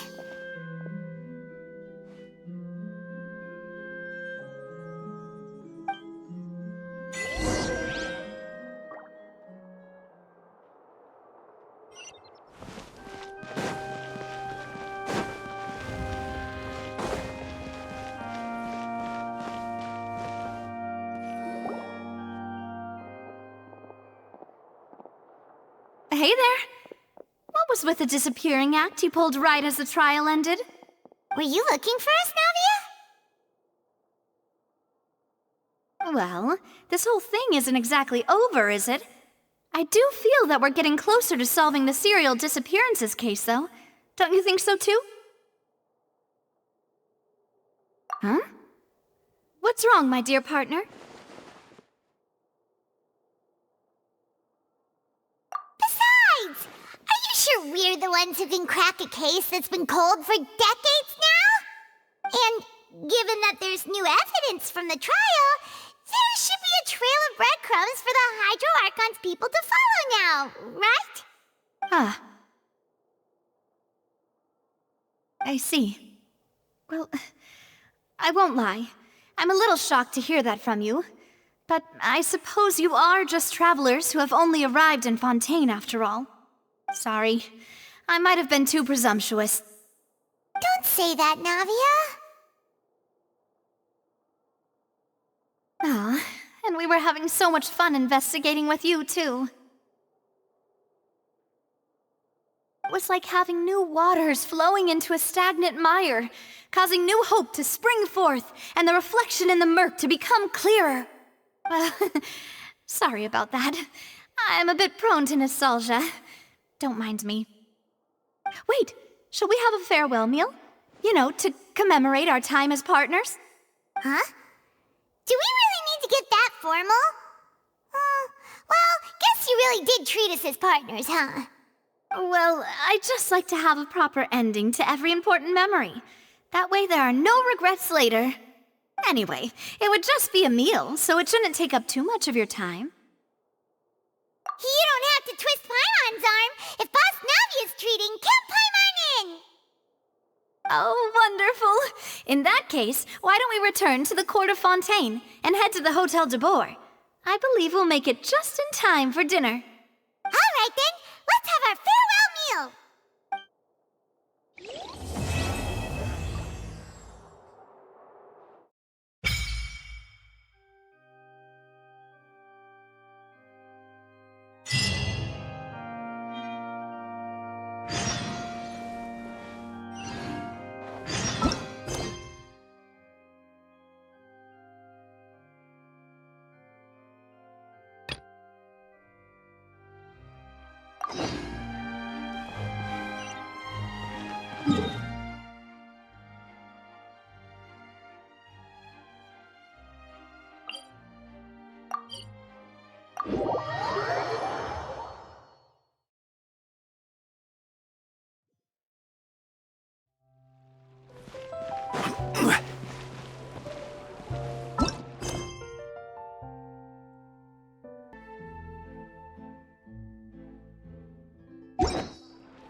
I came here several times with my father when I was little, but stopped eating here as often after growing up.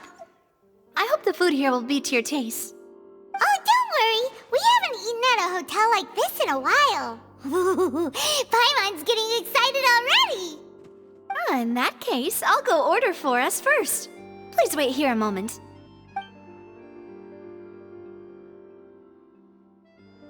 Ooh, everything looks so good.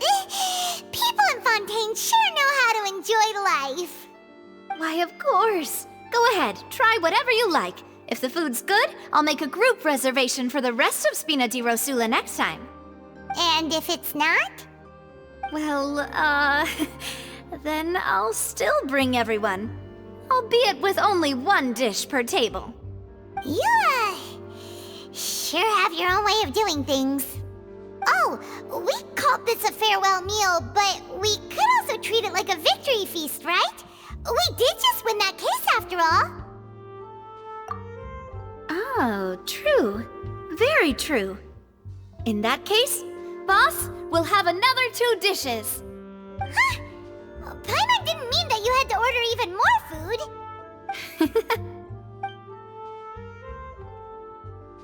Speaking of cases, do you think that the mastermind behind the serial disappearances will get caught soon now that this has all happened? Well, we've certainly taken a big step forward, but I feel that's about it. We know that there's an organization that means to dissolve these young women, but we still don't know what they are really after. If it hadn't happened right in front of us, Paimon wouldn't have ever believed that a person could be dissolved like that. Right? Yet it was because this was such a preposterous notion that the investigation could never really move forward before. Ugh. If only that guy could have finished speaking. We were so close to hearing who was behind it. In such investigations, even the smallest step can seem like a yawning chasm if the trail of clues is cut off. To be honest, I don't have high hopes for any follow-up that the authorities might conduct. It's not that I don't have faith in their ability, it's just that a different perspective is required in some matters. It's easy to guard against and deceive a single narrow perspective. A shift in thinking is required at such times in order to produce a breakthrough, which is exactly why the Spina di Rosula exist. Those highfalutin folk are not all-knowing. That's why we exist, to seep into the cracks where filth falls through, where their watch fails them. That's the kind of problems we solve. Seems Paimon thought things were simpler than they actually are. It's all right. Well, this was supposed to be a farewell meal, so I doubt you have further interest in this business, right? Let's talk about something else. Like, what are your future plans? That's true. We didn't have a chance to speak to her after the trial ended. It didn't really seem like the right time or place to do it anyway. I see. So, your primary objective, which has been foiled so far, was to have a chat with the Hydro Archon. I've heard that there's a long line of people waiting to meet Lady Farina. I suspect you'll be waiting for quite a while, considering that you missed your chance today. Yeah, we've heard that she's super popular here in Fontaine, and that it'll be tough getting any of her time. Well, would you consider some more, unique ways? Perhaps even methods of, let's say, questionable legality? Guess that's Spina di Rosula's boss for you. Chock full of sketchy ideas. Well, what did you have in mind? Well, one way would be to infiltrate a performance troupe at the Opera House, only to abandon your act at the play's climax and ask to speak to her after the performance. I'm sure Lady Farina would be eager to see the ending, and would agree in order to finish watching the play, don't you think? Could you suggest something a little more practical? This plan seems pretty hard to pull off. We'd have to go learn how to act, and acting's really hard. All right, here's another. Find a way to conceal yourselves under her bed, then wake her up in the dead of night and demand answers. Don't let her go back to sleep until she answers all your questions. I can personally testify that this one works. When I'm sleepy, I'll do anything as long as I can finally get some sleep. That might work, but that's not really the problem. The problem is we don't want to get ourselves arrested. Valid point. I overlooked that part. I was just thinking about leveraging a person's desire for sleep.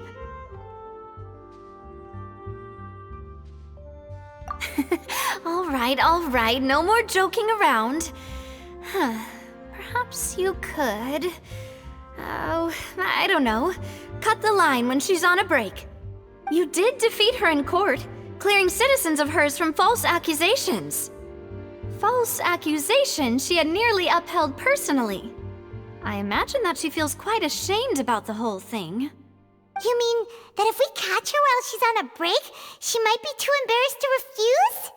Oh, that does make some sense. Why don't we give it a try after this meal? You know, strike while the iron is hot and all. Huh? Paimon, did you drink my Fanta? Was this your drink?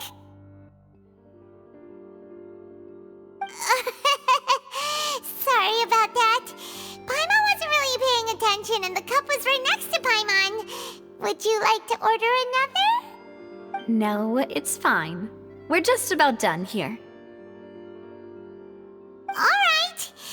Honestly, Paimon wouldn't recommend Fonta anyway. It tastes kind of salty and icky.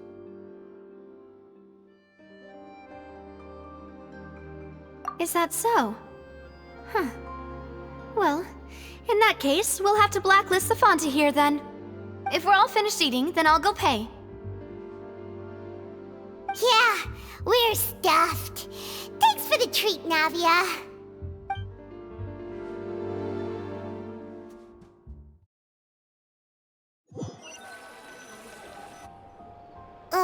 so full. Paimon can barely float anymore.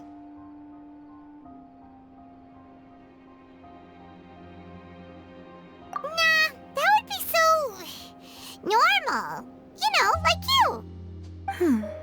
Okay. As for expenses this month, we're left with...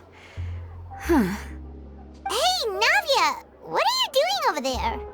Oh, nothing. It was just a meal, you know? Nothing the Spina di Rosula can't cover. Let's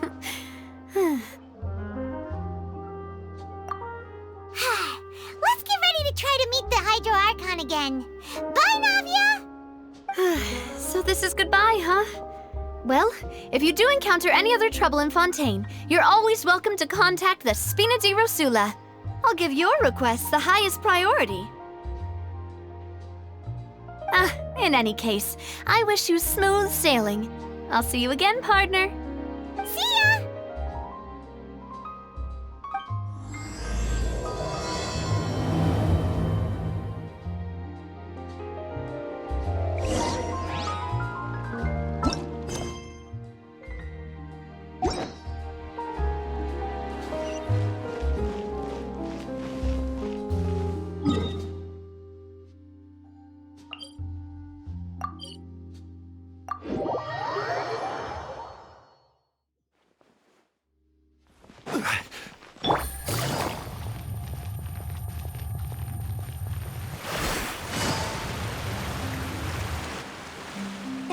People around anymore. Looks like that boat we took to Araneus might have been the last one. Vache. Looks like we're back here again. Huh? Traveler? Are you hearing voices again? Ugh. That's kinda spooky. Are you sure we don't want to come back in the morning? Vache? Vache. Hey, why are you still walking towards it? There might be something nasty in the water. Huh? Hang on. Paimon can kinda hear a voice. It's calling for Vache, right? Hey, Traveler? Stop walking! Come on, wake up!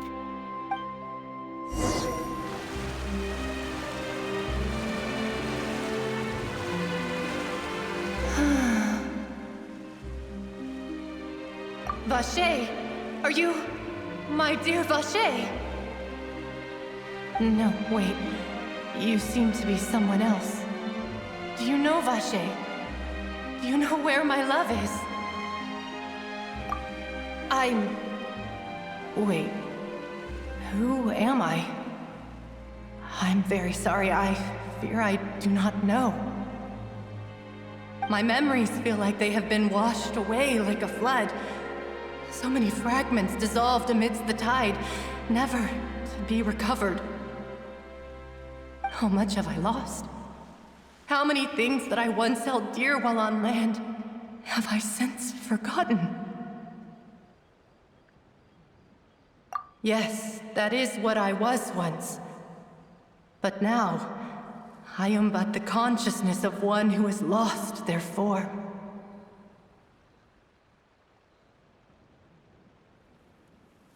I do not know how I came to be like this either. I only vaguely remember being covered in light blue water, and then all grew dim.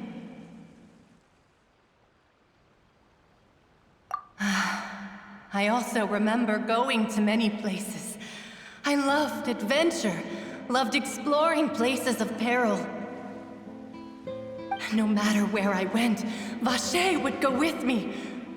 I knew how dearly he loved me, and I also loved him equally as much. But now, we can no longer go back. The pain of such parting, I never knew how heavy it could be. No, our reunion no longer has any meaning. There is no way for us to create any new memories. The thought of me gives him no succor. So let it lie forgotten beneath the waters. If you meet Vacher, tell him not to look for me. Tell him to move on. That is the only thing I still remember. Perhaps that is so. As I was submerged in the waters, losing consciousness, I saw Vacher above the surface. His eyes were filled with such sorrow, such longing. If only I could have comforted him, told him that I did not suffer. Indeed, I had felt a great warmth. Is that what you call it? Dissolving? If anything, I consider it a form of release. It was a state of neither fear nor frenzy, with only an endless peace, like the water's still surface. I could also liken it to being a thirsty person who drinks water for the first time, and only then sees how they have lived for so long in a world of endless want and anxiety. I think I hear your companion. It's time for you to go, I think. Farewell, then. I am glad that you were able to sense my presence. Remember, if you see Vacher, tell him not to seek me out any longer.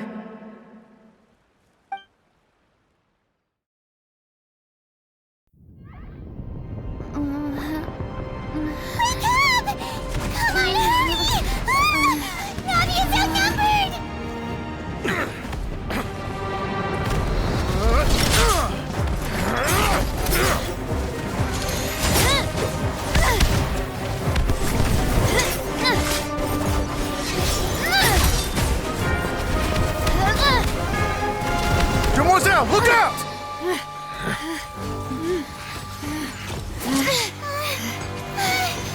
Dear God, it's a whole army of Gardamex.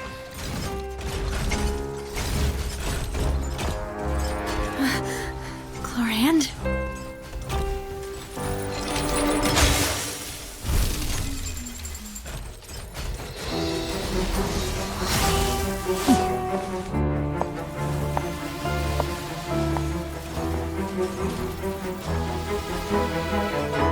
Quick, now's our chance!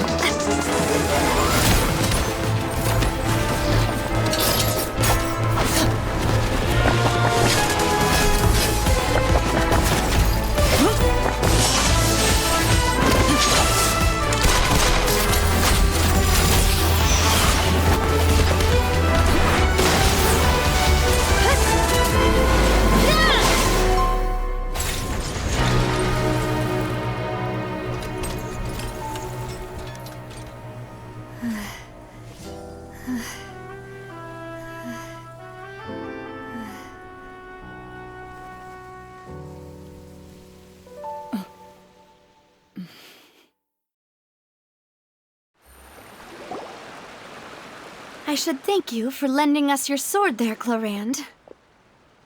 But before I do so, could you explain how you managed to show up here? I followed you. It seemed to me that danger has followed you more closely as of late. I believe that following someone without their knowledge is actually called stalking, is it not? Mr. Callus's last wish was for me to ensure your safety, and I will not betray his trust. He would do the same, were he alive today. Do not speak of my father! Sorry, Demoiselle. I was not strong enough. Thank you for your aid, Miss Clorand, but do keep an eye out for your manner of speech. I believe we all wish to avoid unnecessary emotional harm. Sorry, I did not consider your feelings. Whatever. What else do you know? How did you come to the conclusion that I'd be in grave danger? I doubt I know much more than you, but I believe that the mastermind behind the serial disappearances is very powerful. Your performance tonight will almost certainly attract their attention. I'm sure they've known about me. To be honest, I'm shocked it's taken them this long to act against me. And what about these Gardamex? I thought only those associated with the Maison Gardiennage could control them. None of these mecha have serial numbers. I was sure to check a moment ago. They are not the ones used by the authorities to enforce the law. I can only conclude that some powerful or wealthy party must have obtained them via illegal means, deploying them as a private force of sorts. What? Your point being that they're out of Spina di Rosula's league, then? Yes. Be careful, and do not act rashly. I will continue investigating no matter what. We will bring the truth to light. That's my father's true last wish. Regardless, thank you for your help today, Clarande. But if you get any ideas, tell me first. I don't much appreciate being followed. I do not think that they'll strike again anytime soon. So I shall stop following you. Good day, all.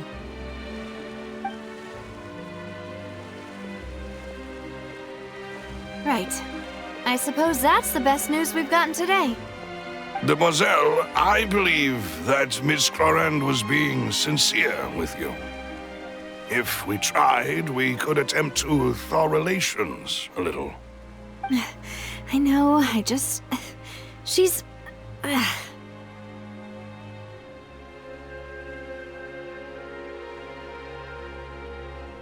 thank goodness! Paimon thought we were done for! Those Gardamex came out of nowhere while you were unconscious, and Nadia and her gang saved us!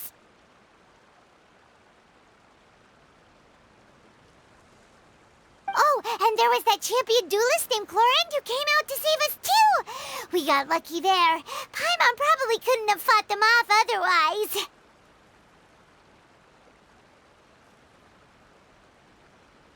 Oh, come now. Forget all that polite talk. That wasn't really a farewell meal we had back there. Not for me, anyway. In truth, I hope that every meal we have together shall be a victory feast. As such, we're still partners. There's no need to thank me. It will take 50 years for me to match Demoiselle's magnanimity. If it were me, I would have joined the Spina di Rosula on account of her goodwill long ago. All right, you two. That's enough. Actually, Navia, how did you know that we were in danger? You sure did show up in the nick of time. Well, to be honest, you're the one who tipped us off, Paimon. Huh? Really? Paimon contributed somehow?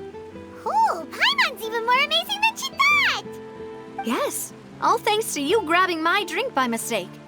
How did that help? After we parted ways, I was on the way back to one of our bases when I suddenly thought of what you said. That the Fanta tasted kind of salty and icky. Fanta only comes in sweet flavors, so how could it have tasted salty? The color of the drink, if I recall, had also been a bit off. So the Fanta had been spiked with water from the primordial sea? Yes. So, if you hadn't drunk that cup for me... Spina di Rosula is preparing the grandest of awards for you as we speak for saving the boss. Huh? Really?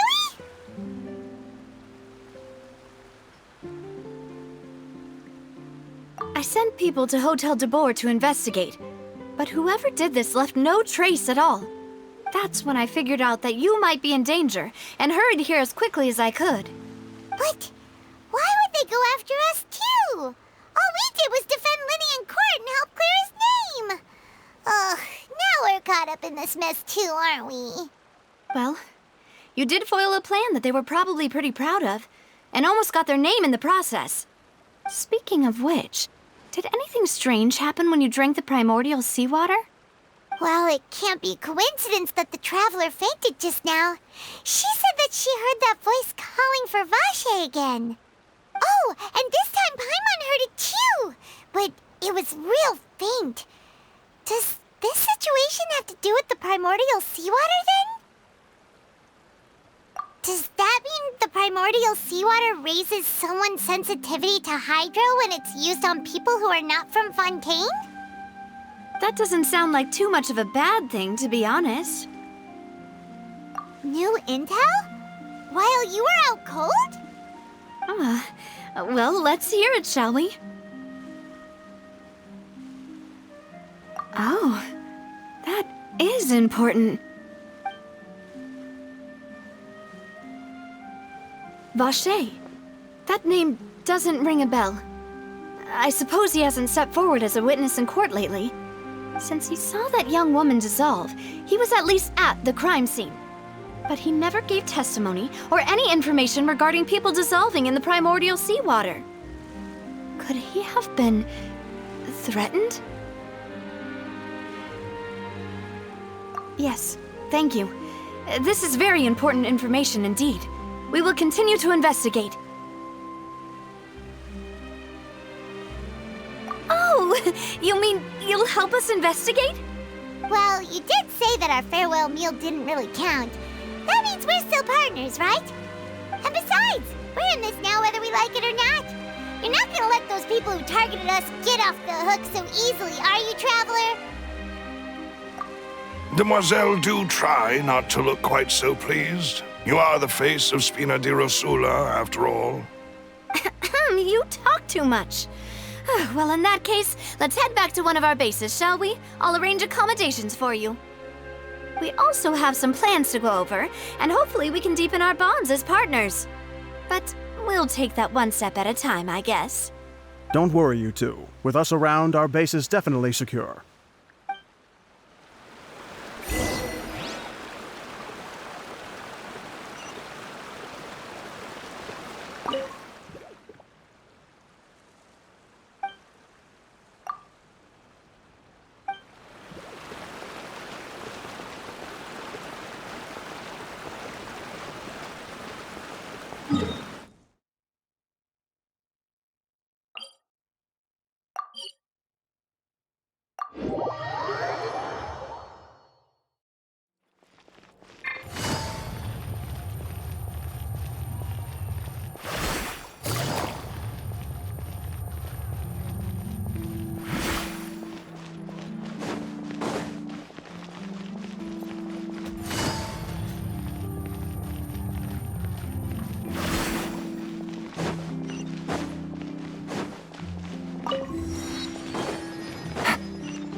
Take it easy.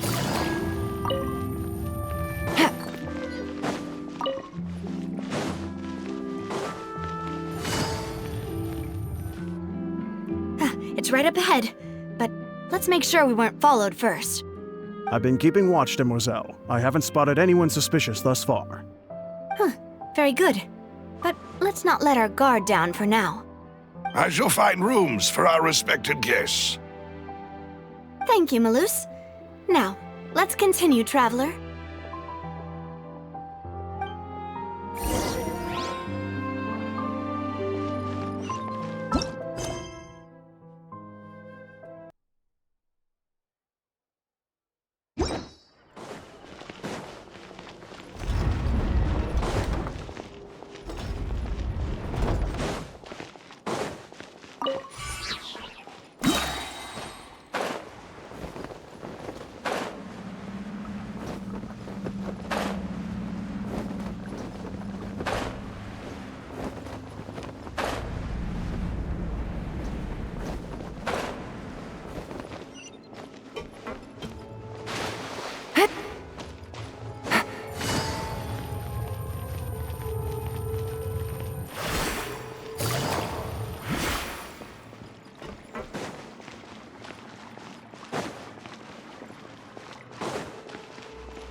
is your base? It's not quite what Paimon imagined. Your accommodations have been arranged. Under the present circumstances, I can confidently say it's the best we have. Well, our funds have been a little tight lately. After all, we don't allow illegal or unethical profiteering. In fact, our funds often come from citizenry who support us. Seems like it's tough times for everyone. But if you have the support of the people, that does sound like it's worth it. To be honest, our financial situation was a lot better back when my father was in charge a few years ago. I'm afraid I'm not quite his equal. Your father... He was the previous boss of Spina di Rosula, right? How did he... Demoiselle, if you'll allow me to explain. No. I'll explain it myself. I suppose I couldn't run from this topic forever. And as partners, this is something I hope they can understand. My father's name is Callus. Yes, the same one they call Callus the Unfaithful in the streets. 3 years ago, he was accused of murdering his own friend. But he chose a duel to defend his honor instead of standing trial. He died in the duelist's ring. Oh no. But I do not believe my father was a murderer. I'm sure he was set up. At the time, I believed that if he only stood trial and was duly investigated, something amiss would crop up and prove his innocence. But strangely, he not only requested the duel himself, but rumor has it that even after being seriously injured, to the point where he could be deemed as having lost the duel, he refused to surrender, determined to die in the arena. 3 years later, I still don't understand why he did that. How could he protect his honor if he's dead? If anything, he gave up his chance to defend himself. The closest piece of info I have is that my father had been investigating the serial disappearances case at the time of his death. Ah, so that's why you're so determined to get to the bottom of that case. That's right. I've also tried to investigate the murder my father was implicated in, but I haven't found a single new clue in my countless reviews of the investigation records. However, I believe that if the murder case is related to those behind the disappearances, they must know something. I must know what really happened. Was my father coerced? Framed? Even if he really did kill his friend, I must get to the truth. If only he'd been more open with me when he was still alive. He even hid the fact that my mother died due to complications when giving birth to me. And now, here I am investigating his death. You really are a handful, aren't you, Papa?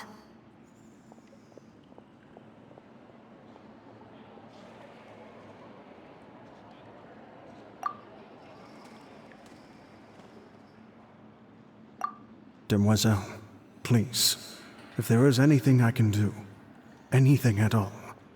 I also will never believe that Master Callus murdered anyone. There are none whom I respect more than the two of you, Demoiselle. Master Callus did so much good in life, yet all it took was one murder case for him to be dubbed Callus the Unfaithful. Even our supporters decreased greatly due to that incident, hence our strained finances at present.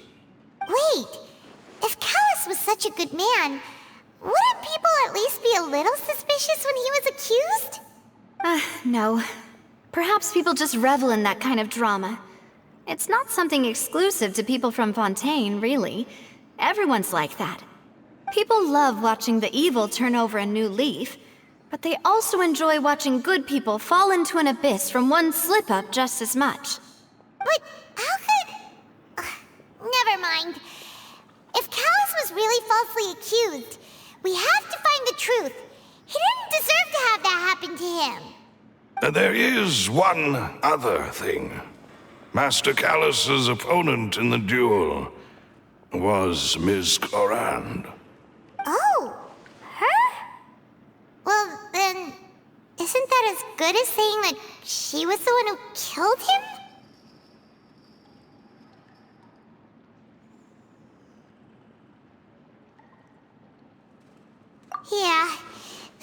the sort of thing that you can just let go and move on from. Miss Clorand has always placed great emphasis on the honorable nature of the duel. If her opponent doesn't yield, she will not stop either. She knew Master Callus beforehand and greatly respected him, but seeing how he was resolute in the arena, there was only ever one choice she could have made. It's not that I don't understand her at all, but I just can't deal with this yet. Don't worry, Navia. Paimon knows how you feel. You don't have to force yourself to do that. Afterward, Miss Clorand told us that at the start of the duel, Master Callus requested that she ensure Demoiselle Navia's safety.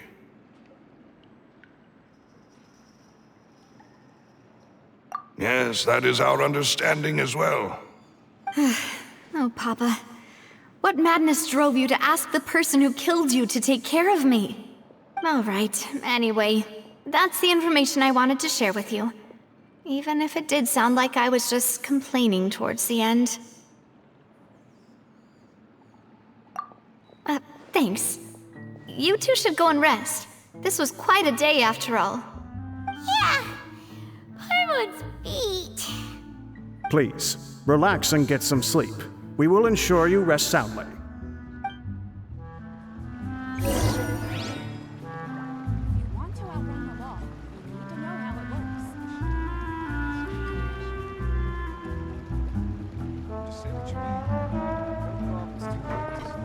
Whether it be responsibility for Spina di Rosula or Master Callus's death, it all landed on Demoiselle's shoulders so suddenly. This won't do. I must become stronger.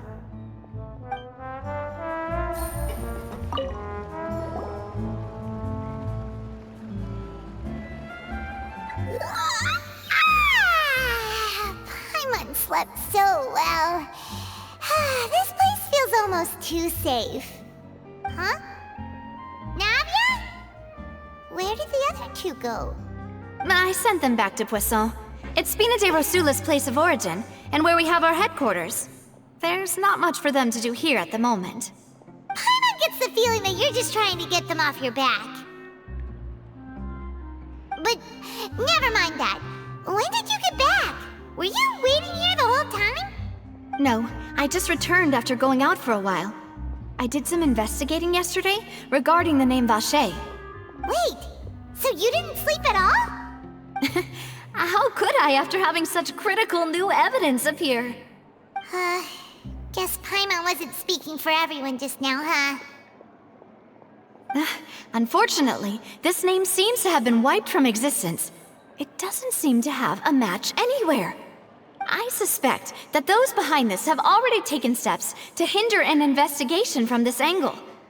But that does prove that this Vacher person is a key witness in the incident. Does that mean we're too late, though? No. There is one ray of hope. One place in Fontaine that they would find almost impossible to threaten, no matter how much they wanted to. And that is the archives kept by Chief Justice Neuvillette, a place where detailed files on all the cases in recent years are kept. If the Oceanette you met is one of the young women who went missing recently, we should be able to find some related information there. So Neuvillette maintains an archive of case files? Whew, guess that's the hard-working Chief Justice for you. In that case, let's go talk to him, shall we? Aren't you coming along, Navia? Did you get tired? No, it's nothing. Let's go see the Honorable Chief Justice.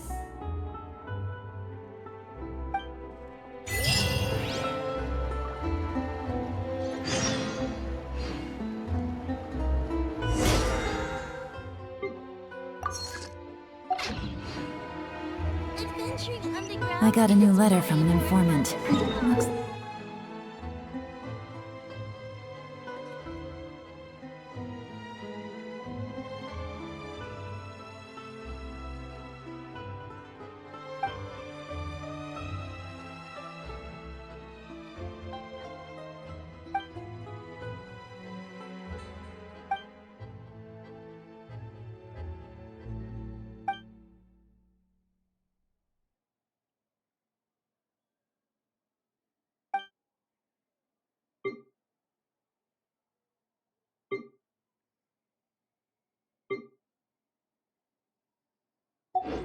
The situation has changed again.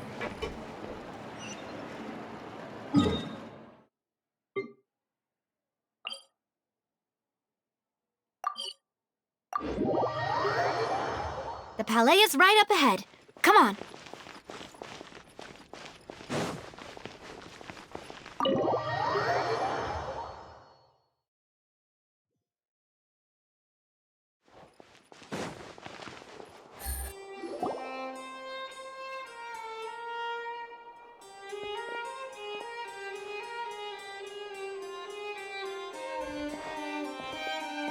Halt! Please state your business here. The Chief Justice is presently occupied with official matters. This place does look pretty heavily guarded. Guess that proves that Nervalet's files are really secure. Hey, don't you recognize us? Huh? Who are you? Just to be clear, I don't care who you are or who you might be related to. Our rules make no exceptions. See? They've got great discipline, too. Yep. Paimon can tell. If you're here just to crack jokes, I can point you towards the exit. Unlike some, we're busy, so please leave if you don't have a reason to be here. No. What I meant to say is, shouldn't you remember us from a few days ago? We were at the trial of the great magician Linny. Oh, yes, I remember. I read about it in the Steambird. You must be Linny's attorneys. It's all coming back to me now. We're here today to report and archive some information on a follow-up case. Is that even a thing? Of course. Don't worry. We're here on official business. You can trust us. All right then, I'll let you through. The Chief Justice is just inside. Thanks so much.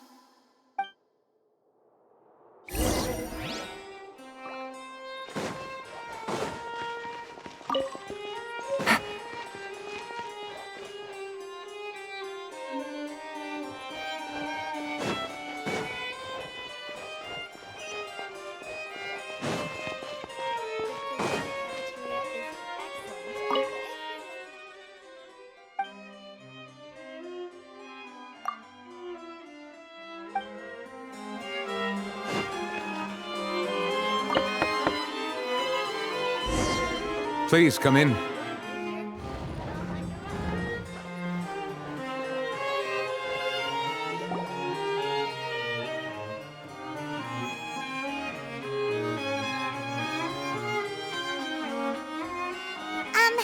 Sorry to barge in, Monsieur Nervalet. We only lied to get in because we didn't know any other way. It's all right. Please let me know how I may be of assistance to you. So you're not mad at us? We're looking for a man called Vacher. He may have been an eyewitness in the serial disappearances case. If we can find him, we may be able to unearth some key information on the case. Ah, I see. In that case, please wait here a moment while I browse through the files.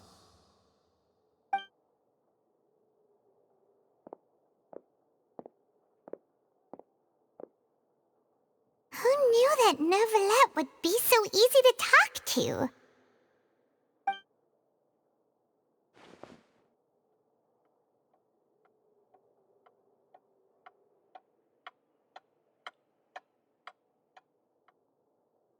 Unfortunately, I'm quite certain that no one by the name of Vacher has been involved in any case, criminal or civil, in the past several years.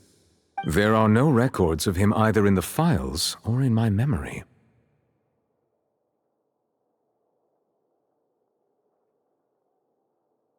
Traveler, what if it was really just a dream? Is that so? All right then. Thank you so much, Monsieur Neuvillette. We'll take our leave now.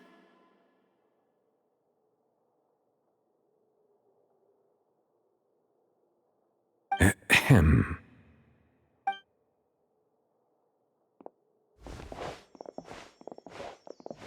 Miss Navia, I can understand how you feel. Your father, Callus, was a truly exceptional man. We deeply regret his passing.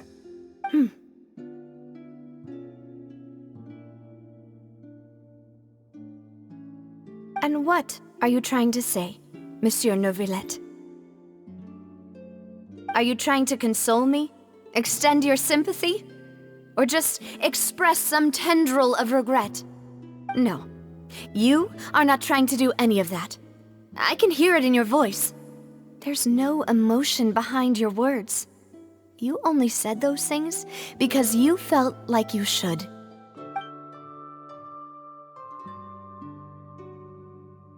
It's just like last time. After my father took his place in the duelist ring, I pushed through the guards to talk to you as a last resort. You even told me then that you thought there was something fishy with the case, yet you still allowed the duel to go ahead. In your eyes, the value of a human life is nothing compared to those cold laws you hold so dear. If you truly regret my father's death, then why didn't you call a stop to the duel? Why didn't you give me the power to stop him from throwing his life away? Why did you just let him die, despised and hated by all? Everything was hanging on a thread at that moment. Just the tiniest effort could have changed everything. There are still so many things I never got to tell him. So many questions he still owes me answers to. If you really have no heart, then just look me in the eyes. I, Navia, will show you the true meaning of regret. I'm sorry, Miss Navia. You and my father are truly alike. You keep all kinds of things in your heart and never say a word to anyone. It's not so much that you can't feel, but that you would never express anything. Oh well. In any case, everyone already knows full well the apathy of the Chief Justice. My apologies for taking my emotions out on you, Monsieur Chief Justice. Let's go, Traveler and Paimon.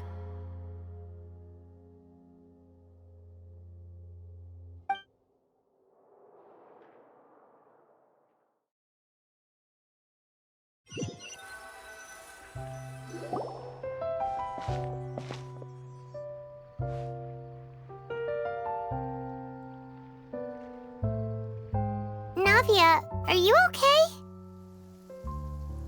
I'm fine. Rain. It's raining. You're right. Wasn't it still sunny when we went into the building? And there shouldn't be any active trials today. How strange. Now that I think of it, on the day my father was convicted of murder, it was also raining. What is it? Did you think of something?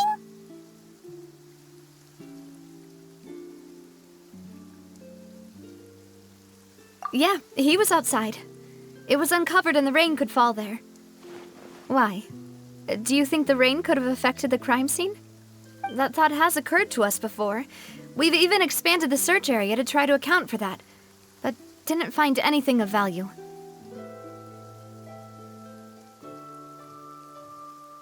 Oh? Wait. You don't mean... So you're saying that the true murderer could have been turned into water and then got washed away with the rain? Yeah, and if that's what had happened, then no one would have believed your dad, even if he explained what he saw to the authorities. I really think I found a true genius for a partner. You're completely right. How did I not connect the dots earlier? All right, let's go to Poisson. With this new lead in mind, we'll get to the bottom of my father's case for sure. Yeah, we're gonna make progress for sure this time. Do you want to go with me now? Or do you want to head over by yourself later?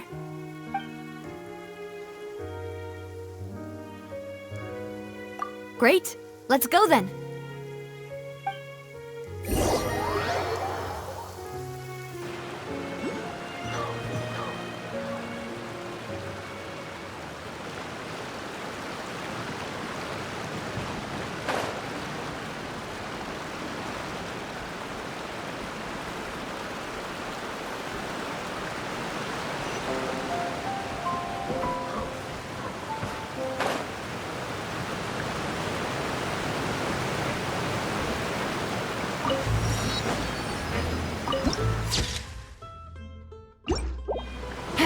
Take it easy.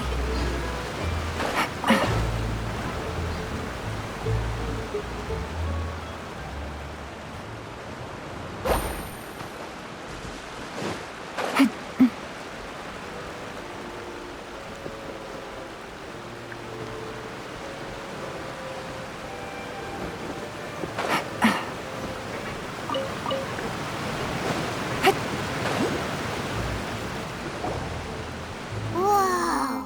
What a huge ship! Why would a ship be anchored at a place like this?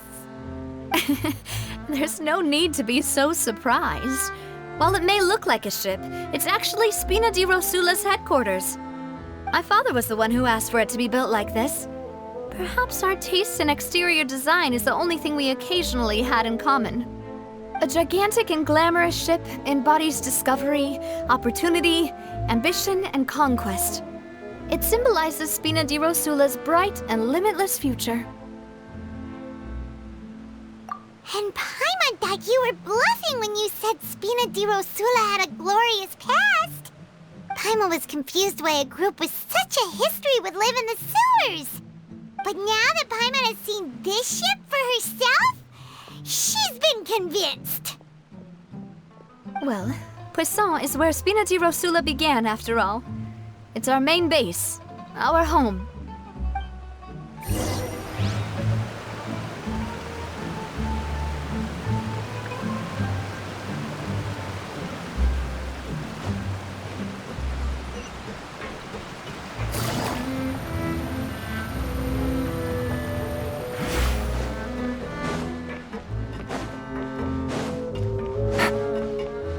Take it easy.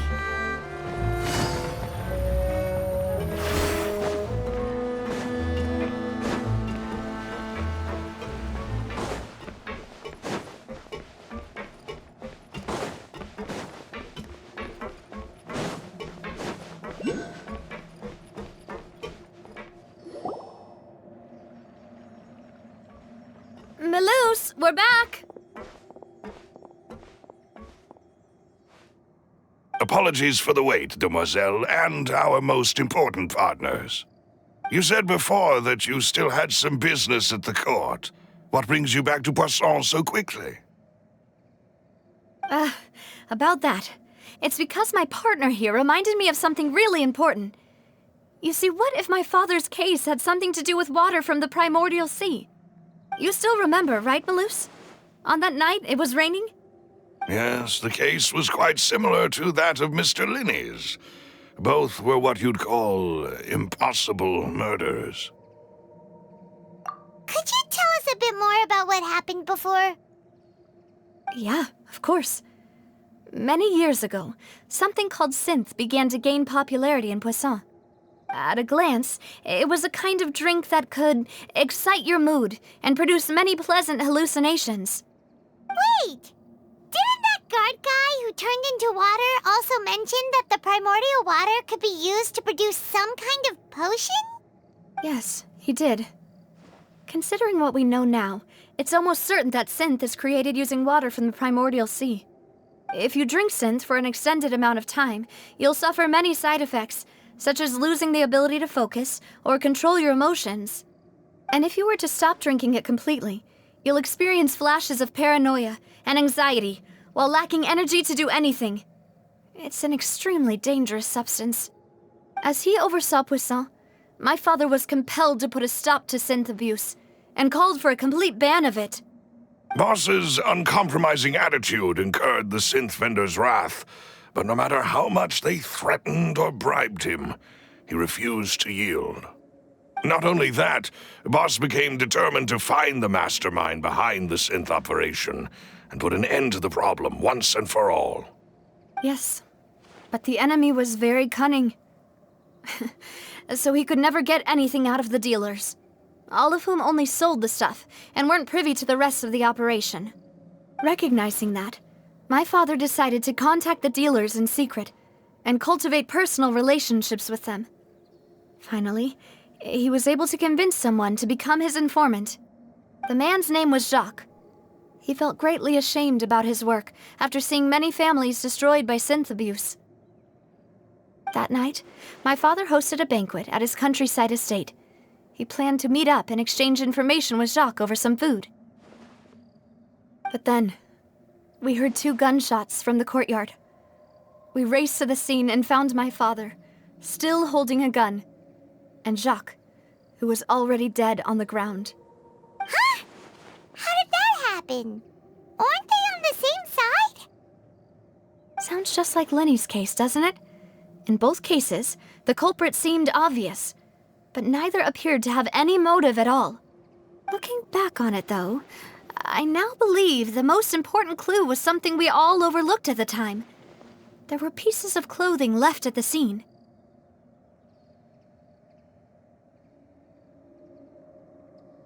Precisely. It's all thanks to you that I made the connection now. Back then, we all just thought they were some costumes that Jacques used to disguise himself at the banquet. But, considering it now, it's almost certain that they belong to a third person at the scene. With one extra person, we'll also need to reconsider why the 2 shots were fired. You're right. We still don't know what happened. But my intuition tells me that we're on the right track to figuring it all out. I'm finally headed towards the truth. Jacques was an empathetic man who was infinitely remorseful for his past actions. It's unlikely that he turned on Boss with 0 warning. I think this third person is probably the key to the full truth. On that note, however, even though this will not please you, demoiselle, as your and your father's butler, I must still offer a word of warning. Our opponent is insidious and cruel. They are extremely difficult to deal with, and Boss has already lost his life trying to bring them to justice. Even though Spina de Rosula has lost most of its former glory, Poisson has welcomed a new time of peace, and we have been allowed to live out our lives. There is no need to follow your father's path. It would be both wise and in line with Boss's wishes to step back and give up on the case. If that's indeed what he wished for, then he should have told me that himself. Was I not the closest person to him? And yet, I was the one most kept in the dark. What was the point of him dying without sharing any of the secrets he knew?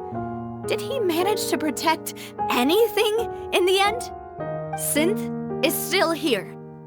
Callus the Unfaithful is still his epithet. And Spina di Rosula is barely getting by. Nothing has changed. Did he think I'd just accept his meaningless death and live out my life just as meaninglessly? I've never accepted that, ever. Not since that day, and certainly not now. I want to find out the real answer for everyone's sake. For the missing girls, for the victims, and for myself. Navia. This is indeed the best moment to act.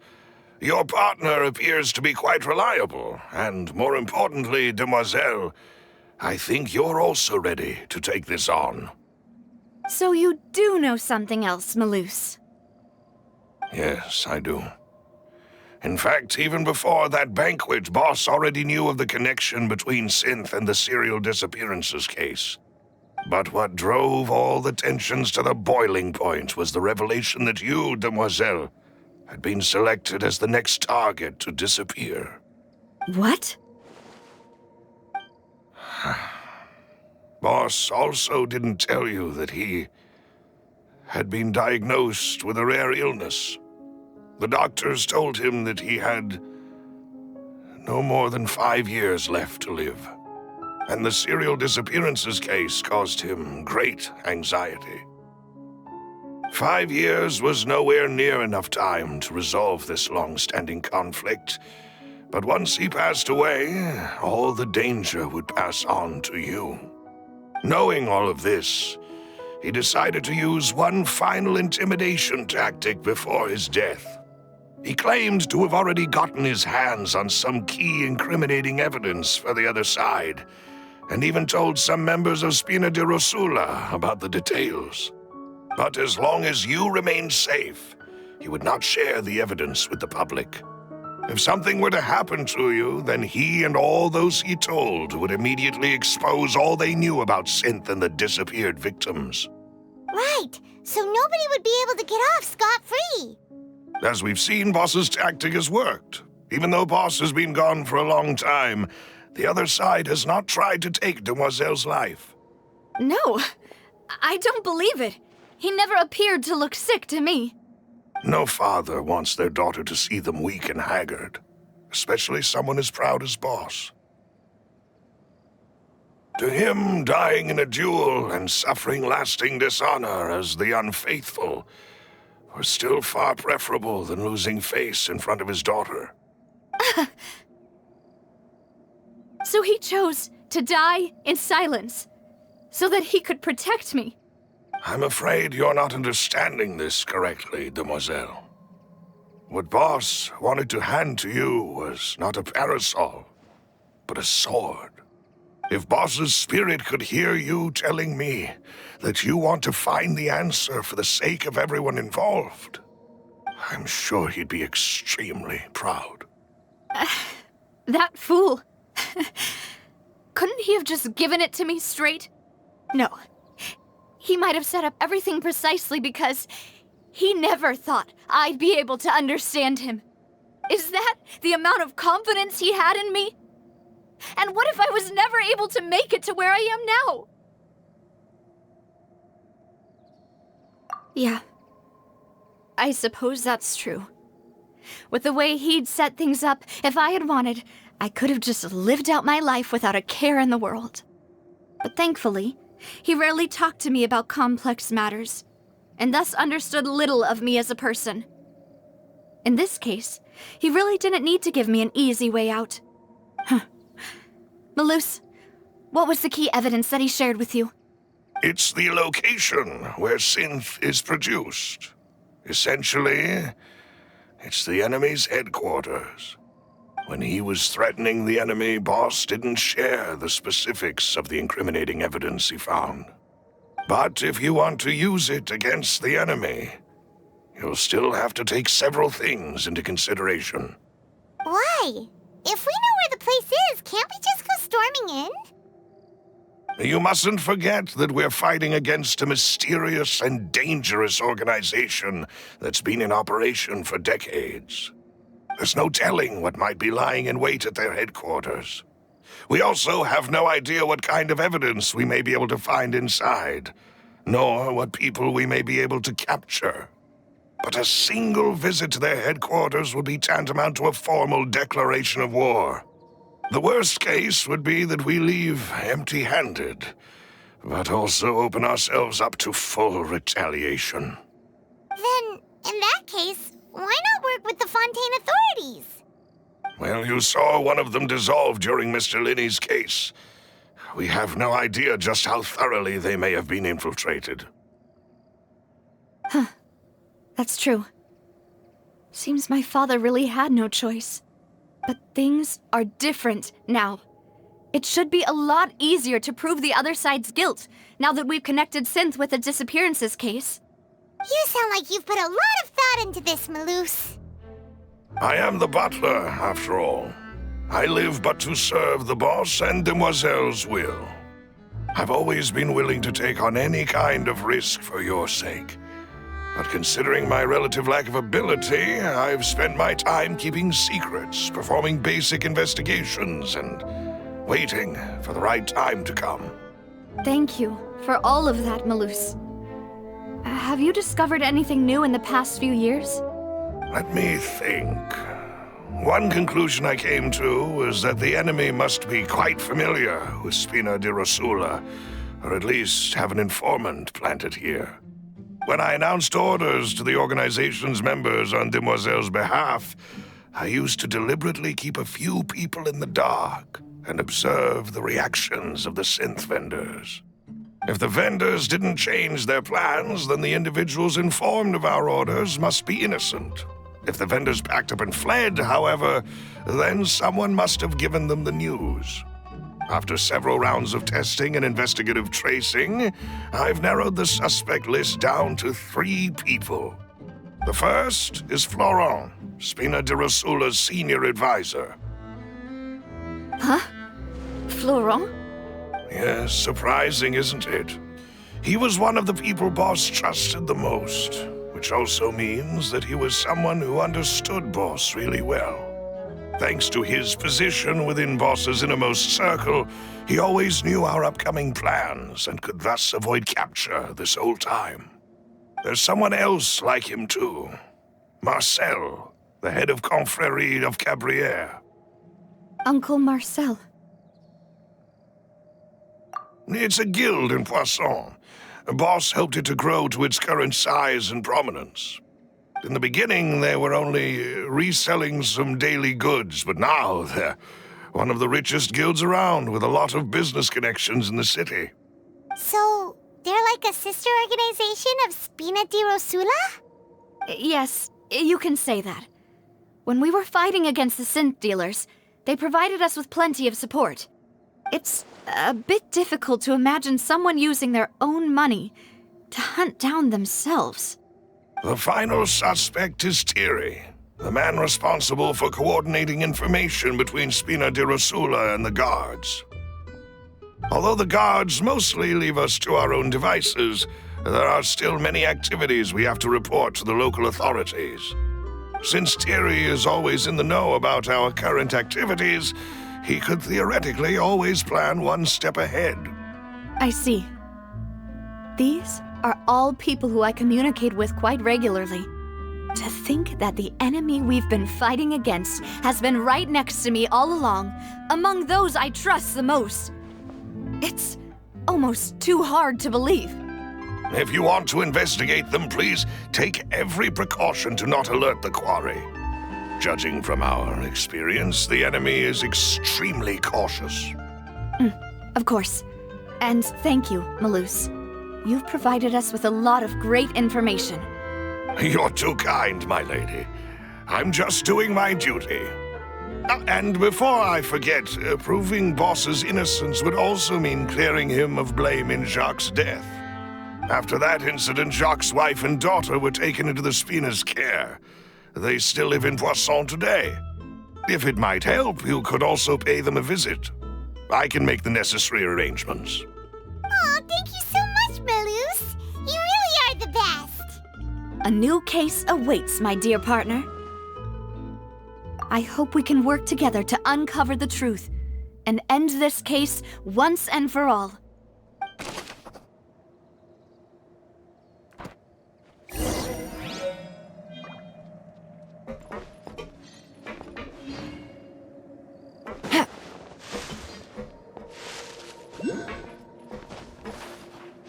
Yeah. Hit.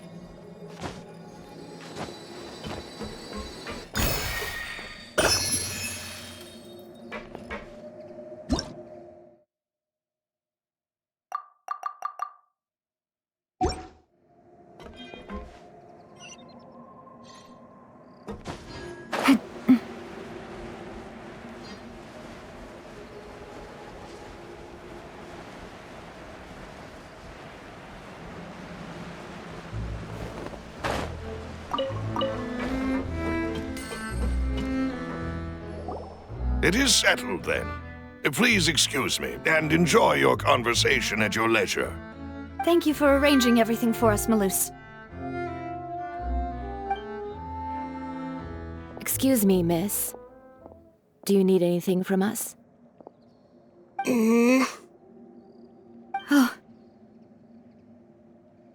Hey, Navia's all quiet. This isn't like her at all.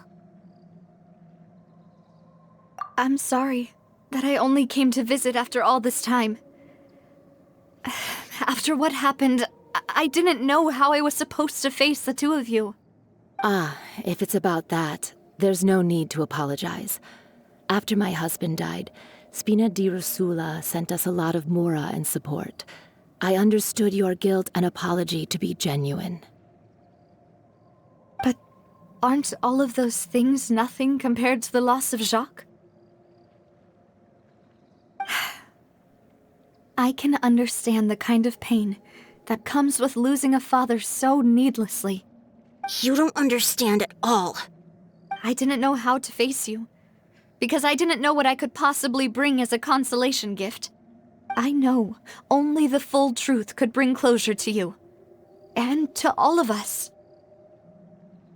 I'm sorry. I appreciate the sentiment, but you don't have to carry all that guilt. On the matter regarding my husband, my daughter and I have more or less found our answer already. Would you mind sharing it with me? I really can't believe that my father could ever bring himself to shoot Jacques. I always knew that my husband's money was earned through others' suffering. He told me countless times that if he could turn back the clock, he would never go into the synth business again. He had many regrets, and felt that he took the idea of providing for his family too literally. For the longest time, he thought Mora was everything. So when Mr. Callis came to him with a proposal, he accepted it almost immediately. He tried to be as careful as he could, but even so, he was still found out by the higher-ups. They found out about his betrayal? Papa didn't say that exactly, but Papa did tell me that I should never be ungrateful. Before he left that day, he told me that he had no choice. It was only later that I realized it was his final farewell to the two of us. I don't know that for sure, but you could say that's the conclusion I eventually came to. Which is why I'm the one who should feel guilty.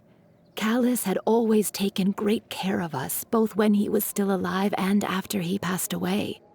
Even if he fired the shot that killed my husband, it was likely in self-defense. It is impossible for me to hate him for what he had done. But Mama, why is Papa still the bad guy if he did the right thing? Papa always wanted to be a good man, so why did he have to do a bad thing in the end? Well, things aren't always as they seem. You still feel like your Papa was a good man, right? Yeah, Papa was a really good man. The best in the whole world. Then you should hold on to that. If a good man had to do a bad thing, then he must have had his reasons. Regardless of whether he left you a parasol or a sword. He must have done so to give you a better life. Oh. Thank you for everything you've told me. I will definitely find the truth.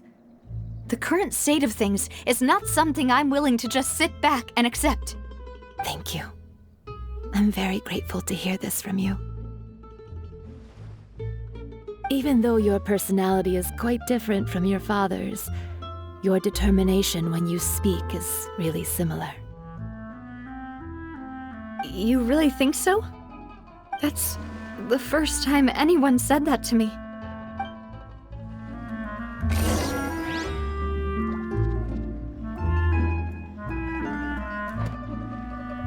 I'll leave my husband's case to you. Thank you, Miss Spina, and Miss Spina's friend.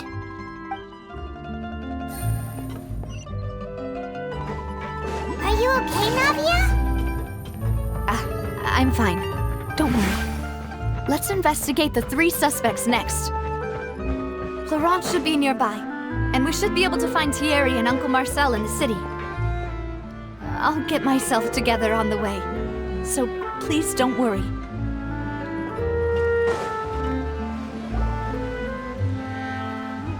Greetings, boss. How may I be of assistance today? I'm sure you've heard about what happened at the Opera House. Someone got turned into water right in front of us. Yeah, I've heard.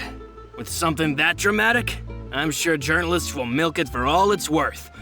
And it'll be all the talk for the next several weeks. It also reminded me, on the day that the incident happened with my father, it was raining outside, and we found some clothes left at the scene. After my partner here put the dots together for me, I feel like we should try to reopen his case. Can you do me a favor and try to recall what happened that night? Let me think. Mr. Callus was feeling pretty upbeat that day. So he was drinking and bantering away with us at the table. After that, he told us that he wanted to go get some fresh air. So we let him go without thinking much of it. Who knew that we would hear 2 gunshots ring out right after? My first reaction was that Mr. Callus's life was in danger. So I grabbed my holster and made a mad dash toward the scene. But when I got there, it was already too late. Mr. Callus was standing over a dead body with a gun in his hands. All we could do was look back and forth at each other, not knowing what to say. So you also remember 2 gunshots then? Indeed. The guard said that the first shot didn't hit anyone, while the second killed Jacques. But I've never really bought that explanation. Reason being, Mr. Callus had left his gun on the table. I even made sure to confirm that before running to the scene. But according to the guards, that doesn't mean he couldn't have had other guns on his person. About the clothes left at the scene that you mentioned, do you think there was a third person there who was turned into water? At least from our perspective, my father had no reason to kill. So he would also have no reason to bring an extra gun with him. The gun he was holding probably belonged to Jacques, or a third person on the scene. Yeah, that makes a lot of sense. So you're saying Mr. Callus ended up with the gun because he seized it from one of the other guys? But hold on. If that's what had happened, then why didn't he share the truth with any of us? He didn't even want to face the Oratrice machine, and chose instead to prove his honor in a duel. Did he lose all faith in the courts after seeing someone dissolve right in front of his eyes? About that, Malus told me a thing or two. So, I think I can understand why he committed to the duel. I'll tell you everything once the whole truth has been revealed. I understand. Then I'll leave Mr. Callus's honor in your hands, boss. And if I may just say one more thing. The whole Callus the Unfaithful epithet has been a thorn in my side since the day it was invented. Many people have laughed at me for still calling him Mr. Callus, even after so many years have passed. But it was Mr. Callus's trust that allowed me to rise through the ranks of Spina di Rosula and live the life I lead today. No matter what others might say, he'll always be the man I respect the most. And he'll always be my boss. Don't worry. I will definitely find the truth. You and all our other comrades at the Spina deserve to know the truth as well.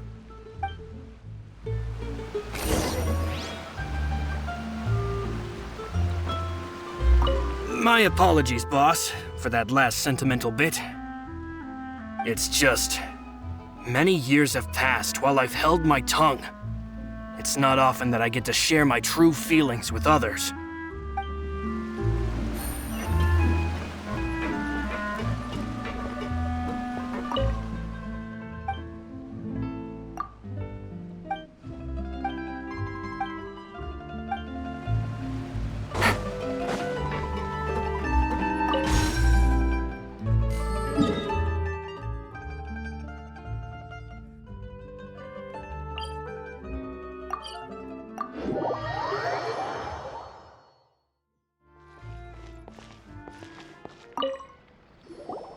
Hey, Thierry, it's me. Oh! Now, what brings you here, Miss Navia? I've heard that you made quite the name for yourself at the Opera House. Oh, so you've caught news of that already. Oh, okay. Hey, I'm also a member of the Guards, you know. The way you make it sound, people would think I was sent off to Poisson because I had done something wrong. Are you sure there isn't a little bit of truth in that? Under normal circumstances, shouldn't you have been called back to the city already? I mean, where I work is really up to me. Let's just say I enjoy the ambiance of Poisson. Callus did a fantastic job running the town. building Spina di Rosula from the ground up and clearing many obstructions in my way. It would be next to impossible for me to find a similarly easy but high-paying job in the city. Anyway, enough chit-chat. Are these two friends of yours? You, here for some formal business? Yes. These two are my partners. What happened at the Opera House made us realize that Linny's case and my father's may be related. We're trying to reinvestigate the details of my father's old case. Ah, I get it. You think there might be more to the case now that we know people can be dissolved into water, right? I was also flabbergasted when I first heard of it. If you want to go through the original files from your father's case, I can help you look for them. That'd be much appreciated. Thank you. Actually, I have another question. Do you have the authority to dispatch Gardamex? Of course. Without them, I couldn't possibly handle Poisson on my own. Why do you ask? We definitely can't use them to forcefully get more evidence for your father's case. Well, you see, just recently, we were attacked by a horde of unnumbered Gardamex in the city. So, if you hypothetically wanted to do something against me, all you would need to do was get rid of the mecha serial numbers and send them after me. Then you think too highly of my abilities. Dispatching mecha is very different from controlling them. If I had to make an analogy, when you order a dish, the chef will make it for you. You can ask the chef to cook, but not to massage your shoulders or carry your baggage. If you try to make unreasonable demands, the chef would just think you're out of your mind and ignore you completely. The same goes for me and my Gardamex. Removing a serial number is also not as easy as you might think. There are a lot of complex steps to it, and it's almost impossible to keep it a secret. So I can promise you, those mecha were definitely private units. They're certainly not cheap. So, whoever their owner is must be super rich, powerful, or both. Now that you mention it, though, being in the synth business would definitely be profitable enough to afford this.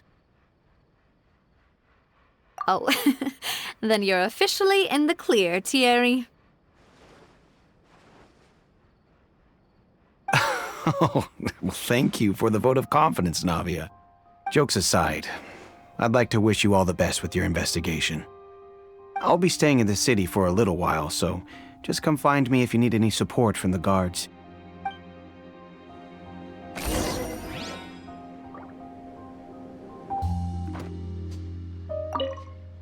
I'll see what I can do for you in Spina di Rosula when it comes to guard stuff, but don't go advertising it to everyone else.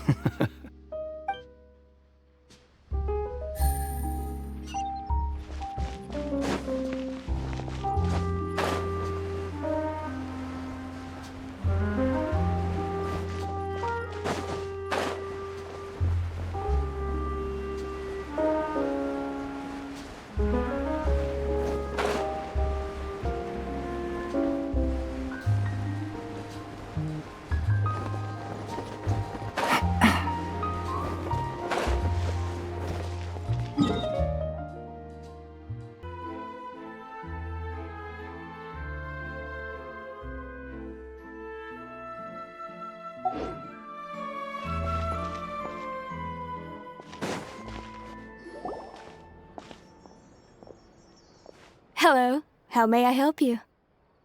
I'm here to see Marcel. Could you please let him know? You can just say Navia's looking for him. Sure. I will let him know right away.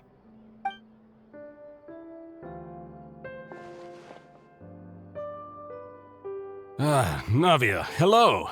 Sorry to keep you waiting. I'm not as young as I used to be, so my legs are giving out a bit. Oh, it's all right, Uncle Marcel. There's no need to stress. I just wanted to talk to you briefly about what happened in the Opera House. I'm sure you saw everything too, right?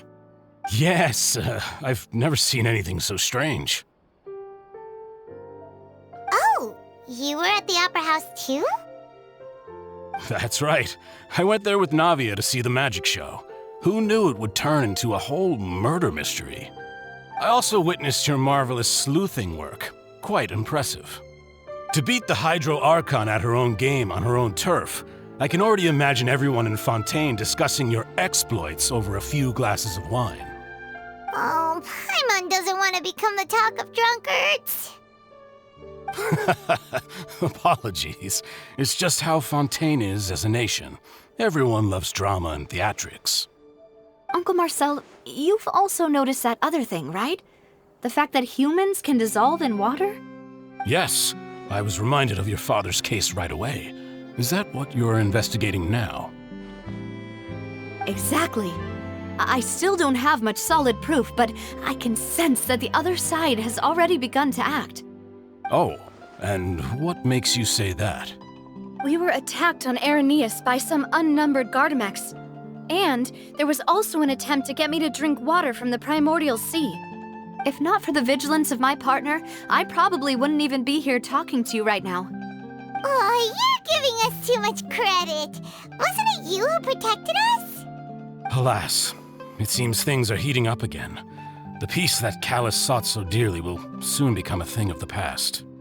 But rest assured, Navia, Poisson will always remain a safe haven for you. If you're scared, you can always return there. If anyone dares to lay their hands on you there, the Confrérie of Cabrières will use its funds to the last Mora to bring them to justice. Thank you, Uncle Marcel. But I don't intend to go into hiding. I'm going to strike while the iron's hot. Do you have any new thoughts on my father's case? About that. Sorry, my age is catching up with me, so it'll take me a while to recall my memory. The Confrérie was responsible for that banquet, so I was out and about the whole time making sure things were running smoothly. I didn't even have the time to drink with the guests. Then I heard the sound of a gunshot, and the rest was history. Oh, it's okay. No need to push yourself. We'll ask around some more, see if there are any valuable clues elsewhere. Sounds good. Just let me know if you ever need Mora. All my wealth comes from Callus's patronage and support. I'll spend however much it takes to clear his name.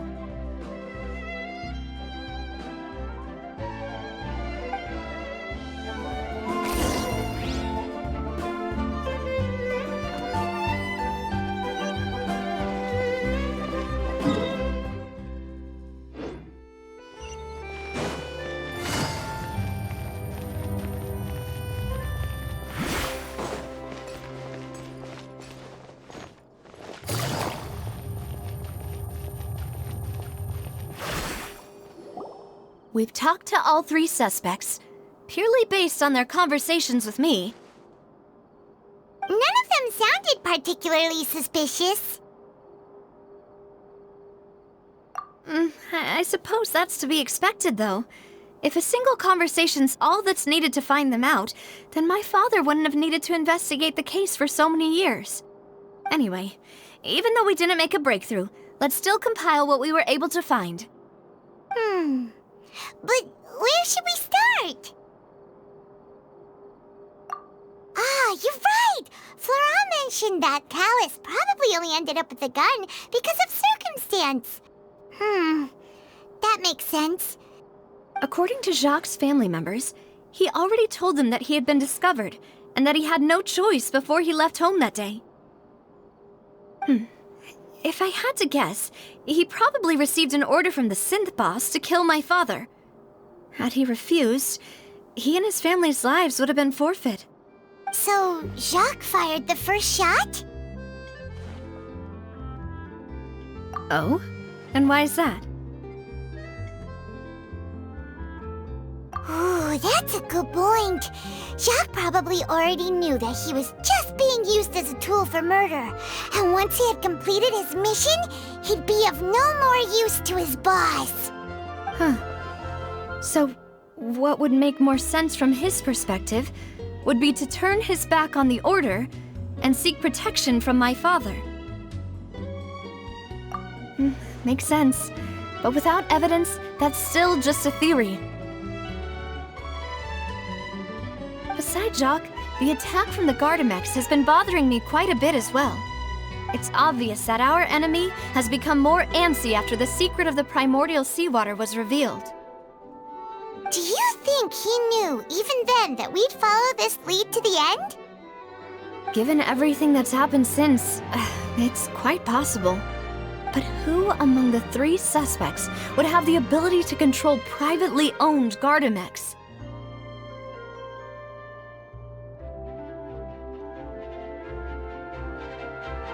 Thierry, you say? Huh. It is possible that he's figured out a way to convert the Gardamex for personal use. But I didn't feel like he was lying when he was talking to us about the mecha.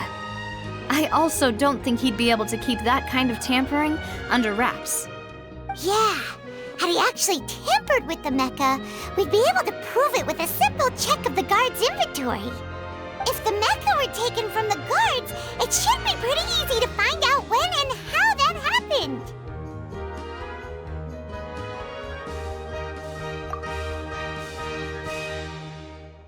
Florent?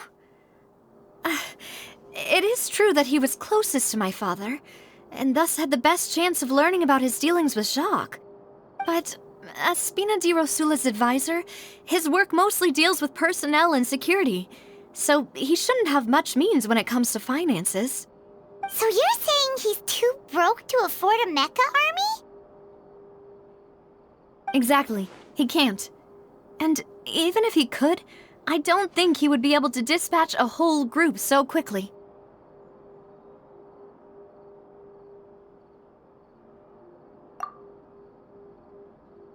Uncle Marcel? My father did really trust him. And they worked together on a large number of projects. Maybe that's how he got to know Jacques.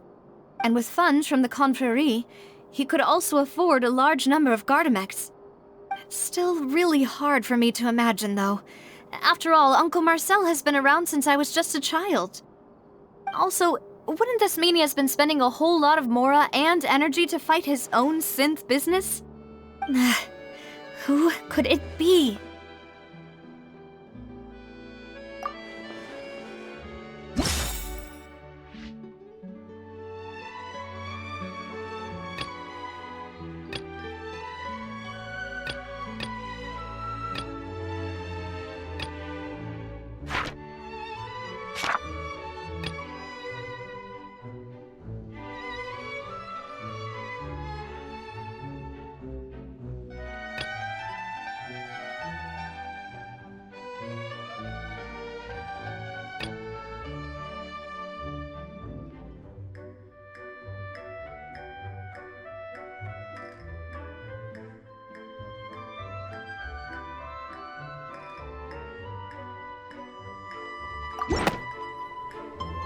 You know, if you think everything through, Uncle Marcel is indeed the most suspicious of them all. Could we be missing other suspects? Malus didn't know about the people turning into water thing when he narrowed it down to these 3, did he? Malus has always been very reliable, and his judgment of others' trustworthiness has been fair and well considered. When he laid out his case for the 3, the rationale he gave me made a lot of sense as well. The suspect is knowledgeable about the Spina's internal affairs, has the means to dispatch Mecha to assassinate us, and possesses significant intellect and foresight. Even if I don't want to believe it, I'm starting to see how things could all tie back to Uncle Marcel.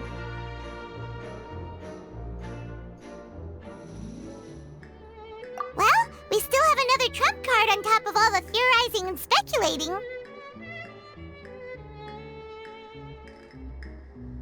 Yes, Malus did say that charging straight in there would be extremely risky. But we don't have any other options right now. We need far more solid proof before we can hope to go charging in on our enemy. Navia, here you are. Oh, I've been looking for you. Huh? Aren't you the guy from the guards? Did something happen? Yeah. News came from Irenaeus just after you left. We've got another trial on our hands. Wasn't that place built specifically for holding trials? What's so newsworthy about this one? I know. But they said the person they're putting on trial is a Fatui harbinger called Tartaglia. What?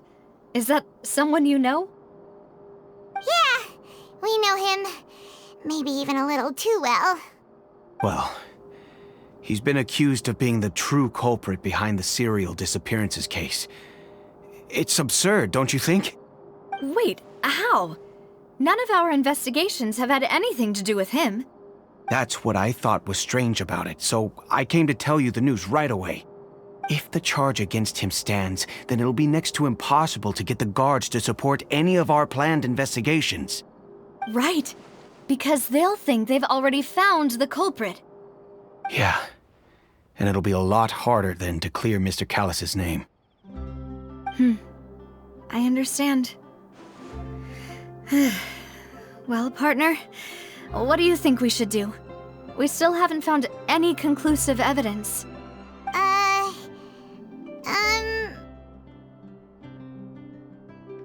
Huh? Split up? What do you mean?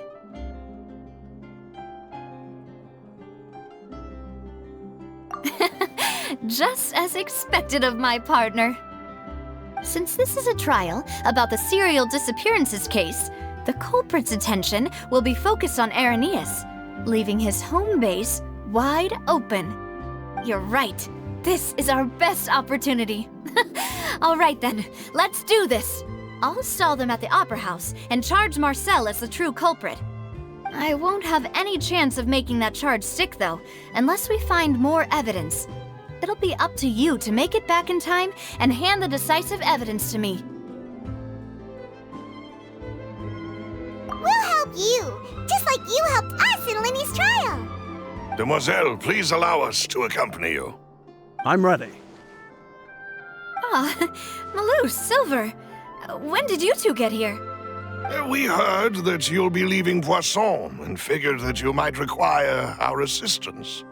It's our hope that your confidence will be bolstered with the two of us by your side. Thank you so much. Then, let's make haste for Irenaeus. Paimon, Traveler, I'll see you at the Opera House. See you then!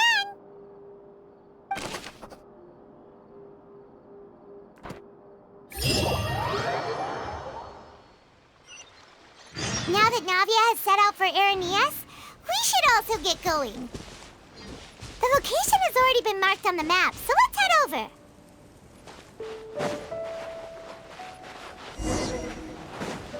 Huh. According to Malus's info, the synth production base is underwater. Let's go and try to find the entrance.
Finally found it!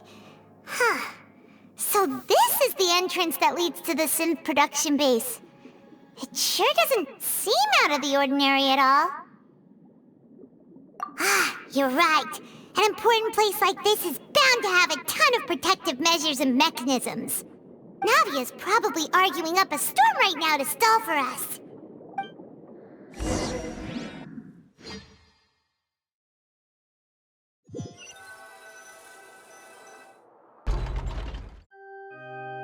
It would appear that I must repeat my question again, Mr. Tartaglia. Do you accept the charge that you are the true culprit behind the serial disappearances case? To be perfectly honest, I don't understand your country's complicated court system, or the reason why I'm being charged with something I've never even heard of. However, I did hear that people who have been charged can choose to participate in a duel to clear their name. Is that right? In which case, as long as I accept the charge, I can have an all-out fight with that champion duelist Clorend, right? I've got to admit, that's one of the most enticing offers I've ever received. When I privately sparred with her last time, she was obviously holding back. Real disappointing. Hey! Don't you understand? You're currently the prime suspect for a major case. This isn't the place for you to be looking for fights. Oh? Sounds like the Hydro Archon wants to lecture me on the ways of the Opera House. Then why don't you duel me too? I'm the kind of student that learns best in the heat of battle. No. That's not what I meant. Alas, it would appear that communication with the defendant is going poorly, and we have made very little progress. In that case, let me explain everything from the very beginning again. The goal of this trial is to determine the culprit behind the serial disappearances case. That case had nothing to do with him! You've got the wrong man! Huh? What's going on? Why is she interjecting again? I told you it couldn't be one of the Fatui harbingers. Miss Navia, this is the second time you've interrupted the court proceedings.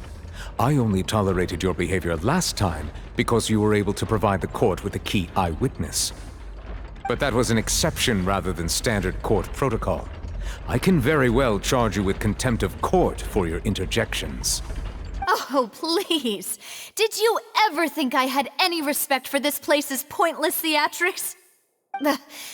We can put that discussion aside for now. I'm not here to argue with you. I'm here to charge the true culprit behind the serial disappearances case. And if my charges prove true, then Tartaglia here will be proven innocent by default, correct? Oh, a young lady has charged in and offered to clear my name. How fascinating. Well, I'd gotten half bored to death by all these rules and procedures anyway, so I'll take you up on that offer. So, Your Honor, is there nothing else for me to do now? You may take a seat for now in the audience, but that doesn't mean the suspicions against you have been lifted. Now then, Miss Navia, who is the person you would like to charge instead?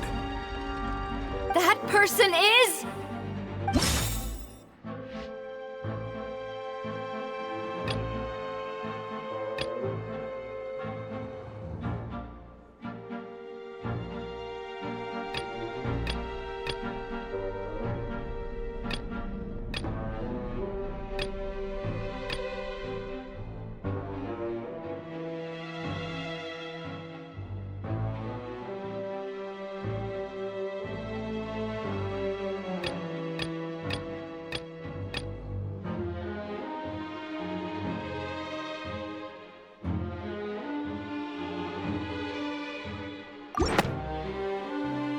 Marcel, the head of Confrérie of Cabrières!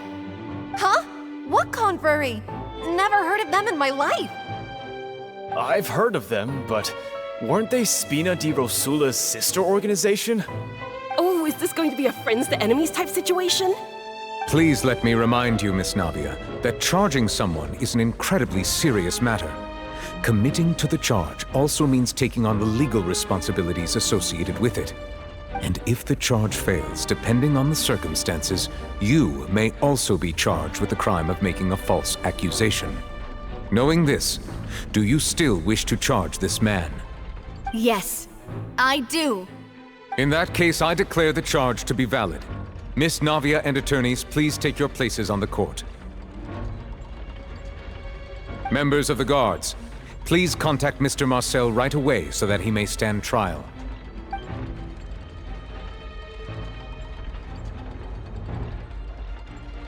Mr. Marcel, you will not require an attorney. Is that correct? Apologies. It all just happened so quickly. I still haven't figured out what's going on. I think an attorney won't be necessary. This is probably just a misunderstanding between me and Navia. Very well. In that case, since both sides have now arrived, Miss Navia, please present your charges. I would like to take everyone back to 3 years ago, to the case of Callus the Unfaithful. Only through elucidating what really happened in that case can we connect all the dots for the serial disappearances case. Navia, do you really think that I was the one who killed your father? Come on, why would I do that? Callus was my benefactor, and remember, both you and I only ran to the scene when we heard the sound of a gun. If that's enough to make me a suspect, wouldn't that make everyone at that banquet a suspect as well? I think there's no point in getting into the specifics right now. The audience doesn't even have the big picture yet. Even I'm struggling to remember some details of that case. Exactly correct, Your Honor. I must refresh everyone's memory about that case before I can explain my charge and reasoning. I see.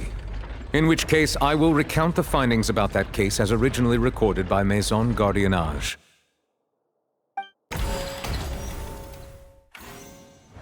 On the day of the murder, Spina di Rosula hosted a large banquet in a countryside estate owned by the Confrérie of Cabrières. During the banquet, all attending guests heard 2 gunshots from the courtyard. When the guests arrived at the scene, they found the primary suspect, Callus, holding a gun, while his acquaintance, Jacques, lay dead from a gunshot wound. The guards' investigation did not recover any other firearms from the scene. As a result, they concluded that the suspect's first shot must have missed, while the second must have taken Jacques' life.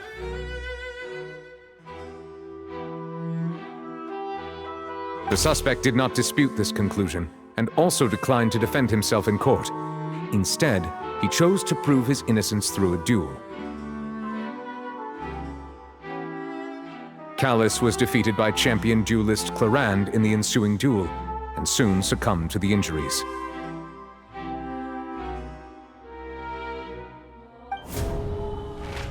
These are the known facts about the case.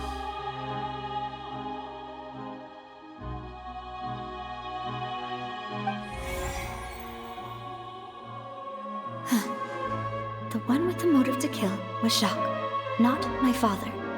And even so, Jacques still had no reason to pull the trigger. In truth, the third person shot Jacques first, and was shot in turn by my father when my father seized the gun from him. After that, the true culprit turned the third person into water, erasing all traces of him from the scene. Thank you for the summary, Your Honor. Of course, the guard's conclusion appeared quite sensible to us at the time. However, we should revisit the case now that we've gained new information about the abilities of water from the primordial sea.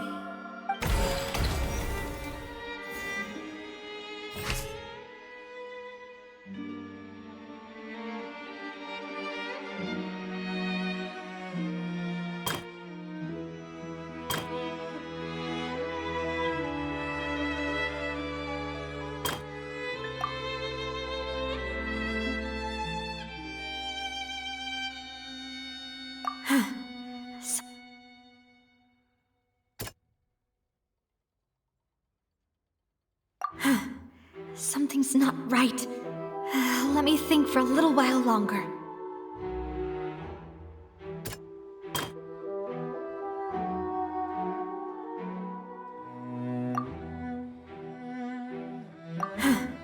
Something...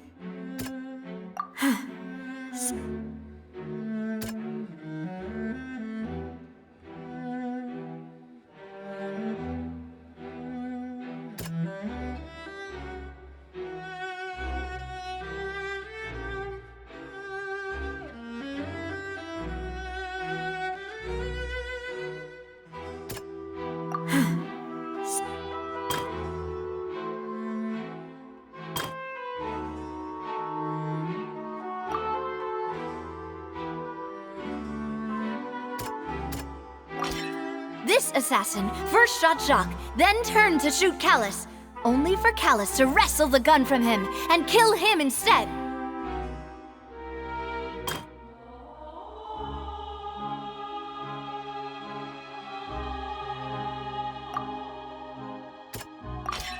A pile of clothing was found at the scene. The guards once believed they were used by Jacques as a costume to disguise himself. But now, it is clear that the clothes were proof that there was a third person at the scene, and that they were turned into water after committing the murder. Since it was raining that day, the culprit was confident that they could use the rain to wash away all traces of their dissolved accomplice.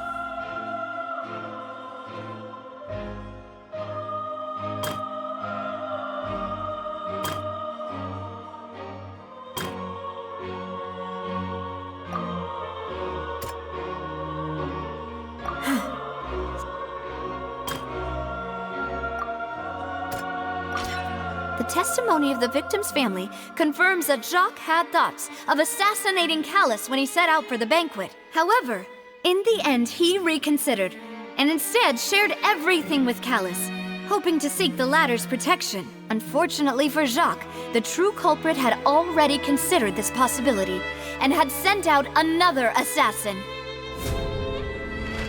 Realizing this, the true culprit caused the hired assassin to dissolve into water, leading everyone to believe Callus was responsible for Jacques' murder. This is the true version of events.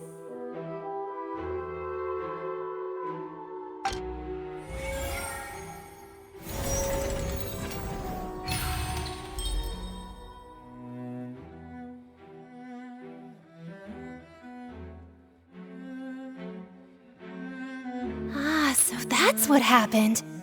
Wait! You're telling me something as dangerous as water from the primordial sea has been used for all these years? What a great theory. It also explains Callus's and Jacques' respective motives. I guess they didn't shoot each other after all. Mr. Marcel, you are the one being charged with the crime. You should provide a rebuttal if you wish to prove your innocence. Ah, but I think I agree with everything Navia just said. In fact, there was nothing in her speech that directly implicated me. Then, may I ask some questions? In my opinion, we primarily need to determine two things. One, do you have the evidence to back up your claims? I'm afraid not. At least not at this very moment. Boo! If you don't have any evidence, you should just go home! I may not have the evidence with me, but I know where I could go to collect it. If we look up the deserted clothes against a record of people who went missing around the same time, we should be able to find a match. Considering the serial disappearances case, the guards probably kept careful records of all missing persons from around that time, regardless of age or gender. That makes sense to me. Monsieur Neuvillette, I would consider this to be a reasonable investigative direction.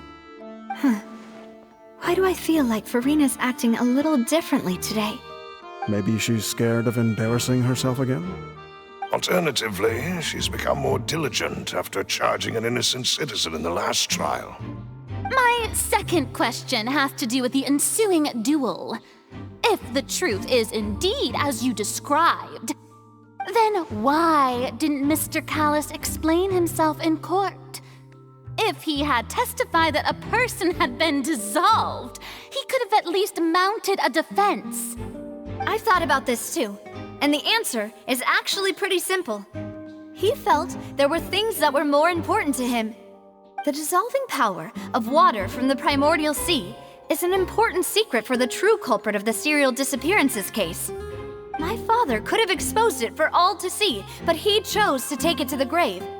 At that time, Spina di Rosula was in dire straits, and his reputation had already been shattered. He had no guarantee that going forward with the truth would allow the culprit to be brought to justice. What was certain, however, was that it would paint a gigantic target on my back. Boss once told me that Demoiselle had already been selected as the next target of the serial disappearances case. What? If the secret had gotten out, the culprit would have fought an all-out war with Espina right there and then. I wouldn't have been the only one in danger. All of us would have stood to lose our lives. Of course, the guards might eventually figure out the truth of the matter and determine that we were in the right. But what good would that do? How can a hollow verdict protect anyone? Had this opera house ever given my father any kind of confidence in its brand of justice, Spina di Rosula would have had no reason to exist. But by staying silent, we retained the ability to deter our opponents and continue the stalemate. I was able to become Spina di Rosula's president, which made me harder to target, as well as giving me more time to grow and learn. And once I have figured out the truth and stepped up to the challenge, I will do what this opera house cannot, and restore my father's truth and honor back to him. So, you mean to say, your father intended to die in the duelist's ring? That's right. Do you have any proof? Of course. All you need is to ask his opponent, Clarand. I don't need your apology, your guilt, or your support from the shadows. You don't have to do anything for my sake. But since he entrusted his will to you, Clarand, you should tell us the truth about his sacrifice. So, during the duel, did you believe that Callus was intending to die? Yes, I did. As a champion duelist, I've fought many battles and taken a countless number of dishonored lives. In my line of work, I've seen all kinds of people give their all for the faintest hope to continue living. Some were determined, others passionate, and some even manic and twisted. Just one look and I can tell if a duelist is hoping to live or if they're looking to die. I hereby swear on my name and honor as a champion duelist that Mr. Callus never intended to leave the ring alive. Since that's your testimony, I have no more questions. It appears there really are good grounds to reopen this case. I concur. However, Miss Navia, you still have not explained the link between your father's case and the serial disappearances case. Right? What she said was fascinating, but kind of beside the point. Wait, weren't they just talking about the serial disappearances case? Of course, Your Honor. The two cases are connected via a matter of timing. In my father's case, the culprit intended to kill both Jacques and Callus. As a result, they planned to act after hearing 2 gunshots. And, at the end of Linny's trial, the culprit also only dissolved the victim in front of everyone because they realized they were at risk of being identified. The culprit could only time their actions so precisely if they were already at the scene. Coincidentally, Marcel attended both the banquet and the trial. So that's why you suspected me.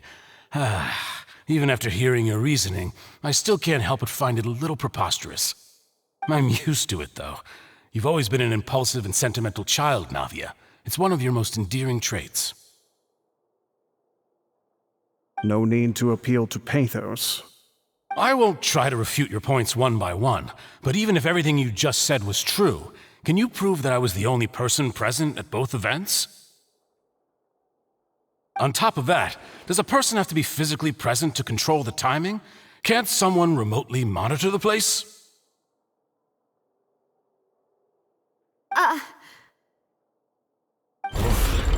know what she can say to that.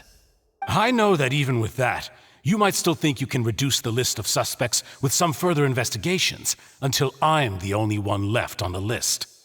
Alas, who won't feel at least a little hurt by an accusation of murder from a girl you see as your own daughter?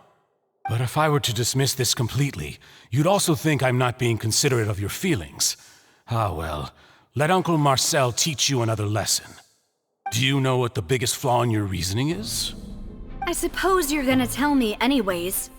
It's timing again. I'm a businessman by trade. From that standpoint, there's no reason for me to kidnap young women. It's a high-risk action with nothing to gain. In addition, I left my home in Snezhnaya when I was young to come to Poisson and work in some trade. My business only thrived when I received Callus's patronage. But the disappearances began before I ever stepped foot in Fontaine. I do apologize, demoiselle. This was my mistake. No, it's not your fault. I'm sure he had come prepared. Is there anything else you'd like to say? Would you like to check the date of my first business license against the first known case of the serial disappearances? You can also take a look at my border entry records, or ask my friends and family when I left Snezhnaya for the first time. Could those records and testimonies do something to appease the unspeakable anguish in your heart? Seems like she got the wrong guy. At this rate, Navia will be convicted for falsely accusing him. I think you've done a superb job of dissecting your father's feelings as he neared the end of his life. But aren't you going against all of his wishes and expectations right now? He wished for you to become more rational, collected, and conscientious, instead of dwelling only on your own feelings. Once you've learned to be more considerate of others' feelings, and to stop rushing headlong into things, you'd have met most of his expectations. This isn't just about me, and it never has been. The biggest difference between me and the rest of the victims is that I still have the ability to search for the truth, while that same agency has long been taken from them. The people whose families were destroyed by synth abuse, the people who lost their loved ones to the serial disappearances, and the people who suffered tragic ends due to their sense of justice. Many people's images are flashing before my eyes. I'm sure some are coming to those of you in the audience as well. And whose image do you see, Marcel? Is it a man named Vacher? Oh, so you do know that name. I'm merely surprised you'd suddenly say the name of someone I've never even heard of. I was waiting for you to say that.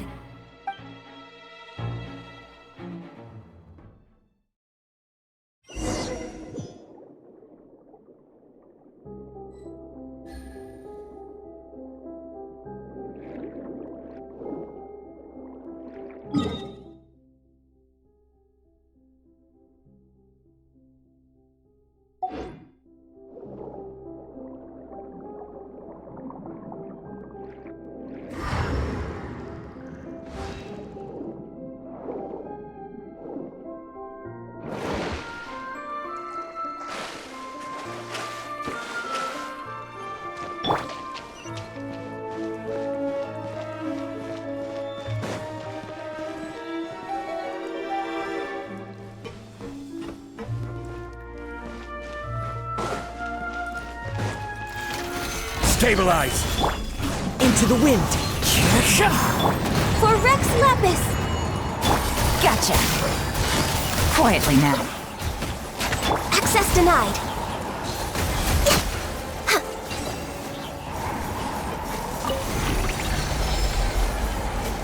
Whoa! The floor is going up! Is it because of this mechanism in the middle? That guy really prepared a lot of stuff for this place.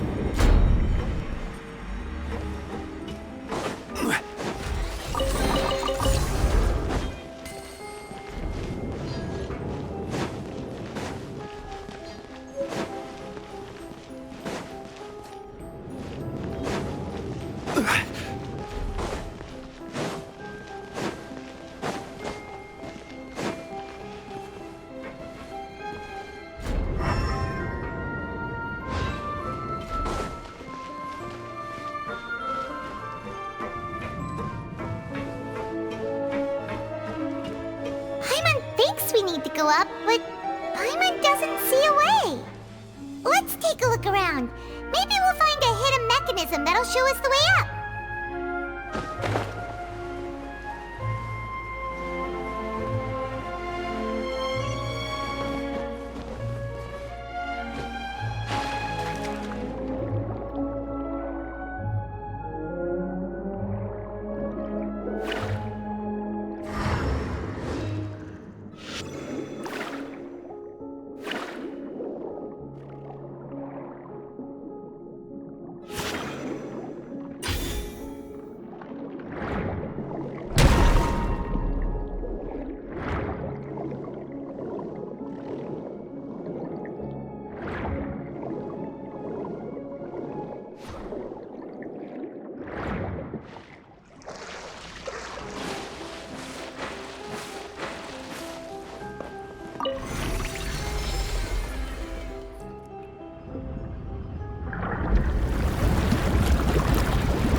the water level is rising.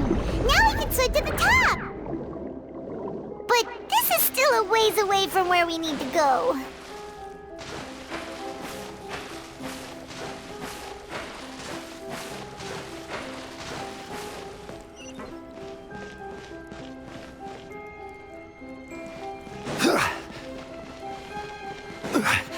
I will have order. The wind knows me. Gotcha. Fallen leaves, adorn my night! Into the wind. Solidify! Busted.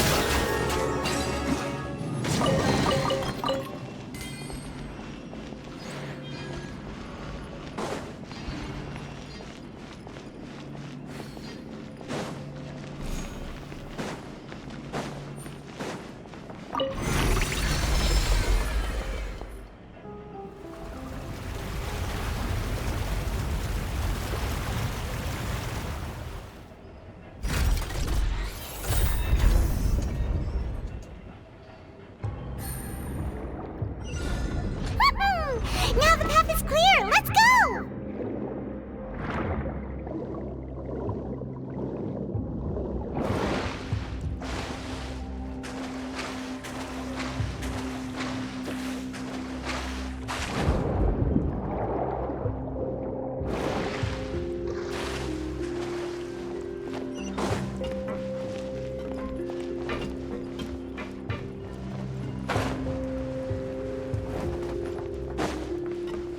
Take it easy.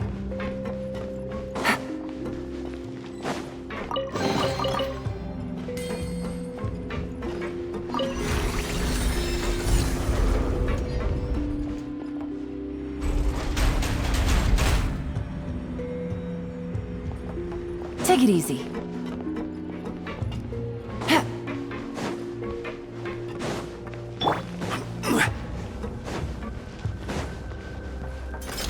Stabilize! This is order! This is long overdue. Born of ice and frost. Access. Gotcha. Game's up. Fun's over. Take it easy.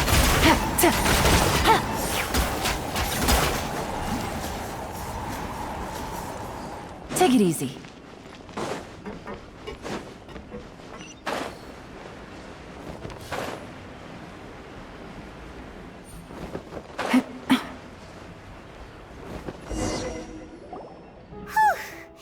After all that, we finally made it to the innermost sanctum. Though, as expected, the mastermind isn't here. That's right. Then let's hurry up and find some evidence so we can get back to the Opera House and help Navia.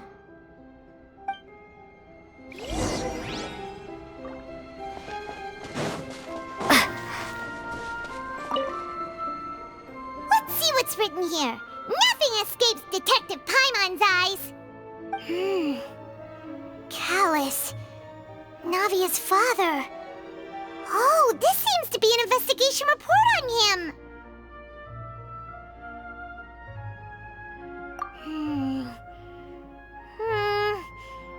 Yep, it's about finding someone to assassinate Jacques and Callus because of a lack of confidence that Jacques himself would go through with it.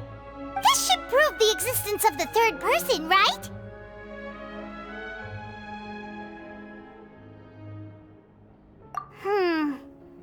We still have not determined the exact content of the key information Callus has passed on to certain members of his organization. The old dog's a real menace to deal with. Even if he abides by the promise he's made to us, he will still have the upper hand. He can act whenever he wants to make our lives miserable. The only option left is to remove him from the picture entirely. I concur. Let's send someone to kill him. He won't declare war as long as we don't touch Navia.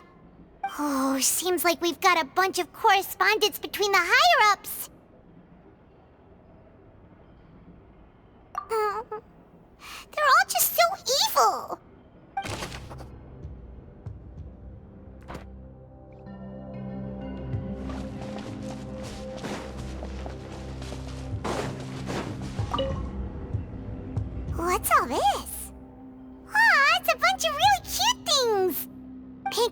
accessories, a hair tie, a necklace, even a makeup box. Oh, Paimon sees it too, but why are all these cute things labeled with different girls' names? Huh? You mean the girls from the serial disappearances? They were brought here? And then they were turned into water. And all the boxes of things, these names. That means... Oh, this is terrible!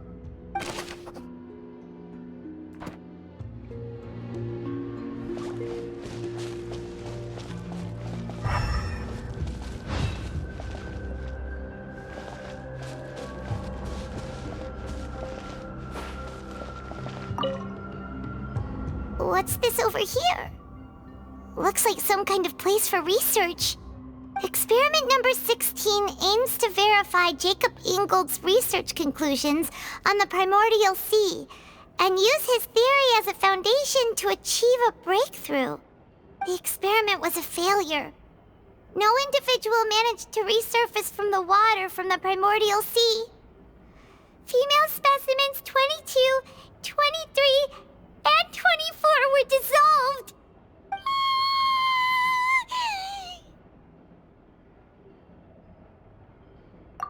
Sorry, Traveler. Paimon will try her best. It's just that Paimon's never read something so scary before. How can someone write something that terrible in such a matter-of-fact tone? You read the rest. Paimon's too scared to keep going.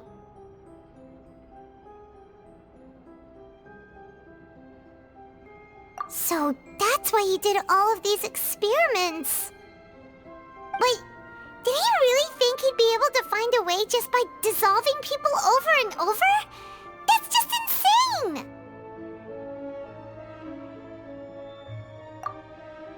Huh? Isn't that the name you heard by the fountain? Paimon thought he was an eyewitness in the serial disappearances case. You mean Vacher is the one who did all of these...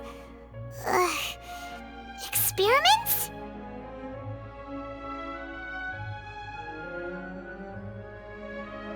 So that's it! Vacher was no victim, but personally took his lover and... No, that's not it either! If that's the case, why would he want people to resurface from the water? In any case, Paimon will write it all down.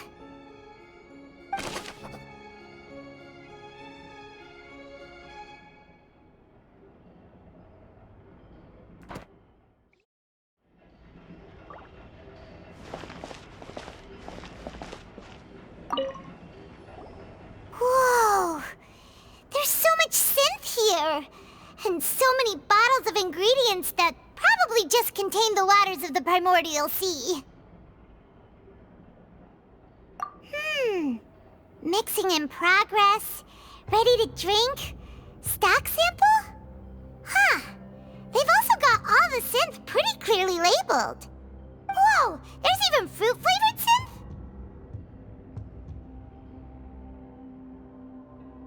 Yep, it's super obvious.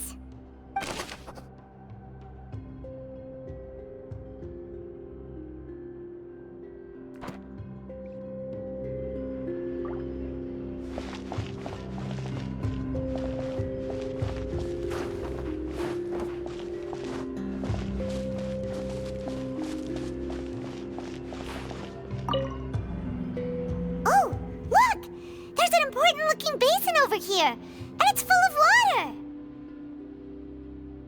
That means this is where they make all the synth, and that special water is the main ingredient. If you dilute it with normal water, you'll get synth, but the pure stuff can dissolve a human.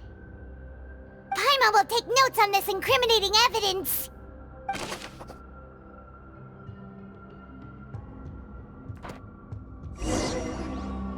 We've looked at almost everything here, and it seems like our theories were spot on.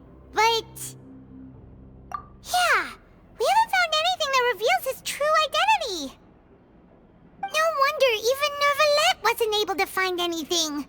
Whoever it is probably destroyed everything to do with that name a long time ago. That way, even if we bring all this back to the opera, we won't be able to identify the true culprit.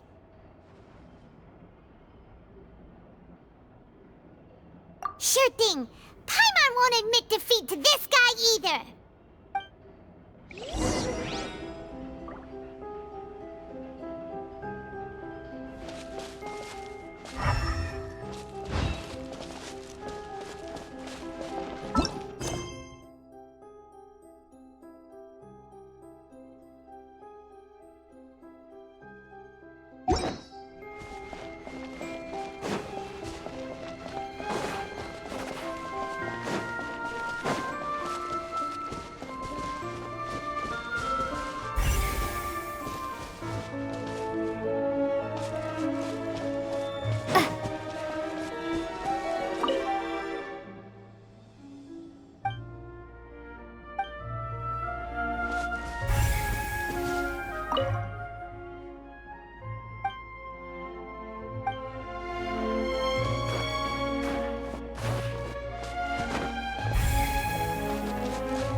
We'll find something for sure!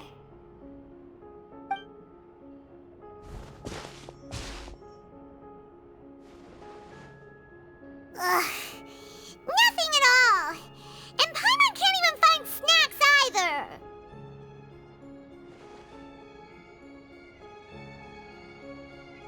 Whoa, really? Let Paimon see! Vinier. Isn't that Vache's lover's name? Then you found her diary! Let's see! Aw, it's just a normal diary chronicling their love story. She was so sweet, too. Oh, Paimon feels even worse for her now.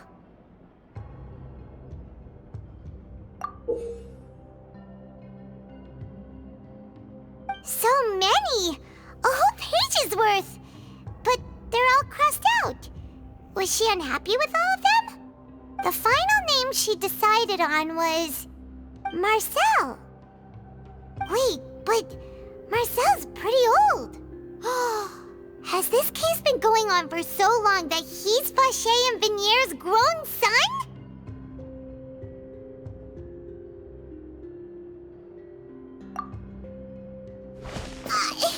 Hey! Paimon still hasn't figured it out yet.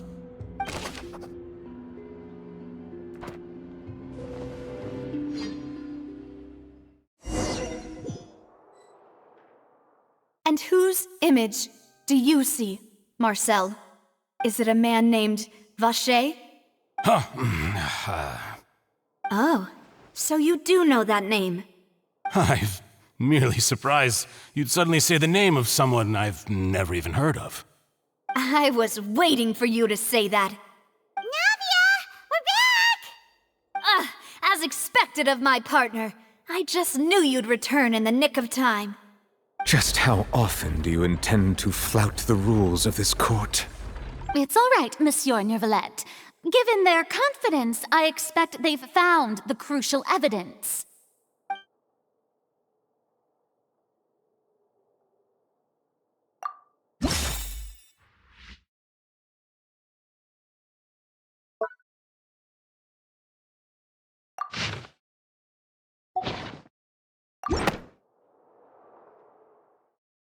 But the truth of it, Marcel, is that you've always been Vache. Huh? We've investigated your lair and we already know everything! After your lover, Vinier, was dissolved, you kept abducting young women to experiment on the hopes of bringing her back to you! You even created Marcel as a new identity and destroyed all records of your past as Vache! So that's it. Even the villains in opera performances rarely go that far. And with that, Marcel's motive has now been established. This information regarding your past also dismantles your prior timing defense. Well, Marcel, Do you know where you went wrong? You fixated your gaze on the lover that passed away, instead of paying attention to the living people around you. So, you never noticed how we changed, or how we grew as individuals. You also never understood Boss's real expectations for his daughter. Or our determination to see things through. Your determination. Mr. Marcel, please speak up now if you would like to defend yourself. Otherwise, the trial will move on to the next stage. Do you really think I wanted to do any of this? Pay attention to you? What for? Have you ever paid attention to me? Ever empathized with my pain? Ever known how it feels to watch the love of your life dissolve right in front of your eyes? No one helped me. No one even believed me. All those decades ago, even the officers from the Maison Gardiennage were laughing at me. They said there's no way a human being can turn into water. So I must have gone mad from grief. Vigniere's death was brushed away by all of you as if it didn't matter at all. Well, now you know, don't you? Ha! Well, it's too late now. All those who were dissolved are gone forever. You only have yourselves to blame. You set up this ornate opera house in pursuit of your so-called justice, your beloved drama, while turning a blind eye to the suffering of the people. Vigniere is dead. We promised each other that we would always be together. Wherever she goes, I will follow.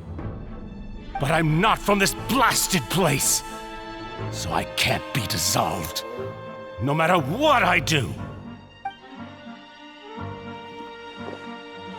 Hey, is that water from the primordial sea that he's drinking? I can't dissolve! Can't dissolve! Can't dissolve! Do you all see? I can't go, I can't follow. So if I can't go where she is, what choice do I have but to try to bring her back? I did all of that, and in the end, that accursed Callus still got the better of me. I spent my entire life living on pins and needles, only to get stabbed by his idiot daughter at the very end. The suspect is exhibiting signs of mental distress. Guards, please restrain him. Don't touch me! Don't anybody come near me! I still need to save Vigniere. A promise. We made a promise. Vigniere. Vigniere! Please, Vigniere, don't think badly of me. All I want to do is fulfill our promise. At this point, the verdict of this trial is clear. With Mr. Marcel's conviction, the charges against Mr. Tartaglia no longer have any basis. Fine by me. I was in a bad mood, but after a show like that, I'm actually feeling pretty good. Traveler, please submit all the evidence you have collected to the guards, so that I might review and summarize the truth behind the serial disappearances case. The man now known as Marcel was originally named Vacher, and worked as an adventurer with his partner and lover Vigniere. During an underwater expedition, Vigniere accidentally came into contact with water from the primordial sea, and was dissolved in front of Vacher as a result. Vacher learned of the primordial water's existence through the work of others, and began to kidnap young women for research, with the goal of discovering a method to restore Vigniere back to life. To cover his tracks, he invented the new alias of Marcel, and began to operate a business in Poisson. During the course of his research, Vacher discovered that a diluted concoction of water from the primordial sea can induce feelings of euphoria, and began to manufacture and market synth. However, as he accumulated wealth to fund his continued research and expanded the scope, he came into conflict with Spina di Rosula. After exchanging blows with Spina di Rosula for many years, Vacher decided to assassinate their president Callus at a banquet. Although the assassination did not go as Vacher expected, he was able to turn Callus into the murder suspect by dissolving the assassin he sent to the scene. And just recently, Vacher attempted to frame Linny as the culprit of the serial disappearances case, using a similar method. However, his attempt to frame Linny failed, and the power of water from the primordial sea became public knowledge. This case also exposed enough of Vacher's machinations that he was eventually successfully charged in court. Thus concludes the enigmatic history of the serial disappearances case, with the truth revealed to all.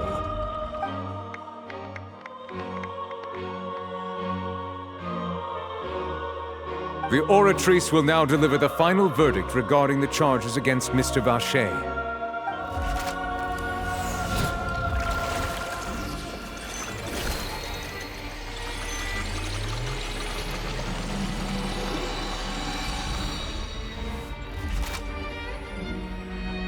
According to the judgment of the Oratrice Mécanique d'Analyse Cardinale, Mr. Vacher is guilty.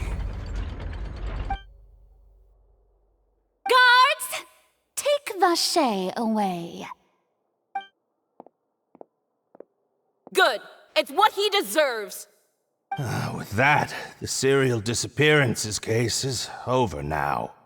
We really just witnessed history. Who would have thought the true culprit would be such a polite and well-spoken guy? Yippee! We helped Navia bring the bad guy to justice! He's hurt so many innocent people and now he's finally getting what he deserves! Huh? Are you okay? Demoiselle, you were absolutely brilliant. The day our late boss had always hoped for has finally come. You can rest easy now, knowing justice has been served. Yeah. It's finally over. It's all thanks to you guys. And my partner. See, Papa? Spina di Rosula's still doing well with me at the helm. Well now, hasn't this been a most delicious piece of drama? The villain has been caught, justice has been served, past wrongs have been righted, and it's a big ol' happy ending. Since it's been such a great show, I'll just let the false accusations against me slide. Either way, I've still got some business to attend to, so if you'll excuse me... Please wait just one moment, Mr. Tartaglia. What now? None of this has anything to do with me. According to court protocol, since this trial was initiated due to a charge against you, a verdict must also be made regarding the initial charge before the trial can conclude. Oh, come on. Is this really necessary? Haven't you already caught the real criminal? Isn't it time for side characters like me to exit stage left? Please respect the laws of Fontaine. This has always been the rule. All right, but this sure is a lot of hassle. All I need to do is stand over there, right? Let's just get this over with. Through evidence presented in the public trial that was just held, it has been established that Mr. Tartaglia has no direct connection to the serial disappearances case. The guilty party has been identified, and thus it is logical to suppose Mr. Tartaglia is innocent of the charges. We now turn to the Oratrice Mécanique d'Analyse Cardinale to render the final verdict on the charges.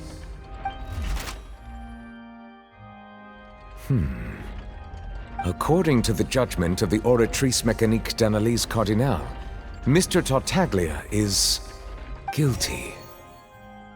What? Hey! That's not funny! Didn't you just say I'm supposed to be innocent? What's with this verdict? Is your justice machine malfunctioning? Huh? This has never happened before. The Oratrice actually returned a different verdict from the Chief Justice. I mean, have you ever heard of an innocent Fatui Harbinger? Do you think the Oratrice might have just convicted him on general principle? But weren't the charges about the serial disappearances case? No matter what else he's guilty of, it shouldn't affect the verdict in this case, right?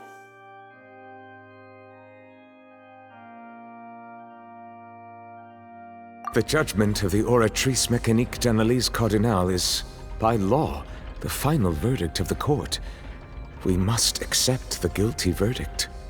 Guards, please take the suspect into custody per court protocol.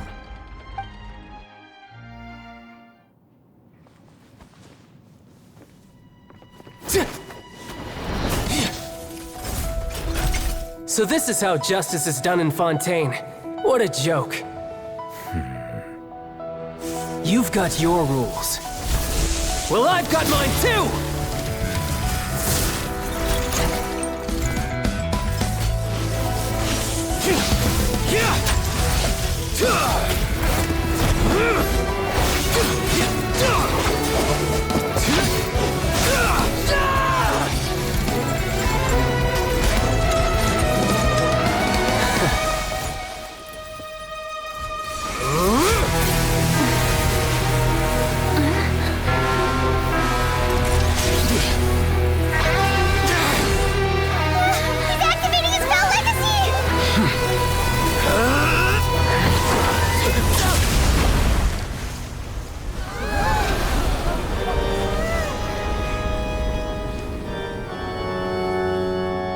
I am sorry.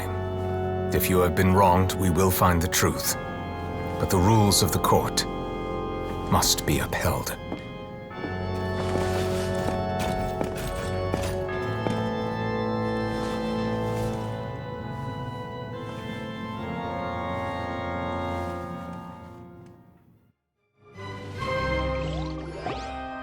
Hey, Monsieur Novelette, what's going on? Shouldn't they have been cleared already? Apologies. This is also the first time I've encountered such a situation. However, according to the rules established at the conception of Fontaine's court system, the Oratrice's judgment is the final verdict of the court. All I do is follow court procedure. As for why the Oratrice arrived at the conclusion it did, you should probably ask someone more knowledgeable than me. Why are you looking at me? I had nothing to do with it! I don't know what happened there either! Hey, stop staring at me! What does Lady Farina mean by that?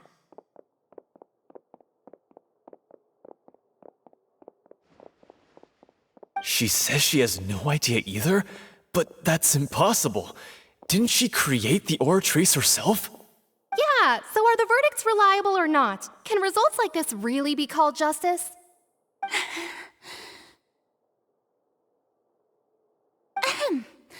My dearest citizens, did you really think we'd allow an incorrect verdict to be handed out in this court?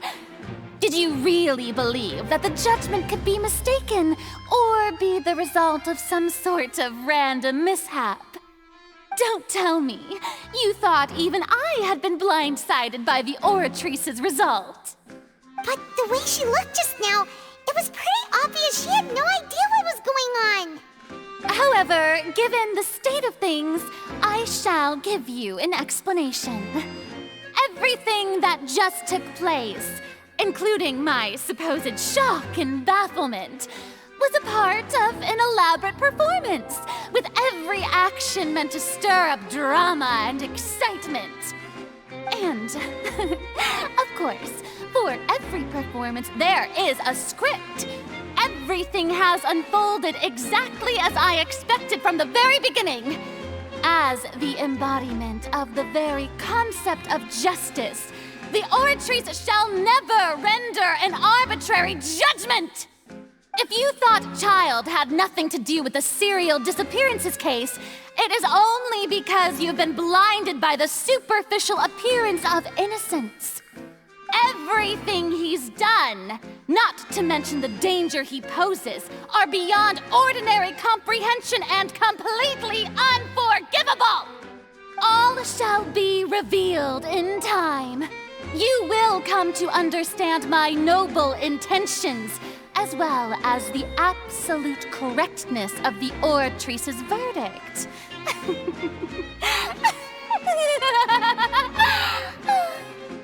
Now, having said that, although I hate to leave things hanging in suspense, it is now time for this performance to end. As the lead actress, I shall be the first to take my leave. Toodaloo! So she chose to make her escape after all, did she? So you're saying we shouldn't put much stock into what she just said? She probably just put on that performance to save face. As for the truth, it's unlikely that she actually has any idea. However, please be assured that I will continue to investigate this case in a personal capacity. Just as I promised, if the judgment has been incorrect, we will do our utmost to clear his name. All right. Even though we feel pretty badly for him, we'll take your word for it for now. After all, he's done plenty of bad stuff, so he should have known he'd go to prison someday, right?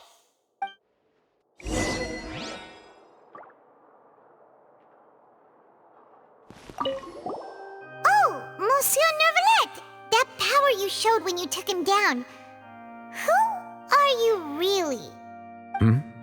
I'm the Chief Justice of Fontaine, of course. If officers of the law lack the strength and capability to enforce it, then it makes a mockery of justice.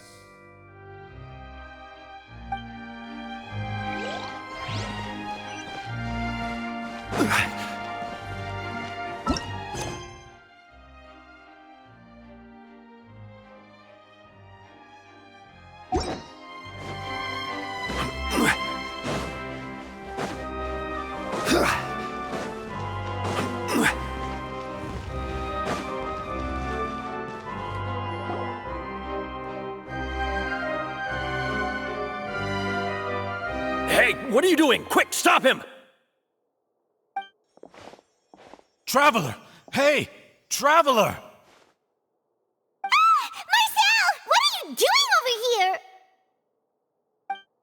Stop resisting arrest! Cease, or we'll add another charge to the list!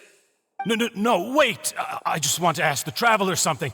I'm not looking to run away. Please, just let me ask this one small thing. Go on.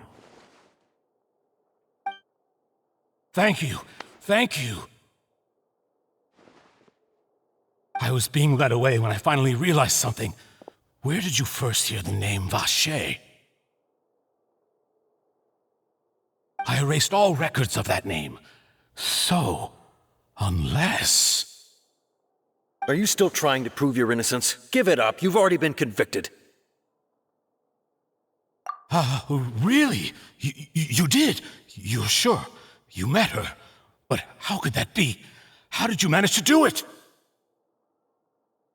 The Fountain of Lucine? Then she's been so close to me all along. And I just never... Please give me a chance to talk to her again. Just let the Traveler take me to the fountain to see her one last time. This is the last request I'll ever make in my life. You can do whatever you want to me afterwards. I don't care. What? Give an inch and you want to take a mile? Do you think serial killers get to make requests like that? Paimon agrees. Why should we give him what he wants when he's only done a ton of super terrible things? This request, is it worth as much to you as your life? Of course! Wait, no. It's worth even more than my life. Humans. Will they betray the instinct to live just to satisfy spiritual needs? Very well. I will grant your request. Your Honor, I fear that... I will go with him. You do not need to worry about any escape. In that case, I shall leave him in your most capable hands, Chief Justice. Thank you, Your Honor.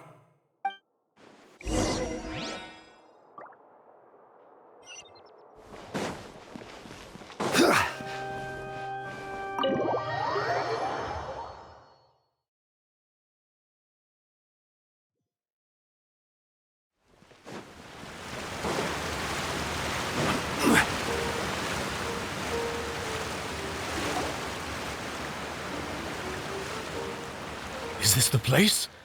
You said she's here, but what do I need to do to see her? Yeah, and even Paimon could hear her after drinking that thing. Didn't you just drink a lot of it on the stage as well? Oh, in that case... Vacher! Ah! Yes, that's it! So you heard it too! Vinier, it's me! It's me, Vacher! Vacher? Vacher! I'm here! Where are you, Vignier? I'm coming for you. I'm finally here for you. Hey, wait! Be careful! Hey, wait! Vignier, is that you? It's me, Vacher! Vignier!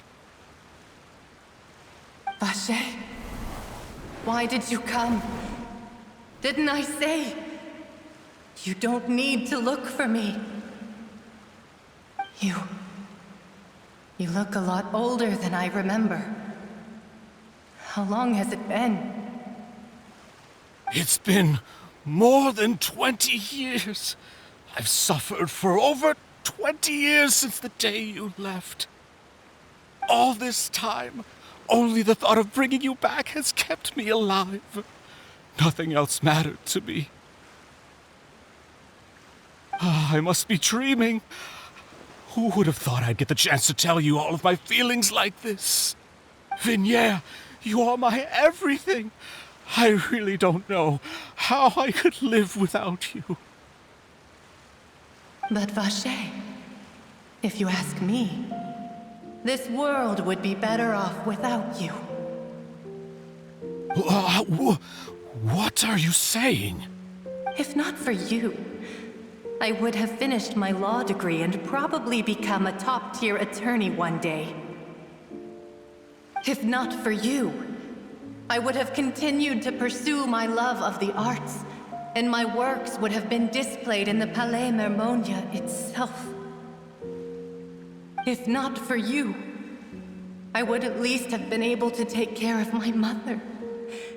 And she would not have grown old and died alone, with nothing but the tears on her cheeks. It's all because of your selfishness, Vacher. It's all because of you. You... Wait, you are not Vignier. Who are you? You're right. I am not Vignier. I am the sacrifices. Every woman who died by your hand, as our bodies dissolved, our consciousnesses flowed back to the primordial sea.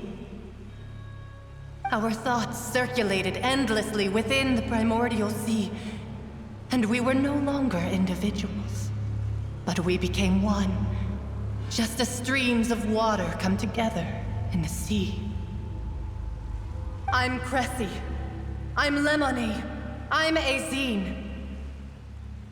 The only one I am not is Vignier. Why? But then, where is Vignier? She doesn't want to see you anymore. Every tendril of her consciousness is avoiding you. This is what you get for your selfishness. Your selfishness robbed us of our lives and our futures. You said time and time again that you'd do any and everything for her.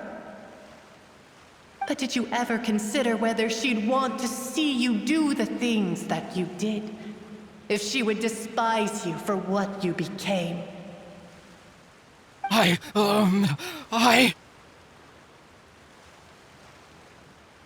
You are a liar, a heartless murderer, and a cowardly narcissist.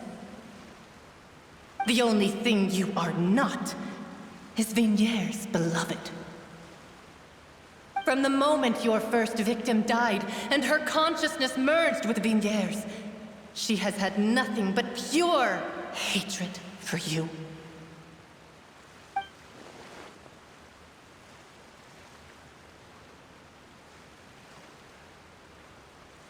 No! Vignier!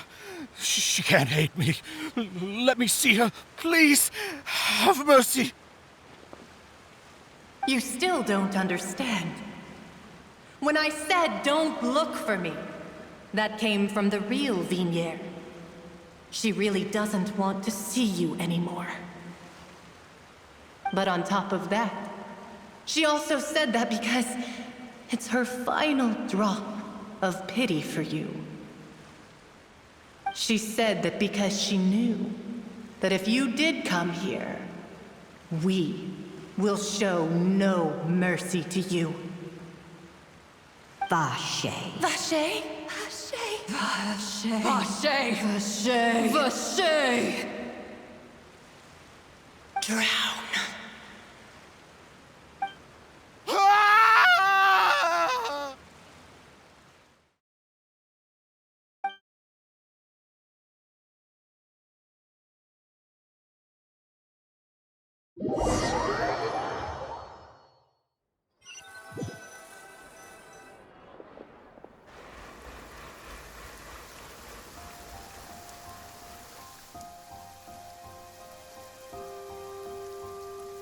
Finally, we have some time to do shopping.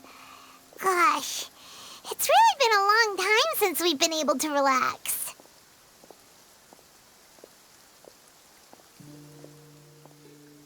Huh. Well met, partner. I knew something great was going to happen when I woke up in such a good mood today. Even this weather can't put a damper on the demoiselle's mood. It's a pleasure to see you both again.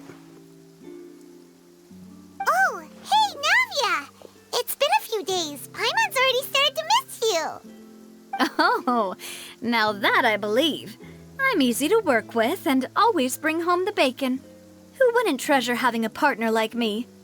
Sounds like you're really enjoying life these days, Navia. What have you been busy with since the trial? It's just been one thing after the other. I've been making non-stop trips between Poisson and the courts in Sen. Everyone from Spina di Rosula organized a memorial for my father. We never held a memorial when he first died, since everyone knew that even if we held one back then, no one was going to come.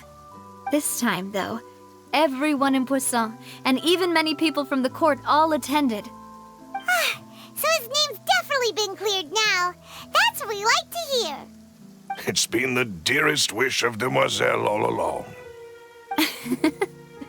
That blasted stubborn fool. I was right to put my faith in him. I'm so glad I didn't give up on the case all those years ago.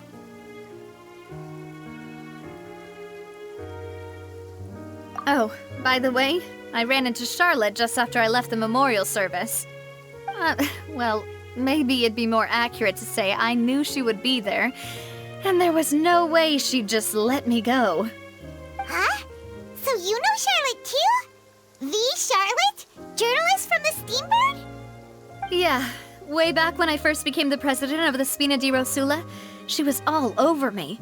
Wouldn't take no for an answer.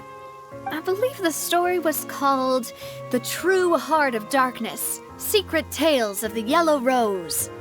To be fair, though, it was a really flattering feature.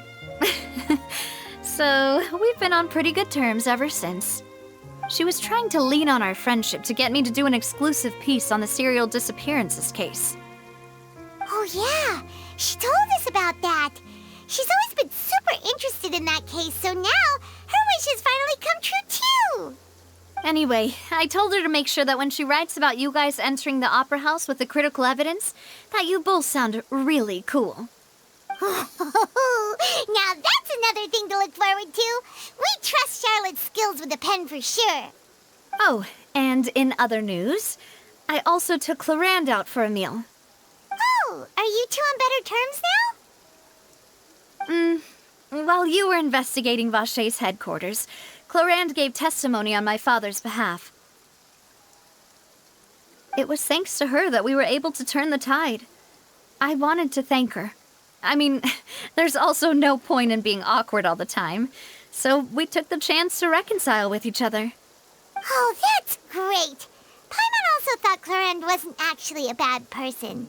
It's always good to have more friends. Anyway, now that the case has finally been solved, perhaps it will slowly begin to fade from the public consciousness. Oh, actually, there's still one last thing I need to do. What is it? I should pay a visit to my father's grave and tell him the truth of what happened, as well as how it all ended. And on top of that, just how much people still look up to him to this day. That includes me, too. Miss Navia. Indeed. We want to go too! We also think Callus is a really admirable person. Sure thing. I'd like you two to share the moment with me. After all, without you, there might not have been such a positive ending. And in that case, everyone, let's be off. Considering the recent weather, we'll be lucky if we can reach Poisson before dark. Yeah, you're right. It's been raining non-stop for a few days now.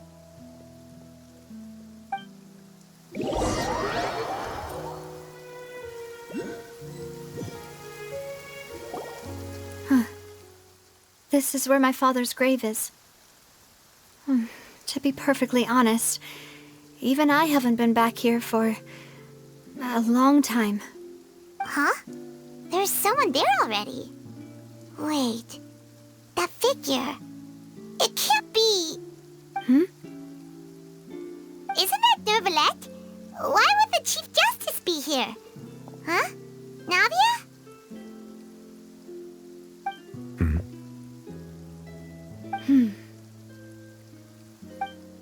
My apologies. I should have asked before coming to pay my respects. Don't say that. Sorry about that. Oh, I was trying to say there's no need for you to apologize. I wanted to show my father how much I've grown, but still, I doubt I've grown to the point that even the Chief Justice would feel compelled to apologize to me over and over. In that case, I will stop apologizing for now. You really could use some pointers on understanding human emotions, Monsieur Neuvillette. In any case, why did you come to Poisson? Well, ever since that day, I've been turning a question over and over in my head. Just what is justice anyway? There was once a time when I didn't want to believe that there could be anything more important to humans than life itself. Oh, rather than that, it's probably more truthful to say I didn't believe humans were capable of resisting the most basic instinct of living things. That they could rebel against their own nature, or consider certain things to be more important than their own lives. Which is also why I didn't stop your father from beginning that fateful duel. I believed that a truly innocent man would never throw away his life like that. That there was nothing, should have been nothing more important than one's own continued survival. But Mr. Callis proved me utterly and decisively wrong. If not for his sacrifice, the serial disappearances case would have remained unsolved to this day. Mr. Callis made the choice he did for his daughter, for his associates, and for many people completely unrelated to him. And in the end, from a certain perspective, one could say that he did it all for the sake of justice. A justice that's higher than life itself. So, you asked me why I came here. I just wanted to say my apologies to Mr. Callis in person. I should have noticed all of this much sooner. This regret has filled me with a sadness that has haunted me for days. That high and mighty chair in the Opera Epiclese indeed insulates one from many important things. Spina di Rosula, thank you so much for your hard work and perseverance. I'm sorry for being mad at you before. So, you're actually one of those types that's cold on the outside, but pretty thoughtful on the inside, huh? That reminds me of Silver, one of my guys. Sorry about that. Self-expression is not one of my strong suits. Didn't I just say you don't need to apologize? Ah, so Navia and Neuvillette seem to have made their peace as well. Let's not disturb them for now. We can wait till after they're done.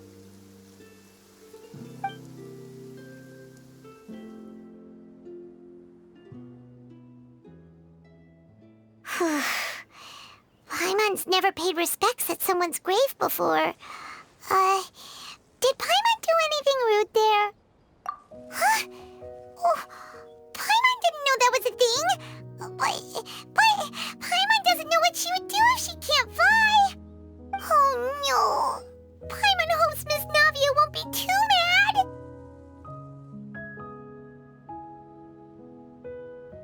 Anyway, Neuvillette is still standing around there.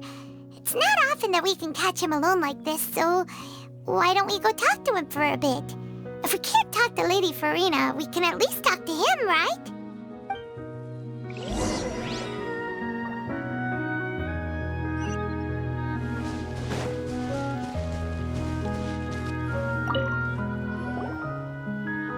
Oh, it's you two. Did Miss Navia invite you to come pay your respects to her father? We ran into Navia on the streets today, so we just followed her here. I see. Then is there something that I can help you with?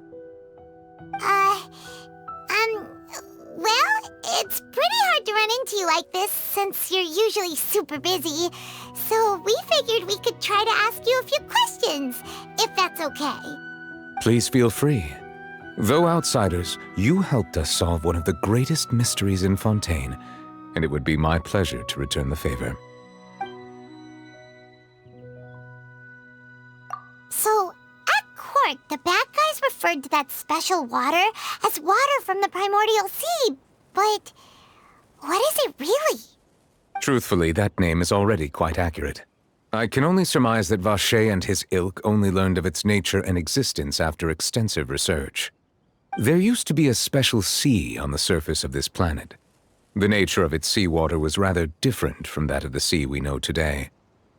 Most of Tevat's life forms were first born in that special sea. You could say it nurtured much of the life on this planet. Huh.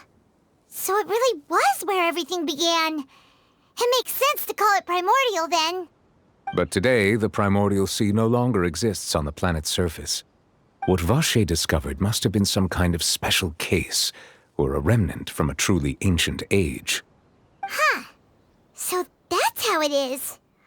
Oh, you really know everything, Monsieur Neuvillette. But if that's the case, then why would people, at least people from Fontaine, dissolve in that kind of water? Indeed. Why would the primordial sea, which was known to engender and nurture life, suddenly reverse itself and devour life instead? To be frank, that also doesn't match my understanding of this world and its laws. There must still be some unknown secrets around the people of this land. Is there anything else you'd like to ask me about?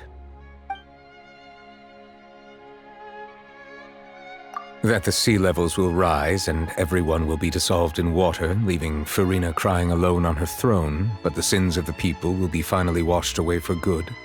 Does that appropriately summarize the version you've heard? That's right!